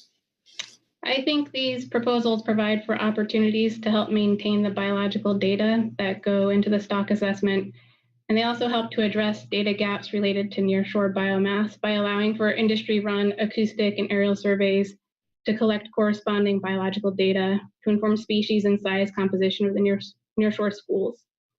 Additionally, our advisory bodies are supportive of these proposals being adopted for public review as well. Thank you. Okay. Any comment, discussion on the motion? Okay.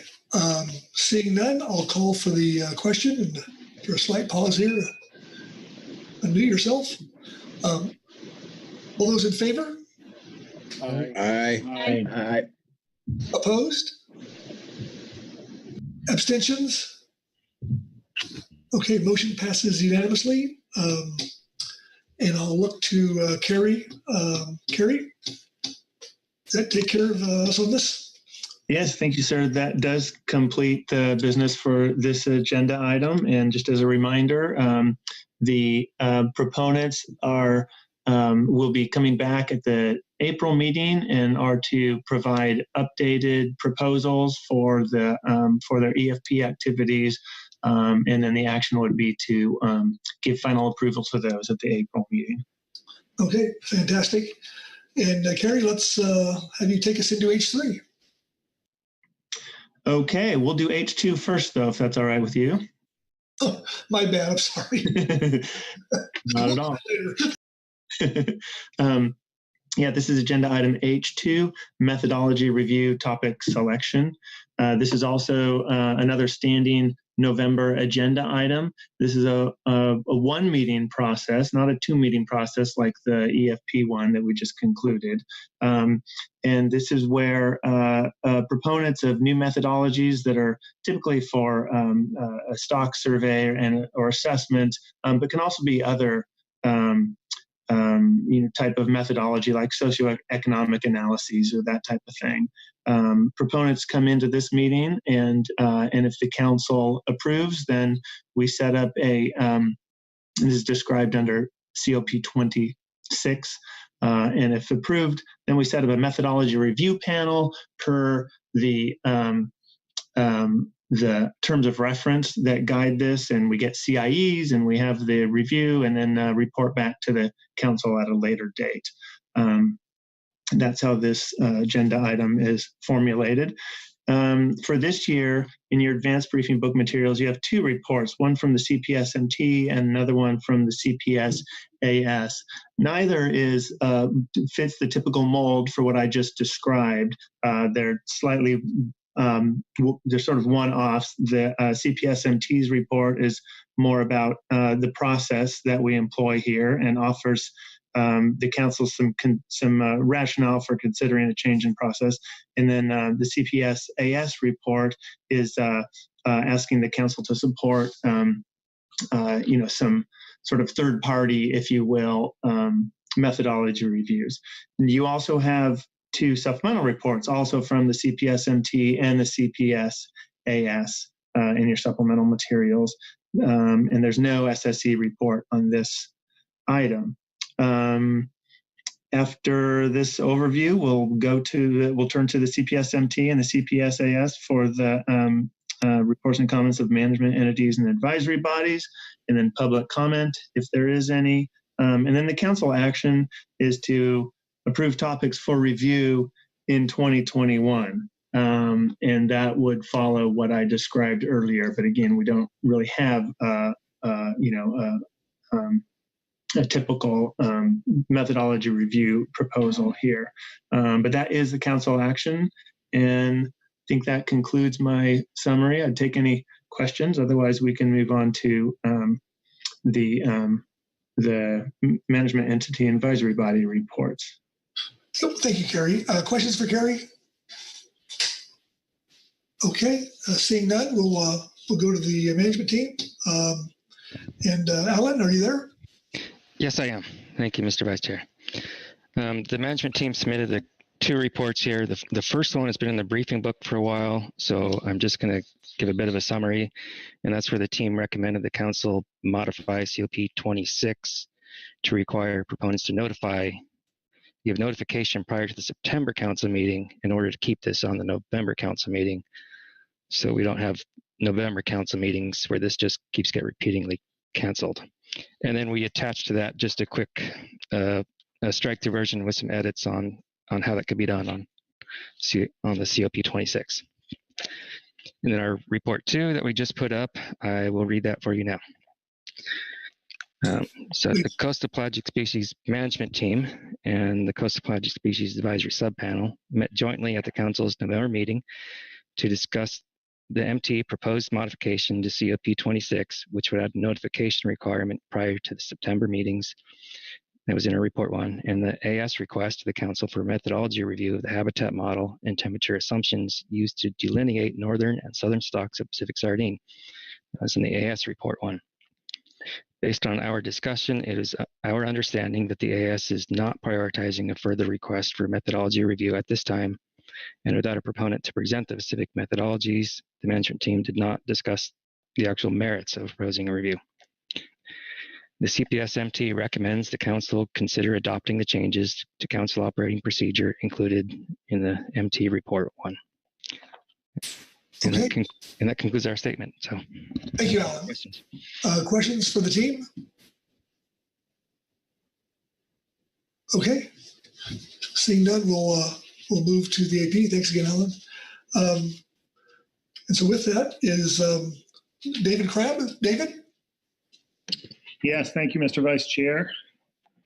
For the record, my name is David Crabb, and I will not be reading the CPS-AS Report 1 that was in the briefing book. I will be going straight to the CPS-AS Report 2. With that, the Coastal Pelagic Species Advisory Subpanel submitted a statement for the November Advanced Briefing Book, renewing our request that the Pacific Fishery Management Council support an independent methodology review related to temperature and habitat assumptions made in apportioning northern and southern sardine stocks. This request followed a similar recommendation made by the Scientific and Statistical Committee in 2019 to review the topic at the 2020 Sardine Stock Assessment Review Panel review for the reasons explained in our statement. In pre-council discussion with Southwest Fisheries Science Center leadership and National Marine Fisheries Science Management to discuss this request, given the abnormal conditions imposed by the pandemic, all agreed that accomplishing field surveys, including the near shore, is of primary importance to estimate the sardine biomass and maintain critical coastal pelagic species and ecosystem data streams. Therefore, the CPSAS would like to modify our statement to an acknowledgement that the top priority should remain to dedicate the time necessary to accomplish the 2021 field surveys. The CPSAS thanks the Southwest Fisheries Science Center for its support and acknowledgement of the importance of collaborative survey work involving industry to accomplish the essential nearshore component in 2021. The CPSAS also notes the briefing book statement from the Coastal Pelagic Species Management Team on this agenda item and its recommendation that Council Operating Procedure 26 be modified to require that proponents notify the executive director of their intent to request a new methodology review prior to the first day of the September council meeting for the council to retain the methodology review item on the November meeting agenda.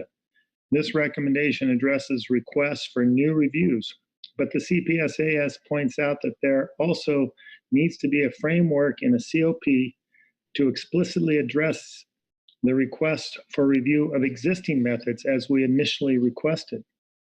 Current COP 26 language does state for existing methodologies that the CPS, MT, and Scientific and Statistical Committee together agree should be reviewed.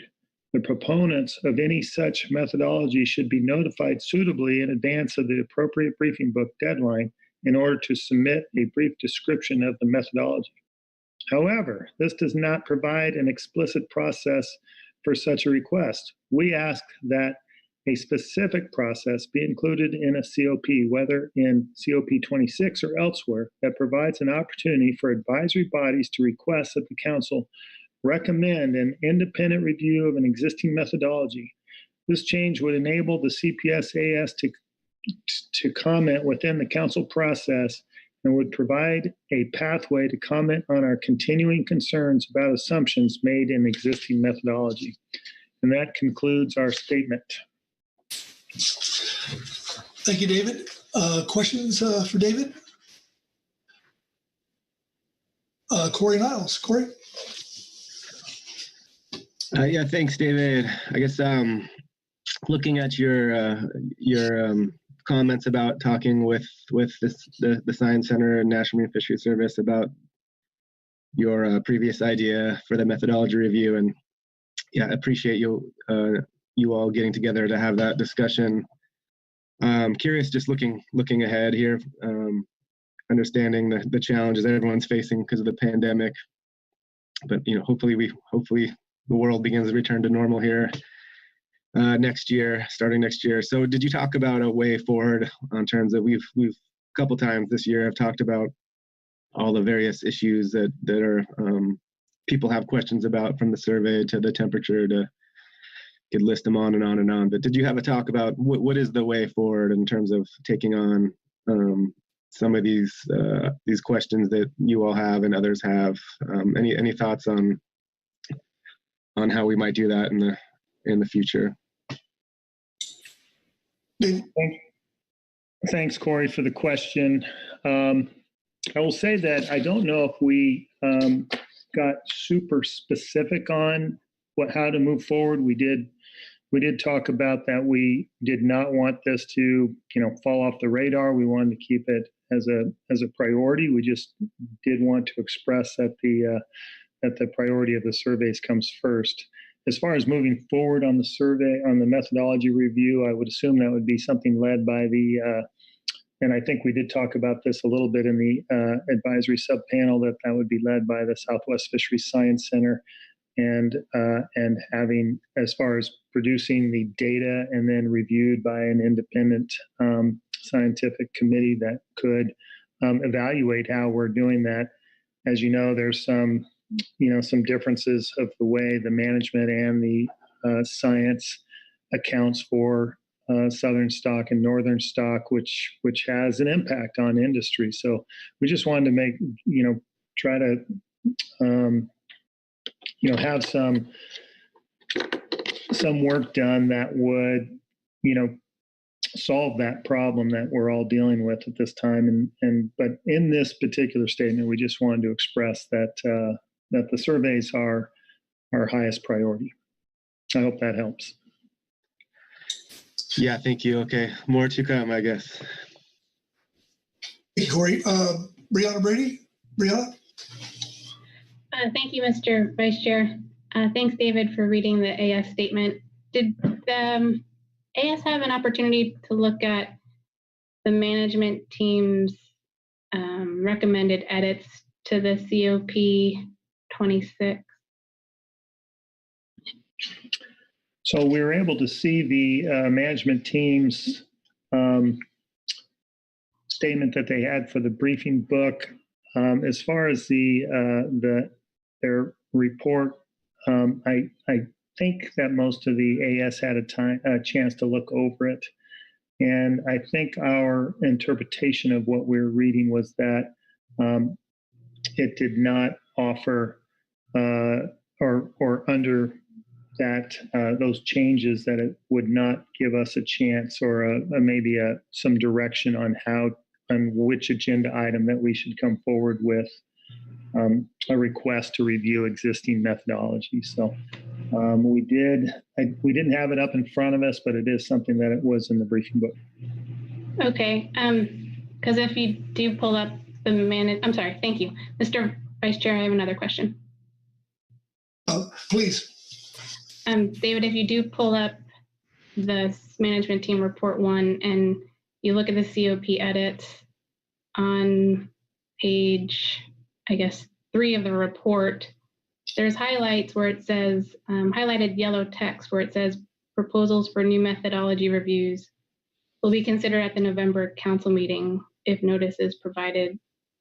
And so perhaps if the text were to be edited to say proposals for methodology reviews and just strike new, that might address some of the AS concerns.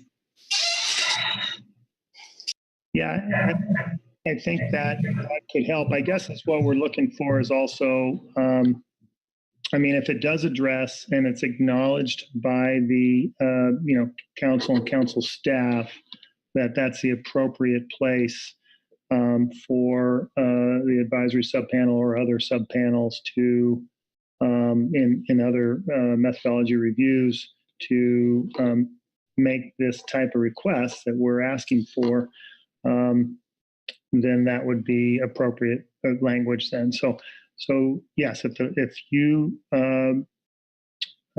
think that language would accomplish what we're trying to get through to the process, then that would work for us. So yeah, if there's a way to make some slight changes there, that would make us, that would satisfy, I think, the subpanel's request. Okay, Brianna, are you done? I saw your hand there. So. Yeah, thank you. Okay, thank you. Chris Kern. Chris? Thanks. Could I just clarify that the conversation about making an edit is in the context of COP 26 specific to coastal pelagic, or was that comment or suggestion potentially a more far-reaching one? Reason I ask is that just seems like it might be a very good idea. Could also be something we need to spend a fair bit more time thinking about if it's a more far-reaching measure. Thanks, Chris. I think that Brianna was speaking to the edits made in the briefing book by the management team that were for COP 26. So yeah, to answer your question, I think she was speaking about some wordsmithing on their recommendations. Thank you. Okay. Further questions for David, the AP? All right. David, thank you. Good to hear your voice. Thanks. Good to hear you guys as well. All right. That'll take us to public comments. That concludes reports there. And we have Diane Plester-Steele, followed by Jeff Chester. Diane? Thank you, Mr. Vice Chair and council members. I guess I signed up for this in support of the advisory subpanel's request. And with regard to the discussion that just went on between Brianna and David, I would point out that in our subpanel letter, there is currently in COP26 language, there is a statement for existing methodologies that the management team and scientific and statistical committee together agree should be reviewed. The proponents of any such methodology should be notified suitably in advance. And that was the concern that we had in discussion at our advisory subpanel, because that's very vague. And so perhaps if there's going to be some edits made to COP26, that might be the place that could be further strengthened so that there is a process and it's delineated, whether it's, notify in September as with the new ones, or just so that we know where it's appropriate to bring up a request for review of an existing methodology, because we do still continue to have concerns over how, the management and science with regard to sardine are being bifurcated, whereas the management is assuming all sardines caught are northern stock, and the science is now separating the stocks. And, it's a serious issue for us in California, because we still are seeing thousands of tons of sardines, and we're documenting that, through through the aerial survey to some degree to the aerial survey, but also through our EFP work, where we're sending the boats out, and they're having a really hard time finding small schools. And getting to Louis' point earlier, that we've got to figure out a way to somehow address this. But again, we're in full support of the statement that says that the highest priority should be doing a really good job with the spring and hopefully spring and summer surveys next year. And we're ready, willing, and able to participate to document the fish that we're seeing in the near shore that are not being counted. But getting back to to the statement, if there were a place in COP26 that we could clarify that there is an appropriate place for us to request methodology reviews for existing methodologies, that would be much appreciated. And thank you. Appreciate your consideration of this. Thank you, Diane. Questions for Diane? Okay, seeing none. Next up, Jeff Chester. Jeff? Hi, thank you again, Mr. Vice Chair. This is Jeff Chester from Oceana. I guess I wanted to voice some similar, requests for clarity in terms of the appropriate venue for reviewing existing methodologies, but wanted to reiterate, that I was, as an alternate on the CPSAS, supported that consensus recommendation to evaluate that northern versus southern stock to address that discrepancy in the management, and had hoped that the methodology review would be an appropriate place to do that. Similarly, we've also raised issues with the use of the SSC's use of the Cal Coffee 3-year temperature index as a method to set the overfishing limits and the catch rate that corresponds to maximum sustainable yield for the overfishing limits, and that carries over to the other parameters in sardine management. As you know, we've submitted scientific peer-reviewed literature conducted by Southwest Fisheries Science Center scientists that have found that Cal Coffee index, which was again designed for a one single stock scenario, when there are actually two stocks, it breaks down and is no longer predictive of sardine recruitment. and there's been a huge discrepancy, as I said, between actual sardine recruitment based on the 2020 stock assessment versus what has been being predicted by the Cal Coffee Index. So when you get science that, new scientific information that tells you that an existing methodology is not working to, as intended, there needs to be a clear way and avenue for those to get prompt review and to address those. When this last happened with the Scripps Peer Temperature Index, there was a paper published in 2010 saying that index was probably not the best one, and the council 3 years later did ultimately do a sardine parameters workshop in 2013 to address, and that was when the Cal Coffee Index was adopted, because at the time that was found to be a much better index, and then that was adopted by the SSC for use in 2014. So we've known about this issue for a while with the EMSY.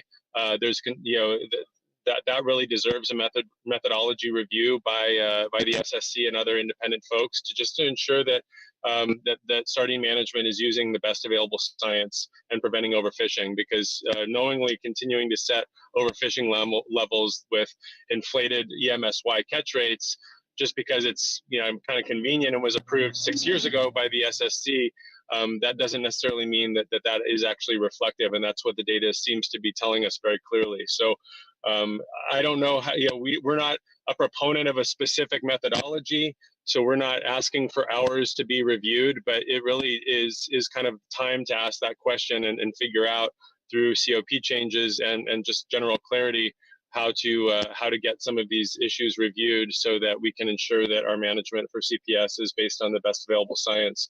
And for now, we hope that you prioritize both the issue that has been brought up by Diane and myself on the southern versus northern stock, as well as what we have been pushing for several years now, which is a review of that EMSY and the Cal Coffee Index used to set sardine overfishing limits. Thank you very much.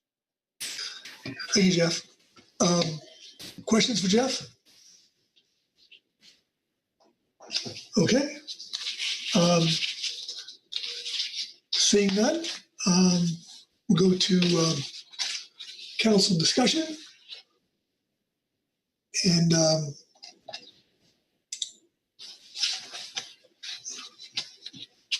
looking for some hands.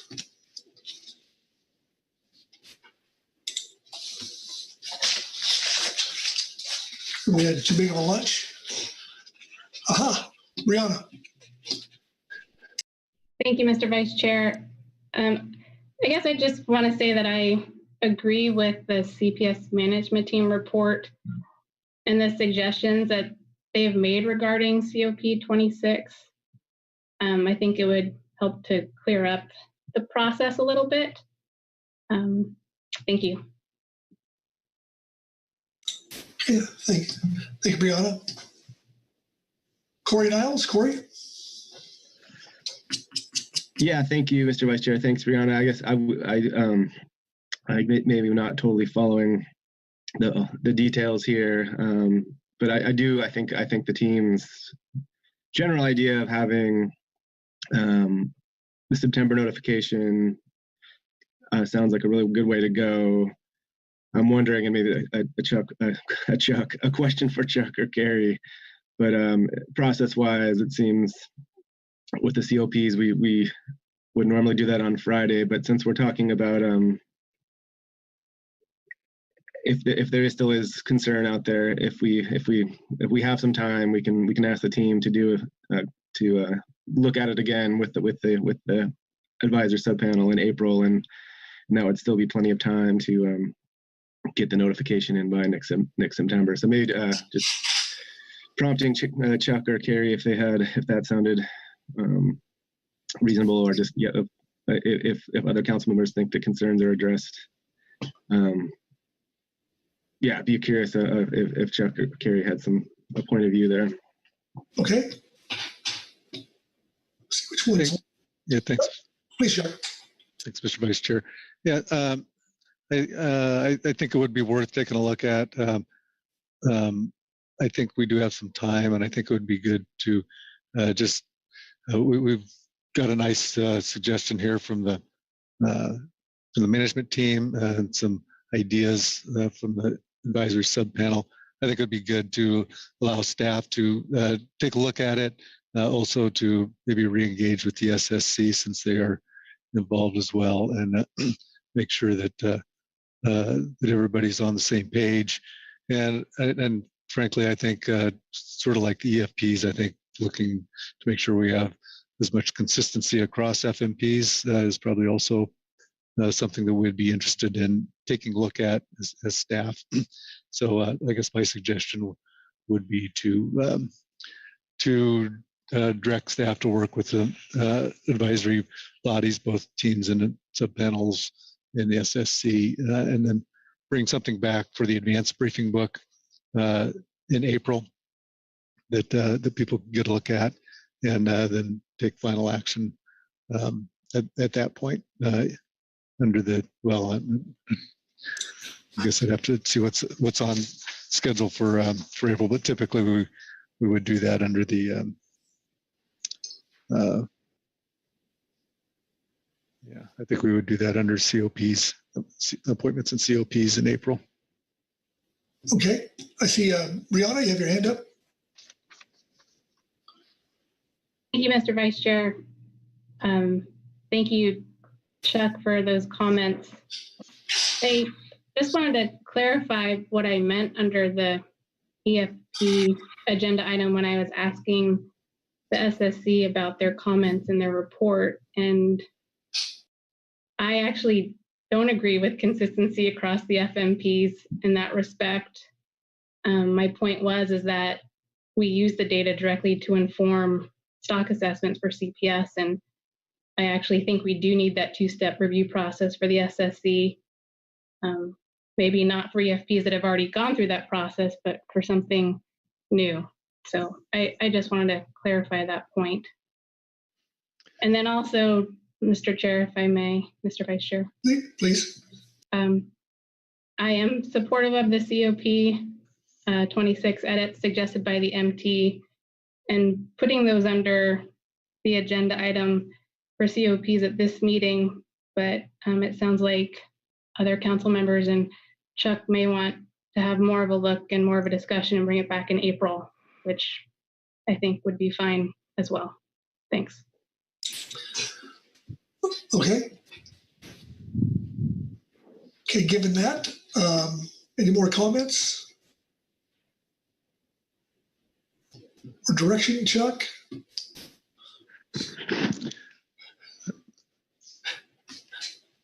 Oh, Corey Niles. Corey? I see Kerry's hands up, so I yield to him. Okay. Mr. Vice Chair. Kerry? Oh, thank you. Sorry, there's a leaf blower outside my window. Hopefully it's not too loud for y'all. Yeah, I just wanted to dial in a little bit to the request and the direction. So maybe that's time for me to ask now, or maybe I'll just put it out there, I guess. I don't know what Corey was going to ask about, but with regard to consistency between or among the the processes for the different FMPs and how they handle methodology reviews, they are all sort of different and unique. I guess my question was, is the direction to council staff to kind of open up all of the methodology review processes and try to get them all consistent, or was it more a matter of looking at the CPS COP 26 and just make sure that it is consistent with sort of standard approaches to the way we generally handle it? So I guess that it was more of a scope question. Are we still, when we come back in April with some ideas or proposals for a new or a revised COP, would it be just a CPS COP, or would it be perhaps others also? That was my question. Well, I see Chris Kern's hands up, so maybe he could give us some guidance. Chris, or some insight. Thanks. Appreciate it. Well, relative to the well, I guess I'll do it two phases. One, I think I'm supportive of looking into the COP specifically for CPS at this point. And I think the way Mr. Tracy proposed it makes quite a bit of sense to me. Others may have different opinions based on time sensitivity, and I don't have strong opinions about that, but it does seem to me that if we have the time to take a more deliberate approach, not intending to imply that the comments we have so far is not, but just to make sure, that seems to make a lot of sense to me. And in that same vein, relative to Carrie's question, to me, I would not be very supportive of a blanket assignment to review COPs right now for other FMPs. I would say that if council staff, as Chuck suggested, maybe wants to spend some time looking for consistency across those, and maybe kind of put that on the radar in some other way, I'd be open to that. But I'm not super excited about sort of seeking out changes to COPs in other areas at the moment. Mr. Vice Chair, just I think Chris characterized it well. I mean, I think we want to look at the other COPs. I'm not saying that we should, try and get them all to do the same thing. I don't think that. I don't think that's. I'm sure we don't want to do that. I think there's each FMP does have certain needs and different schedules. But again, I think it's worth at a staff level looking at these things and seeing if there's, if some good idea comes out of one, we might want to kind of start the process or the conversation with other FMPs, or if we see something in the other FMPs that look like it apply well to the CPS, I think we should, be willing to borrow from that. But I'm not suggesting that we go on a consistency drive here. But again, I think that starts with staff, and I think that's incumbent upon us to kind of look at that and to orchestrate the process with the objective of coming, the main objective being coming back in April with something for CPS in particular. Okay, thanks, Chuck, for that. Corey Nelson. Yeah, thanks, Mr. Vice Chair. No, I will echo what Chris and Chuck said there. That sounds great, but I did also want to just voice support for Brianna's point about consistency. I think she makes a good point. So while not opening all EFPs, looking at what she said there about why CPS is the way it is, I just wanted to echo it. That sounded like a good idea to think about as well. Thanks, Corey. Chris Kern, Chris? Thank you. Sorry. Thanks for indulging me. One quick question that I know the answer to, but I'd like to get it clarified to make sure. COP topics are generally under the admin sections of the agenda, correct? So that's where we'd expect it to be housed when it does come back. Mr. Vice Chair, I might respond to that. So, I mean, ideally they come up under agenda, depends on what COP, but in this case, I think it's appropriate that it comes up under the methodology review. It's relevant to that topic, how the process is carried out, and that's where we get the most. It doesn't get lost with all the other issues associated with appointments and COPs if that's the only place it shows up. So I think it's good to have it show up and see how it affects the agenda item that it's addressing. But I think once that's done, I think taking the final step in the appointments and COPs is fine, as long as it's had the proper exposure to the advisory bodies and the public under the relevant agenda item. We and frankly, if there was if we were doing final methodology review approval in April, then I don't think there's anything necessarily wrong with doing it there. But typically we at least like it to be introduced under the relevant agenda topic. Okay, thanks, Chuck. Any more comments? Direction? Okay, Carrie, I'll look to you. Oh, Corey Niles. Thanks, Mr. Vice Chair. You didn't have anything more on the COP, but quickly, as I asked in my question to David about the meeting between the AS and industry and the Science Center and the region, thanks again for everyone for doing that. I do think, as we heard in public testimony, there is interest in taking up some of these questions, and so just putting it out there in the air of over the course of the year, next year. So I hope we can have a similar conversation with the region and the Science Centers on the scientific workload and priorities. And thanks again for everyone for doing that and helping smooth out this agenda item. But I do hear that interest. It's been going on for a while, and do hope we can get to that dialogue at the council level when people's schedules start to normalize a bit. Thanks, Corey. All right. Okay, with that, Carrie, I think we got some direction out of that. You want to sum up where we're at? Yeah, thank you, Mr. Vice Chair. I think that's good direction. What I heard was direction to have the council staff take the lead on, looking at the recommendation from the CPSMT, probably do some informal consulting with maybe the SSC and the CPSAS, and come back and put something presumably in the advanced April briefing book for consideration by the council and all its advisory bodies. And that would be under the COPs and membership appointments agenda item in April. Wonderful. And so with that, I guess we'll conclude H2. And now I guess you can take us to H3. Okey-doke. Mr. Vice Chair. Oh, yes, Chuck. Might I suggest a break?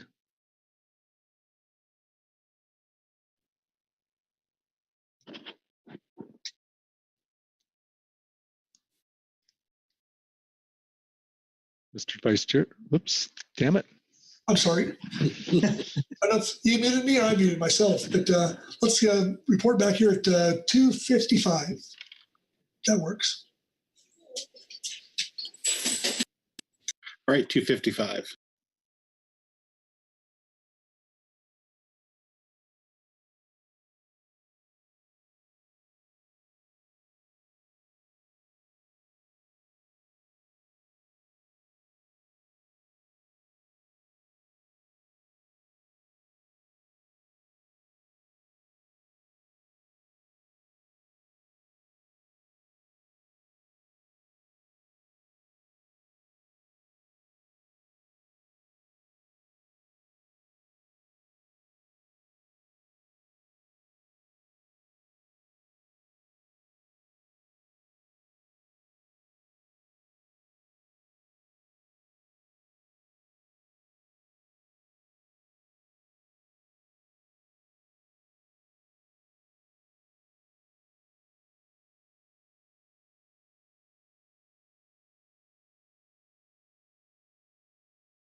We got a 1-minute warning here.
Okay, we'll start up here again. Carrie, are you there? Yes, Mr. Vice Chair, I am here. Thank you very much. I'll kick this off. This is agenda item H3, comments on court-ordered rulemaking on harvest specifications for the central subpopulation of northern anchovy. In this September, the U.S. District Court in the Northern District of California issued an order that vacated the 2019 catch rule for the central subpopulation of northern anchovy and directed the National Marine Fisheries Service to promulgate a new rule within 120 days, which puts us, I think, at the end of the calendar year.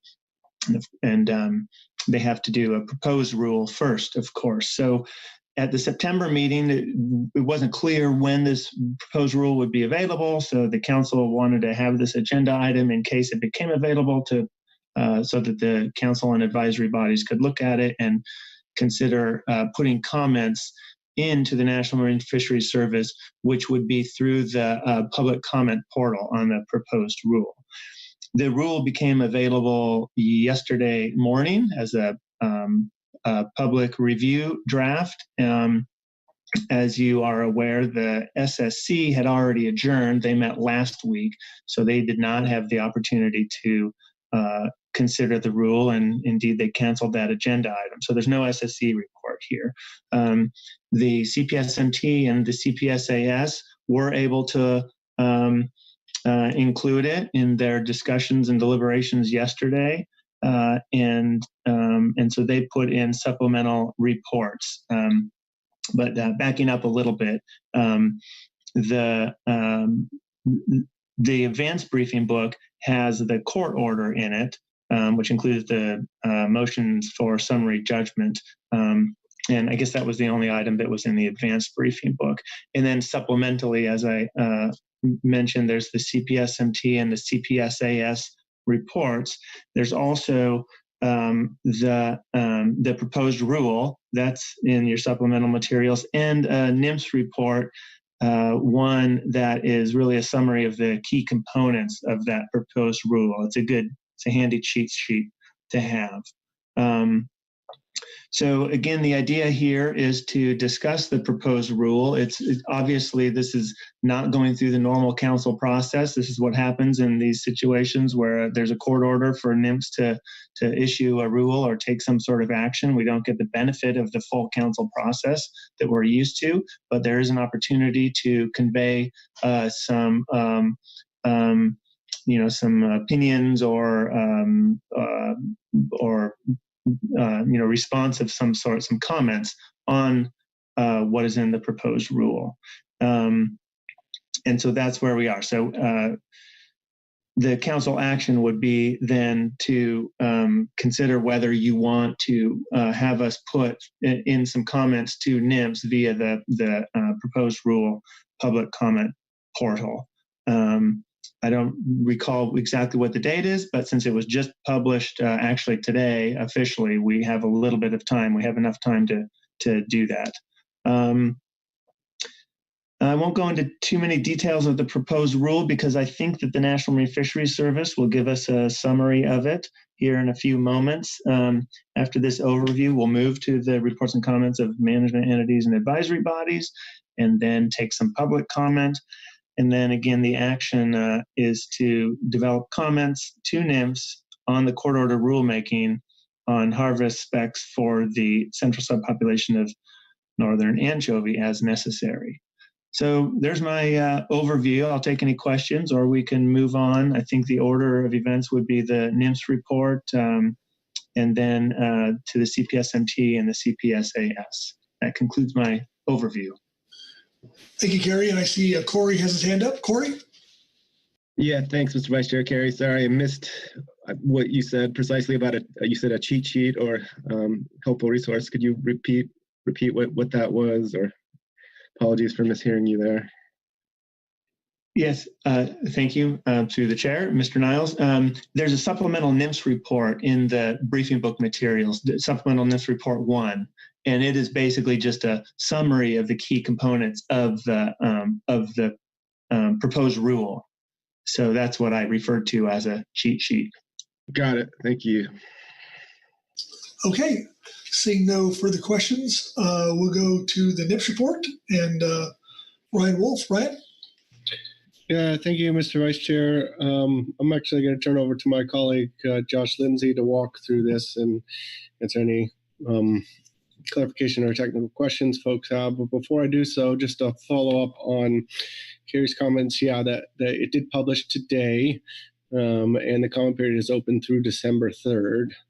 And again, just to reiterate our earlier statements that we regret that this is not available for SSC review and other advisory body reviews, really, or at least with a lot of time for them to review. We tried as best as we could, given the short time frame and the backlog of the Federal Register, but it's out now, and we welcome the discussion today. And with that, I'll turn it to Josh to introduce what's in the rule itself and Supplemental NMFS Report 1. All right. Thank you, Ryan. Josh, are you there? Yes. Can you hear me, Mr. Vice Chair? Yes. Yep. Great. Thanks. As Ryan mentioned, my name is Josh Lindsay. I'll be reading from agenda item H3A, Supplemental NMFS Report. If it's okay, I'm just going to jump to the background there. On September 2nd, 2020, in Oceana v. Ross, the U.S. District Court for the Northern District of California vacated and remanded to NMFS the May 31, 2019 final rule, hereafter 2019 rule, setting the overfishing limit, acceptable biological catch, and annual catch limit for the central subpopulation of northern anchovy, or central anchovy. The court ordered NMFS to promulgate a new rule in compliance with the Magnuson-Stevens Act and the Administrative Procedures Act within 120 days of the court's order. NMFS had issued the 2019 rule pursuant to a 2018 decision from the same court in Oceana v. Ross, in which the court had vacated the ACL established in a 2016 final rule, or the 2016 rule. The purpose of this current proposed rule is to set an OFL and ABC and ACL in compliance with the control rules for monitor stocks in the coastal pelagic species fishery management plan, which would protect the stock from overfishing and accommodate the needs of fishing communities. In doing this, NMFS determined that with such limited time available to develop and analyze more complex approaches for setting these reference points, the most appropriate path at this time for setting an OFL for central anchovy in accordance with the FMP was to use the same method as in the 2019 rule, however updated with the most recent information on the current status of central anchovy, that being the Southwest Fisheries Science Center's most recent acoustic trawl methodology estimate, shown there, of just over 800,000 metric tons. Next, you'll see in the report a series of tables. I will spare you reading each of those values, and we'll jump down to the current proposed rule data and collections and highlight those values. As you'll see there, we've listed the 4 most recent estimates of biomass that we have available to us, and the average of those estimates.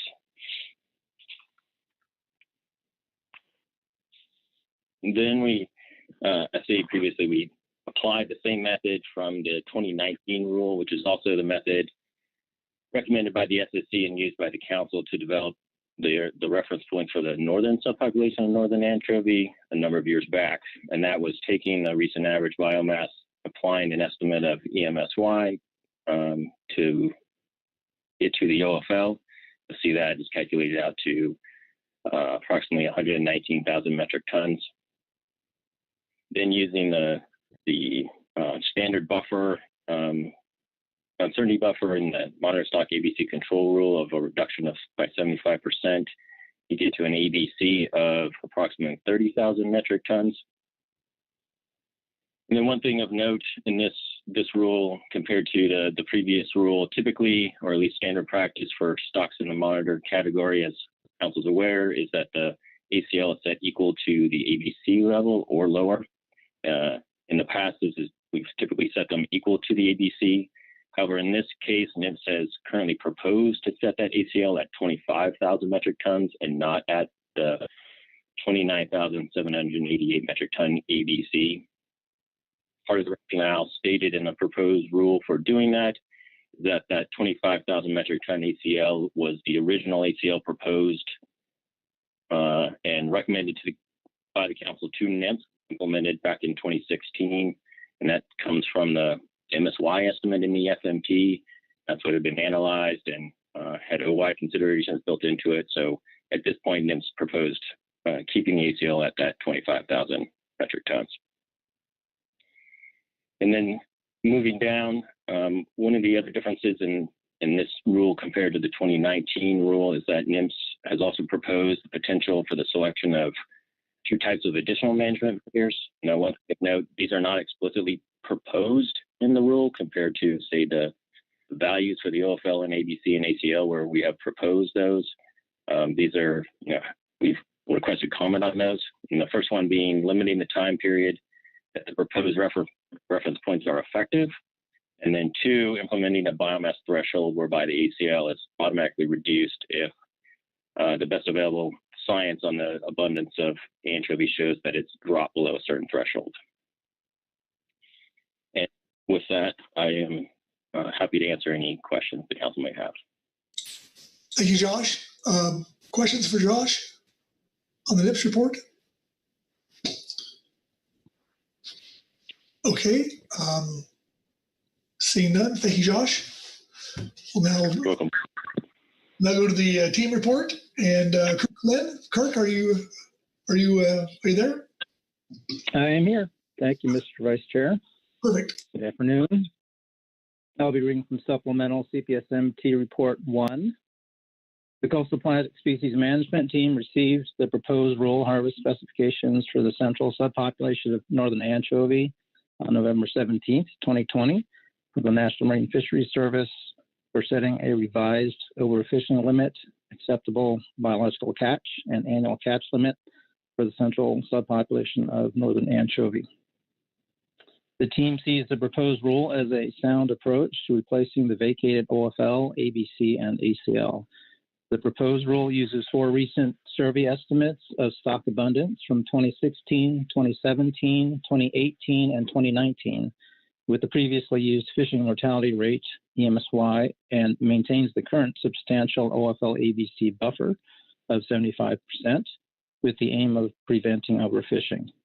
In addition to the new reference points for CSNA, the proposed rule proposes 2 potential additional management measures: a one-time limit of 3 or 4 years for the rule to remain in place, and a stock biomass threshold that would trigger a reduction to the ACL. The team suggests that timelines for revision of the OFL, ABC, and ACL, as well as triggers for making changes, are best left to the council process. The team will continue development of a management framework for CSNA and report to the council in June 2021. In addition, a benchmark stock assessment is scheduled for 2021. Therefore, the rule could remain in place until the council has better information that merits a revision of these reference points and consideration of additional management measures. And that concludes our report. Thank you, Kirk. Questions for Kirk on the team's report? Okay, seeing none, thank you. Next up is the advisory panel. David Crabb. David? Yes, thank you, Mr. Vice Chair. For the record, my name is David Crabb, and I'll be reading the supplemental CPSAS Report 1. The Coastal Pelagic Species Advisory Subpanel reviewed the National Marine Fisheries Service report and proposed rule. We appreciate the information and detailed analysis and rationale presented in the NMFS proposed rule. In light of the increased abundance of anchovy and the Council's ongoing efforts, we encourage the Council to support the proposed rule and include in its comments a description of work accomplished to date and a projected timeline to review and potentially update the proposed rule reference points of 29,788 metric tons and an annual catch limit of 25,000 metric tons. Regarding comments and recommendations on proposed additional measures, 1, limit the effectiveness of the ACL in this proposed rule to 3 or 4 years, and 2, implement an accountability measure that would automatically reduce the ACL if the stock falls below a prescribed level, i.e. 100,000 metric tons, for 2 consecutive years. A majority of the CPSAS recommends that the Council continue its stepwise progress and support a management workshop as a high priority to gather data essential to produce an integrated population model to assess biomass, incorporating multiple indices of abundance, not only acoustic trawl surveys. The workshop and related modeling can determine the frequency of assessment changes to OFL and ABC based on best available science determined by the Scientific and Statistical Committee and the CPS management team, and accountability measures to further protect anchovy if necessary. A minority of the CPSAS concurs with the majority of the Council's efforts to update anchovy management should continue, but also supports limiting the effectiveness of the proposed rule to 1 year in keeping with an annual specifications process for the central subpopulation of northern anchovy. A minority further supports inclusion of an accountability measure wherein the ACL would be reduced in response to biomass falling below a specific threshold. Thank you for your consideration. And that concludes the advisory subpanel statement. Thank you, David. Questions for the AP? Okay, seeing none, we'll move to public comments. And we have four cards in. We'll start with Diane Fleishner-Steele, followed by Jeff Chester. Diane? Thank you, Mr. Vice Chair and council members.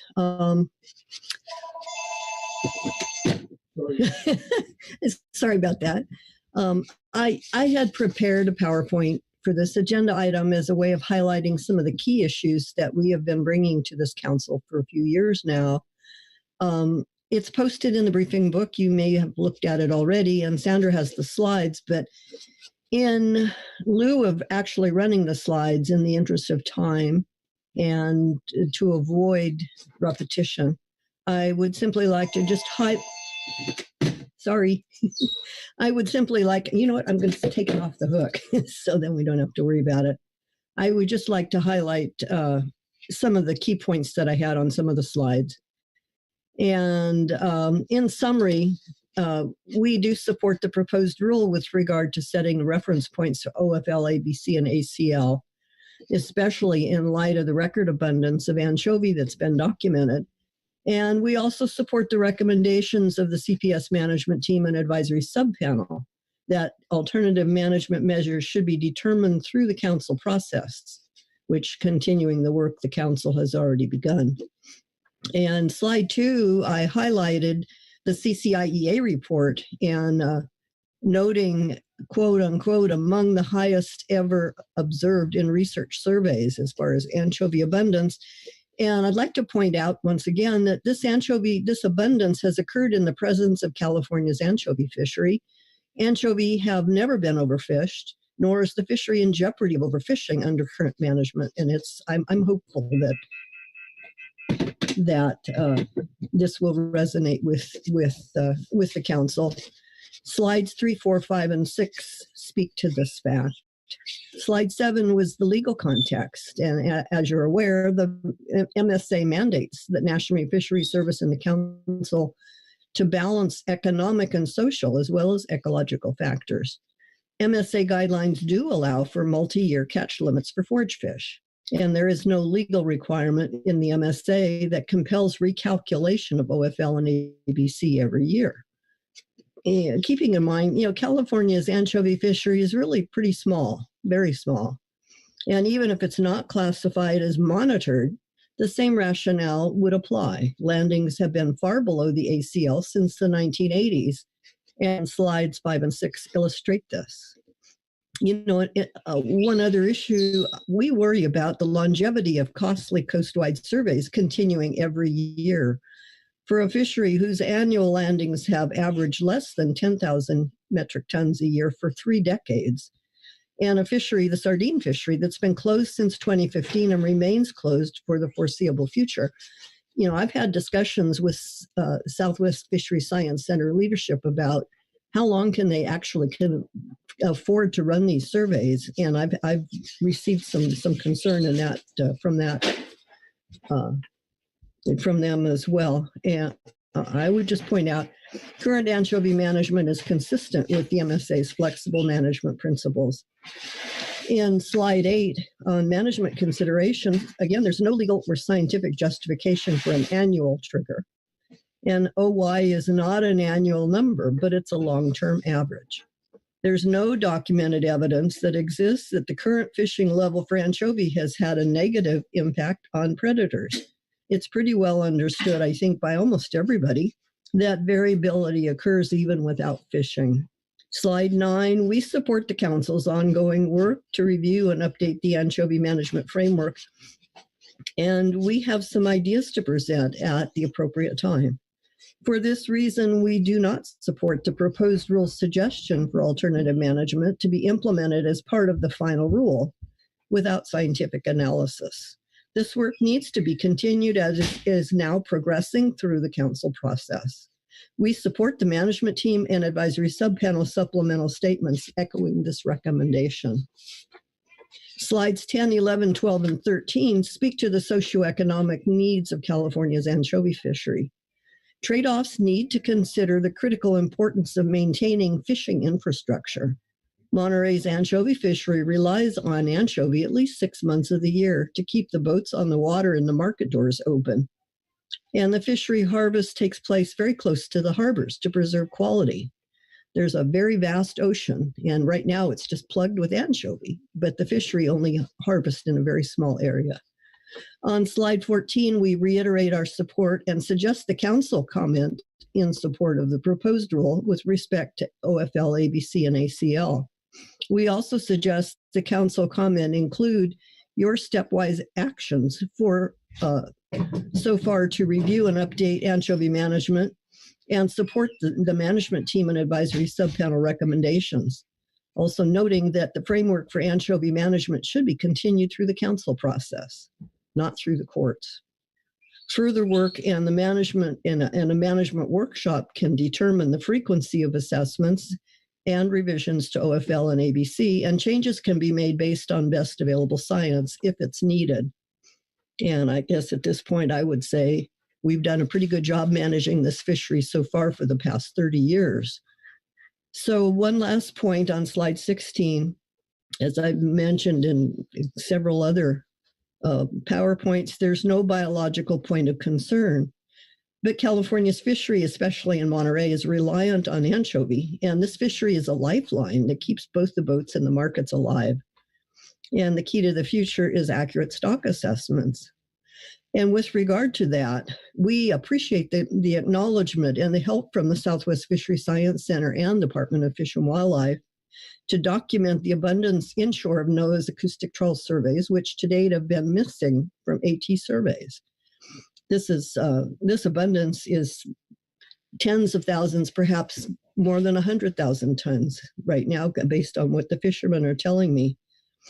So we're standing by and we're ready and willing to help. And I think improving the science is so important to California fishermen and processors that they voted 30% of their sardine disaster relief funding for research. So our goal is to develop a real nearshore biomass estimate. And we thank the council for your consideration. Thanks very much. I'll be happy to answer questions. Thank you, Diane. Questions for Diana?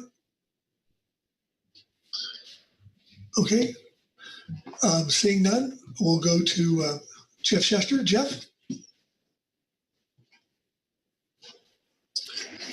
Hi, this is Jeff Shester, representing Oceana. Thank you, Mr. Vice Chair and members of the council. I wanted to also refer you to our letter that we submitted as public comment under this item, and wanted to thank the council for keeping this item on your agenda for this meeting. We believe it is very important that the council weigh in at this critical juncture in anchovy management. To summarize our request, we ask the council to do two things. First, recommend to NMFS that the new catch rule remain effective for 1 year, reverting to a zero catch after the effective period, thus requiring NMFS to issue a new rule. Second, initiate an FMP amendment to establish a regular specification cycle for anchovy, building off the framework developed by the CPSMT through the council process thus far. As you know, this is the second time the court has struck down NMFS's anchovy catch limits for failing to meet the most basic Magnuson-Stevens Act requirements. Namely, the court held that in setting a static OFL, ABC, and ACL and leaving those reference points in place for an indefinite period of time, NMFS failed to use the best available science and failed to prevent overfishing. The court reinforced the common sense fact that in order to prevent the overfishing, anchovy catch limits have to have a rational relationship to the actual size of the population. While NMFS objects to having to issue a new rule under court order, the court's order is not the problem here. The problem is that NMFS keeps repeating the same basic errors over and over and refuses to move forward with simple common sense management reforms necessary to conserve this ecologically vital stock and comply with the basic science and legal requirements. The council and NMFS should not waste yet more time and energy resisting the reforms everyone knows are necessary. It's time to fix the problem once and for all. While it is true that the court order does not dictate the contents of the new catch rule, it clearly outlines why the previous rules were illegal. The catch limit must be based on the current biomass of the stock. Setting indefinite catch limits based on long-term averages that do not automatically change in response to collapses in the population simply fails to prevent overfishing and does not reflect best available science. The 75% buffer is insufficient to prevent overfishing given the extent of natural fluctuations in anchovy population.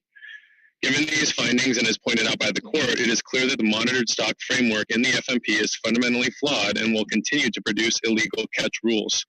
The council's approach must be reformed such that catch limits are set based on the current size of the anchovy population. Regarding the substance of the rule, we, like many of you, are still reviewing, as this only came out yesterday, but we can offer some preliminary comments. Sorry, the plane going over my head. To begin, a 25,000-ton ACL for the 2021 catch season appears to reflect the best available science showing the anchovy population is currently abundant. That's not what is at issue here. However, extending this catch limit beyond 2021, as this rule would, does not reflect the peer-reviewed science demonstrating that the anchovy population can change and can rapidly collapse within 1 to 2 years. As currently proposed, the rule suffers the same fatal flaw as the previously vacated rules because its catch limit would apply indefinitely. The immediate solution in the near term is clear. Limit the effective period to 1 year, and we would suggest certainly not more than 2 years, after which the catch limit reverts to zero. This would ensure NMFS promulgates a new rule in response to updated estimates of abundance. An effective period of no more than 2 years would give the council time to amend its FMP under the council process and aligns with NMFS' existing commitments to complete a stock assessment within that period. An effective period any greater than 2 years is inappropriate given the short life cycle of anchovy and the known dynamics that it can decline from high abundance to a collapsed state within 2 years. The proposed rule raises the option of an effective period, and we strongly urge the council to recommend one that reverts catch to zero until a new rule is implemented. To remedy the fundamental legal issue in the longer term, the council must amend the CPS FMP to establish a regular management cycle for updating anchovy specifications. The management team has already developed a framework or flow chart, as they call it, for such an amendment that includes periodic updates and a biomass threshold that requires adjustments to ACLs in any years where the stock drops below the threshold. If appropriate frequencies for updates and biomass thresholds were selected, the Council could build on this framework to adopt an FMP amendment that ensures catch limits will prevent overfishing and reflect the current population size of anchovy. The Council should initiate this amendment at the next possible meeting. As we saw with Amendment 17, if the Council makes such an amendment a priority, the Council can complete and implement an FMP amendment within that 1 to 2 year period. Swift action by the Council can reform anchovy management in a manner that works for the industry while meeting the conservation and management safeguards of the Magnuson-Stevens Act. Such an approach could maintain the stable levels of catch that the industry has stated that they would like to see when the stock is abundant, provided that catch limits are reduced in the event of a population collapse in the future. Relying on the current monitored stock approach, in which the Council has flexibility to update future catch limits at its discretion, as the management team is recommending in its statement, it does fail to meet the requirements of the Magnuson-Stevens Act. We're not asking the Council to cut anchovy harvest at this time, but simply to adopt a system that is responsive to science, that allows higher relative catch levels when the stock is abundant and appropriately lowers catch limits in response to stock declines. Please recommend that NMFS establish an effective period of 1 year for the upcoming catch rule and schedule a CPS FMP amendment to begin in April 2020. Thank you very much, and I'd be happy to answer any questions. Thank you, Jeff. Questions for Jeff? Okay. Yeah, thanks, Jeff.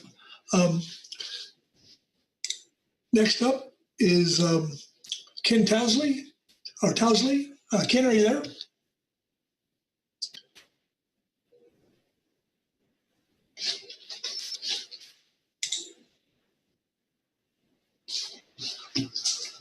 Are you able to hear me? I can, yes, we got you. Okay, sorry. This is Ken Towsley with Monterey Fish Company. Also, Del Mar Company asked me to speak in their behalf too, but 2 processors up here in Monterey. Is everybody still able to hear me? Yes, you're good. So anyway, I just got a few things to say as a processor, and we have a lot of fishermen working for us. I read Oceana's comments and was really surprised, kind of a little shocked, that there was absolutely no reference or concern for the fishing industry at all. So I was surprised at that no mention of the harm the fishing industry suffers when there's a drastic change in our ability to catch fish. And their suggestion that they'd look at it each year, we couldn't keep our doors open. I mean, if we don't know next year that we're going to be able to catch anchovies, we can't keep the doors open.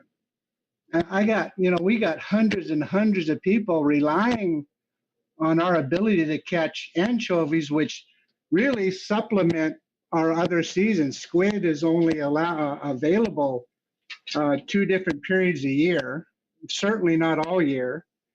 And the way we keep our doors open is with anchovies. And certainly we want anchovies managed. We need them. We need them to be managed well. And so we're very supportive. We do everything asked of us. We volunteer for the surveys that the Fish and Game produce. I got my guys out there counting fish in a bucket for Fish and Game to further the studies on keeping a healthy population of anchovies and sardines. And all we want is to be considered as part of the decision making when they're talking about reducing an amount of anchovies that we're not even close to fishing. I mean, you talk to the fishing boats out there, the fishermen. my God, there's anchovies everywhere. I mean, it's unbelievable. I mean, it's great. It's fantastic. They're everywhere. And certainly we don't want them overfished, and certainly we want them managed well, but we also want to be part of the game. We want to be understood that we need this fishery, and we need to be protected, you know, with everybody else. So, I mean, they've closed the sardines, which we understand. We're actively participating in the sardine measurements, which we're happy to do. And there's lots of sardines out there too, but in any event, that's the position that the processors, and us being one of them, and our fishermen feel like is, you know, we just don't want a knee-jerk reaction. You know, we want a balanced reaction to you know, protecting the environment. So anyway, that's what I got. Thank you, Ken, for your testimony. Questions for Ken?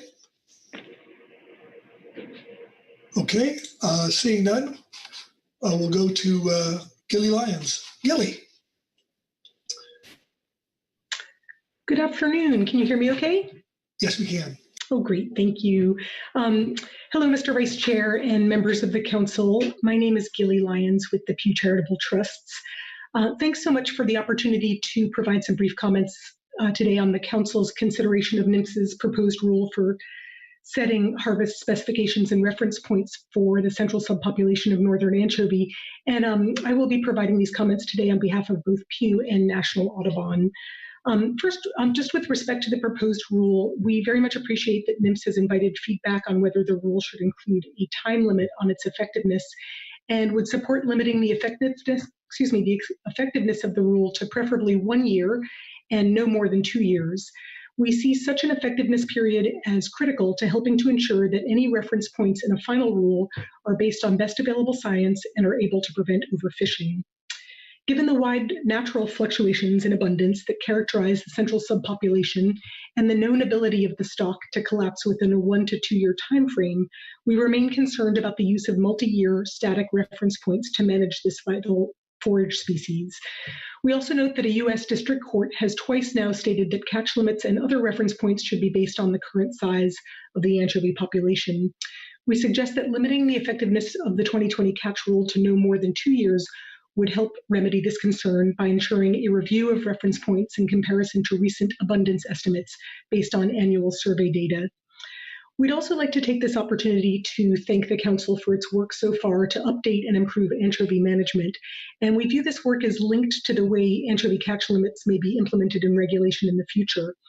The OFL framework currently being developed by the CPSMT and members of the SSC, the anchovy stock assessment currently being planned for 2021 by the Southwest Fisheries Science Center, and the FMP amendment currently being developed by the CPSMT all represent tangible progress toward managing the central subpopulation based on the best available science, and we enthusiastically support the Council's continued work on these initiatives.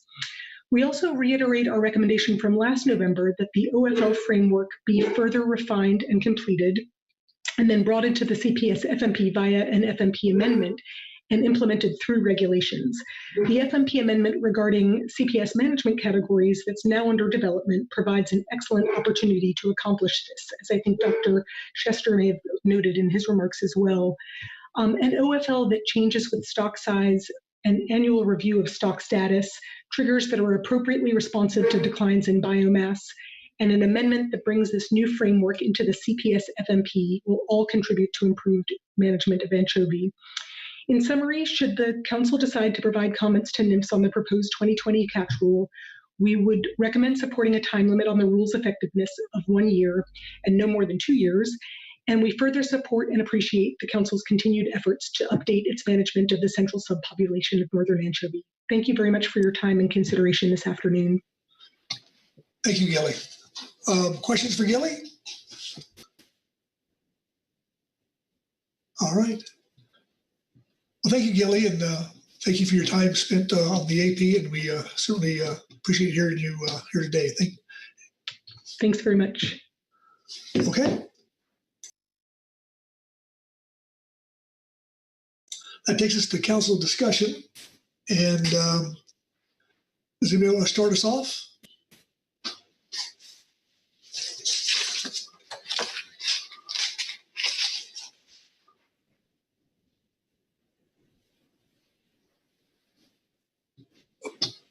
Okay. John Ugritz. John? Thank you, Mr. Vice Chair. I feel like we are in approximately the position I was concerned we would be in when we discussed whether to agendize this item on Friday.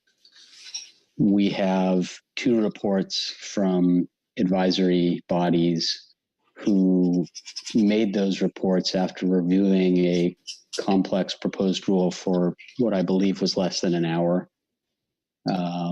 We have interesting and novel approaches within the proposed rule that have not been analyzed in any way, that have almost no justification within the rule, and that, as you can hear from the public testimony, there's varying thoughts as to whether those are appropriate.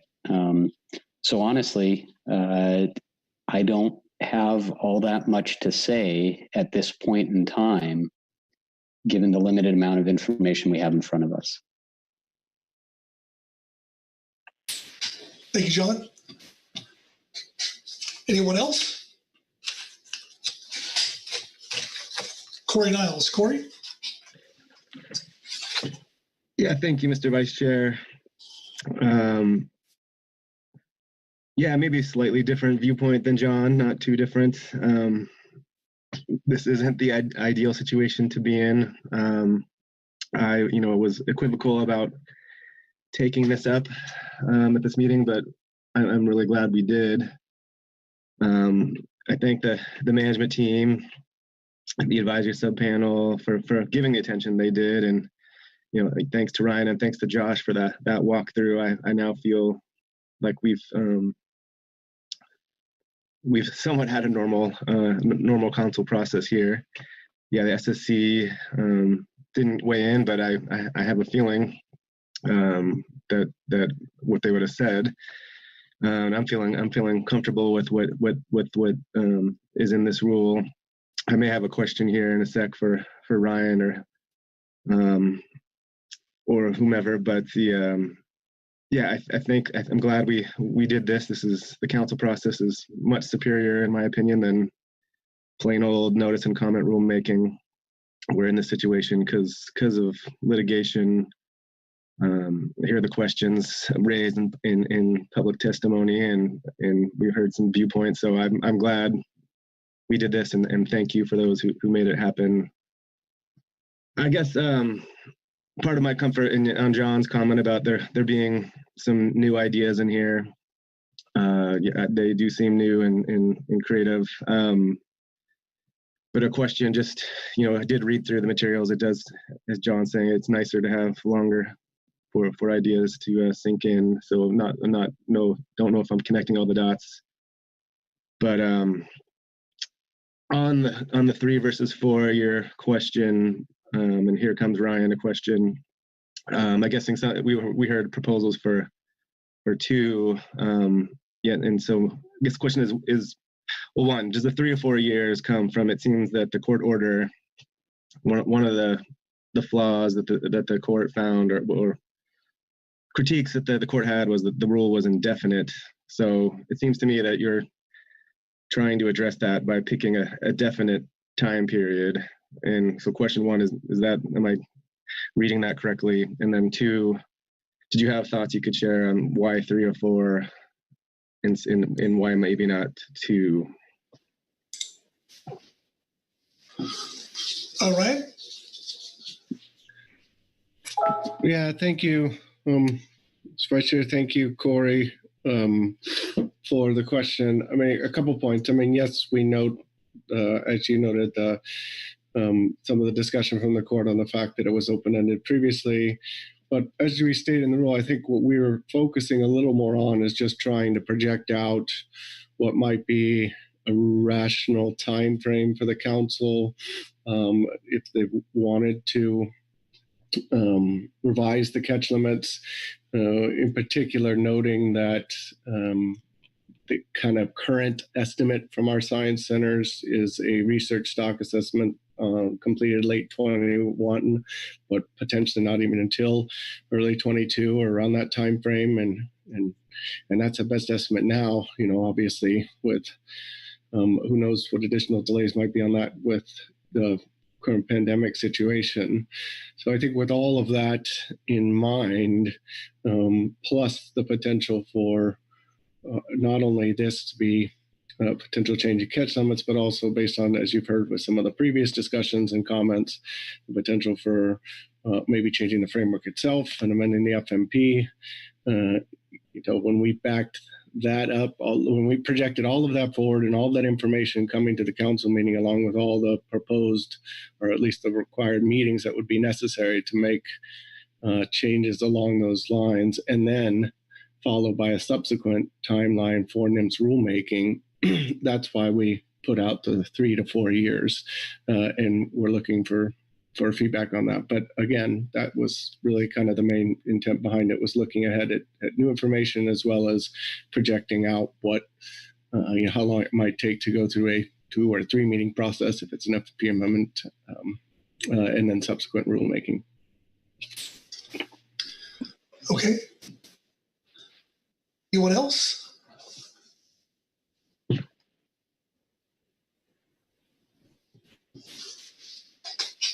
Oh. John? Thanks, Mr. Vice Chair, and thanks, Corey, for sort of clarifying some of that. I guess the follow-up in my mind is that I'm fairly uncomfortable setting a precedent that changes council management as defined in an FMP through a NMFS rulemaking in terms of the management framework, timeframes for analysis, and other aspects that have not been fully analyzed, that we have not seen a range of alternatives, and we've not had consideration of the implications in terms of managing to prevent overfishing. So I'm concerned about even going there. John? Okay. Corey? Yeah, thanks, Mr. Vice Chair. Thanks, John. Since no one else, I don't see anyone's hands popping up here. And yeah, I think we're in an unfortunate situation that no one wants to see in. No one seemingly wants to be in. And I don't disagree with you, John. I do think the way forward, I'm myself not seeing the need to request that we put together official proposed, some comments on the proposed rule. I'm again, very, very comfortable with the rule. It looks a lot like what we've done recently. Brian's explanation on the process and, you know, uncertain timeline of when it would, when we could possibly get the framework that we're hoping to get into place. So 3 years, that sounds like a reasonable, 3 to 4 years sounds like it takes time to do such things. But yeah, the framework and getting there, like the team mentioned and others, I believe that's where we should focus next. So I wasn't suggesting, from my point of view, that we make formal comments here. I do share some of John's questions and concerns, and I do think I understand why NMFS is doing what they're doing given circumstances. But getting to that framework is what seems most important. Okay. Thank you, Corey. Any further comments? I mean, going into this, we knew the SSC wouldn't be able to review it, and so we couldn't get too deep into the weeds here. So it's more of an informational setting is the way I took it. So with that, Ryan Wolf. Thank you, Mr. Vice Chair. Just real quickly, I did want to clarify something too, in case I don't want to be misconstrued. I appreciate the comments by John. I wasn't suggesting that we put in that time frame because we were expecting or proposing changes to the framework or FP amendments, et cetera. We also fully recognize that the existing framework in the FMP would allow the council to react to new information such as that forthcoming stock assessment, and they could revise catch limits, through the current FMP as well, if new information warranted such a revision.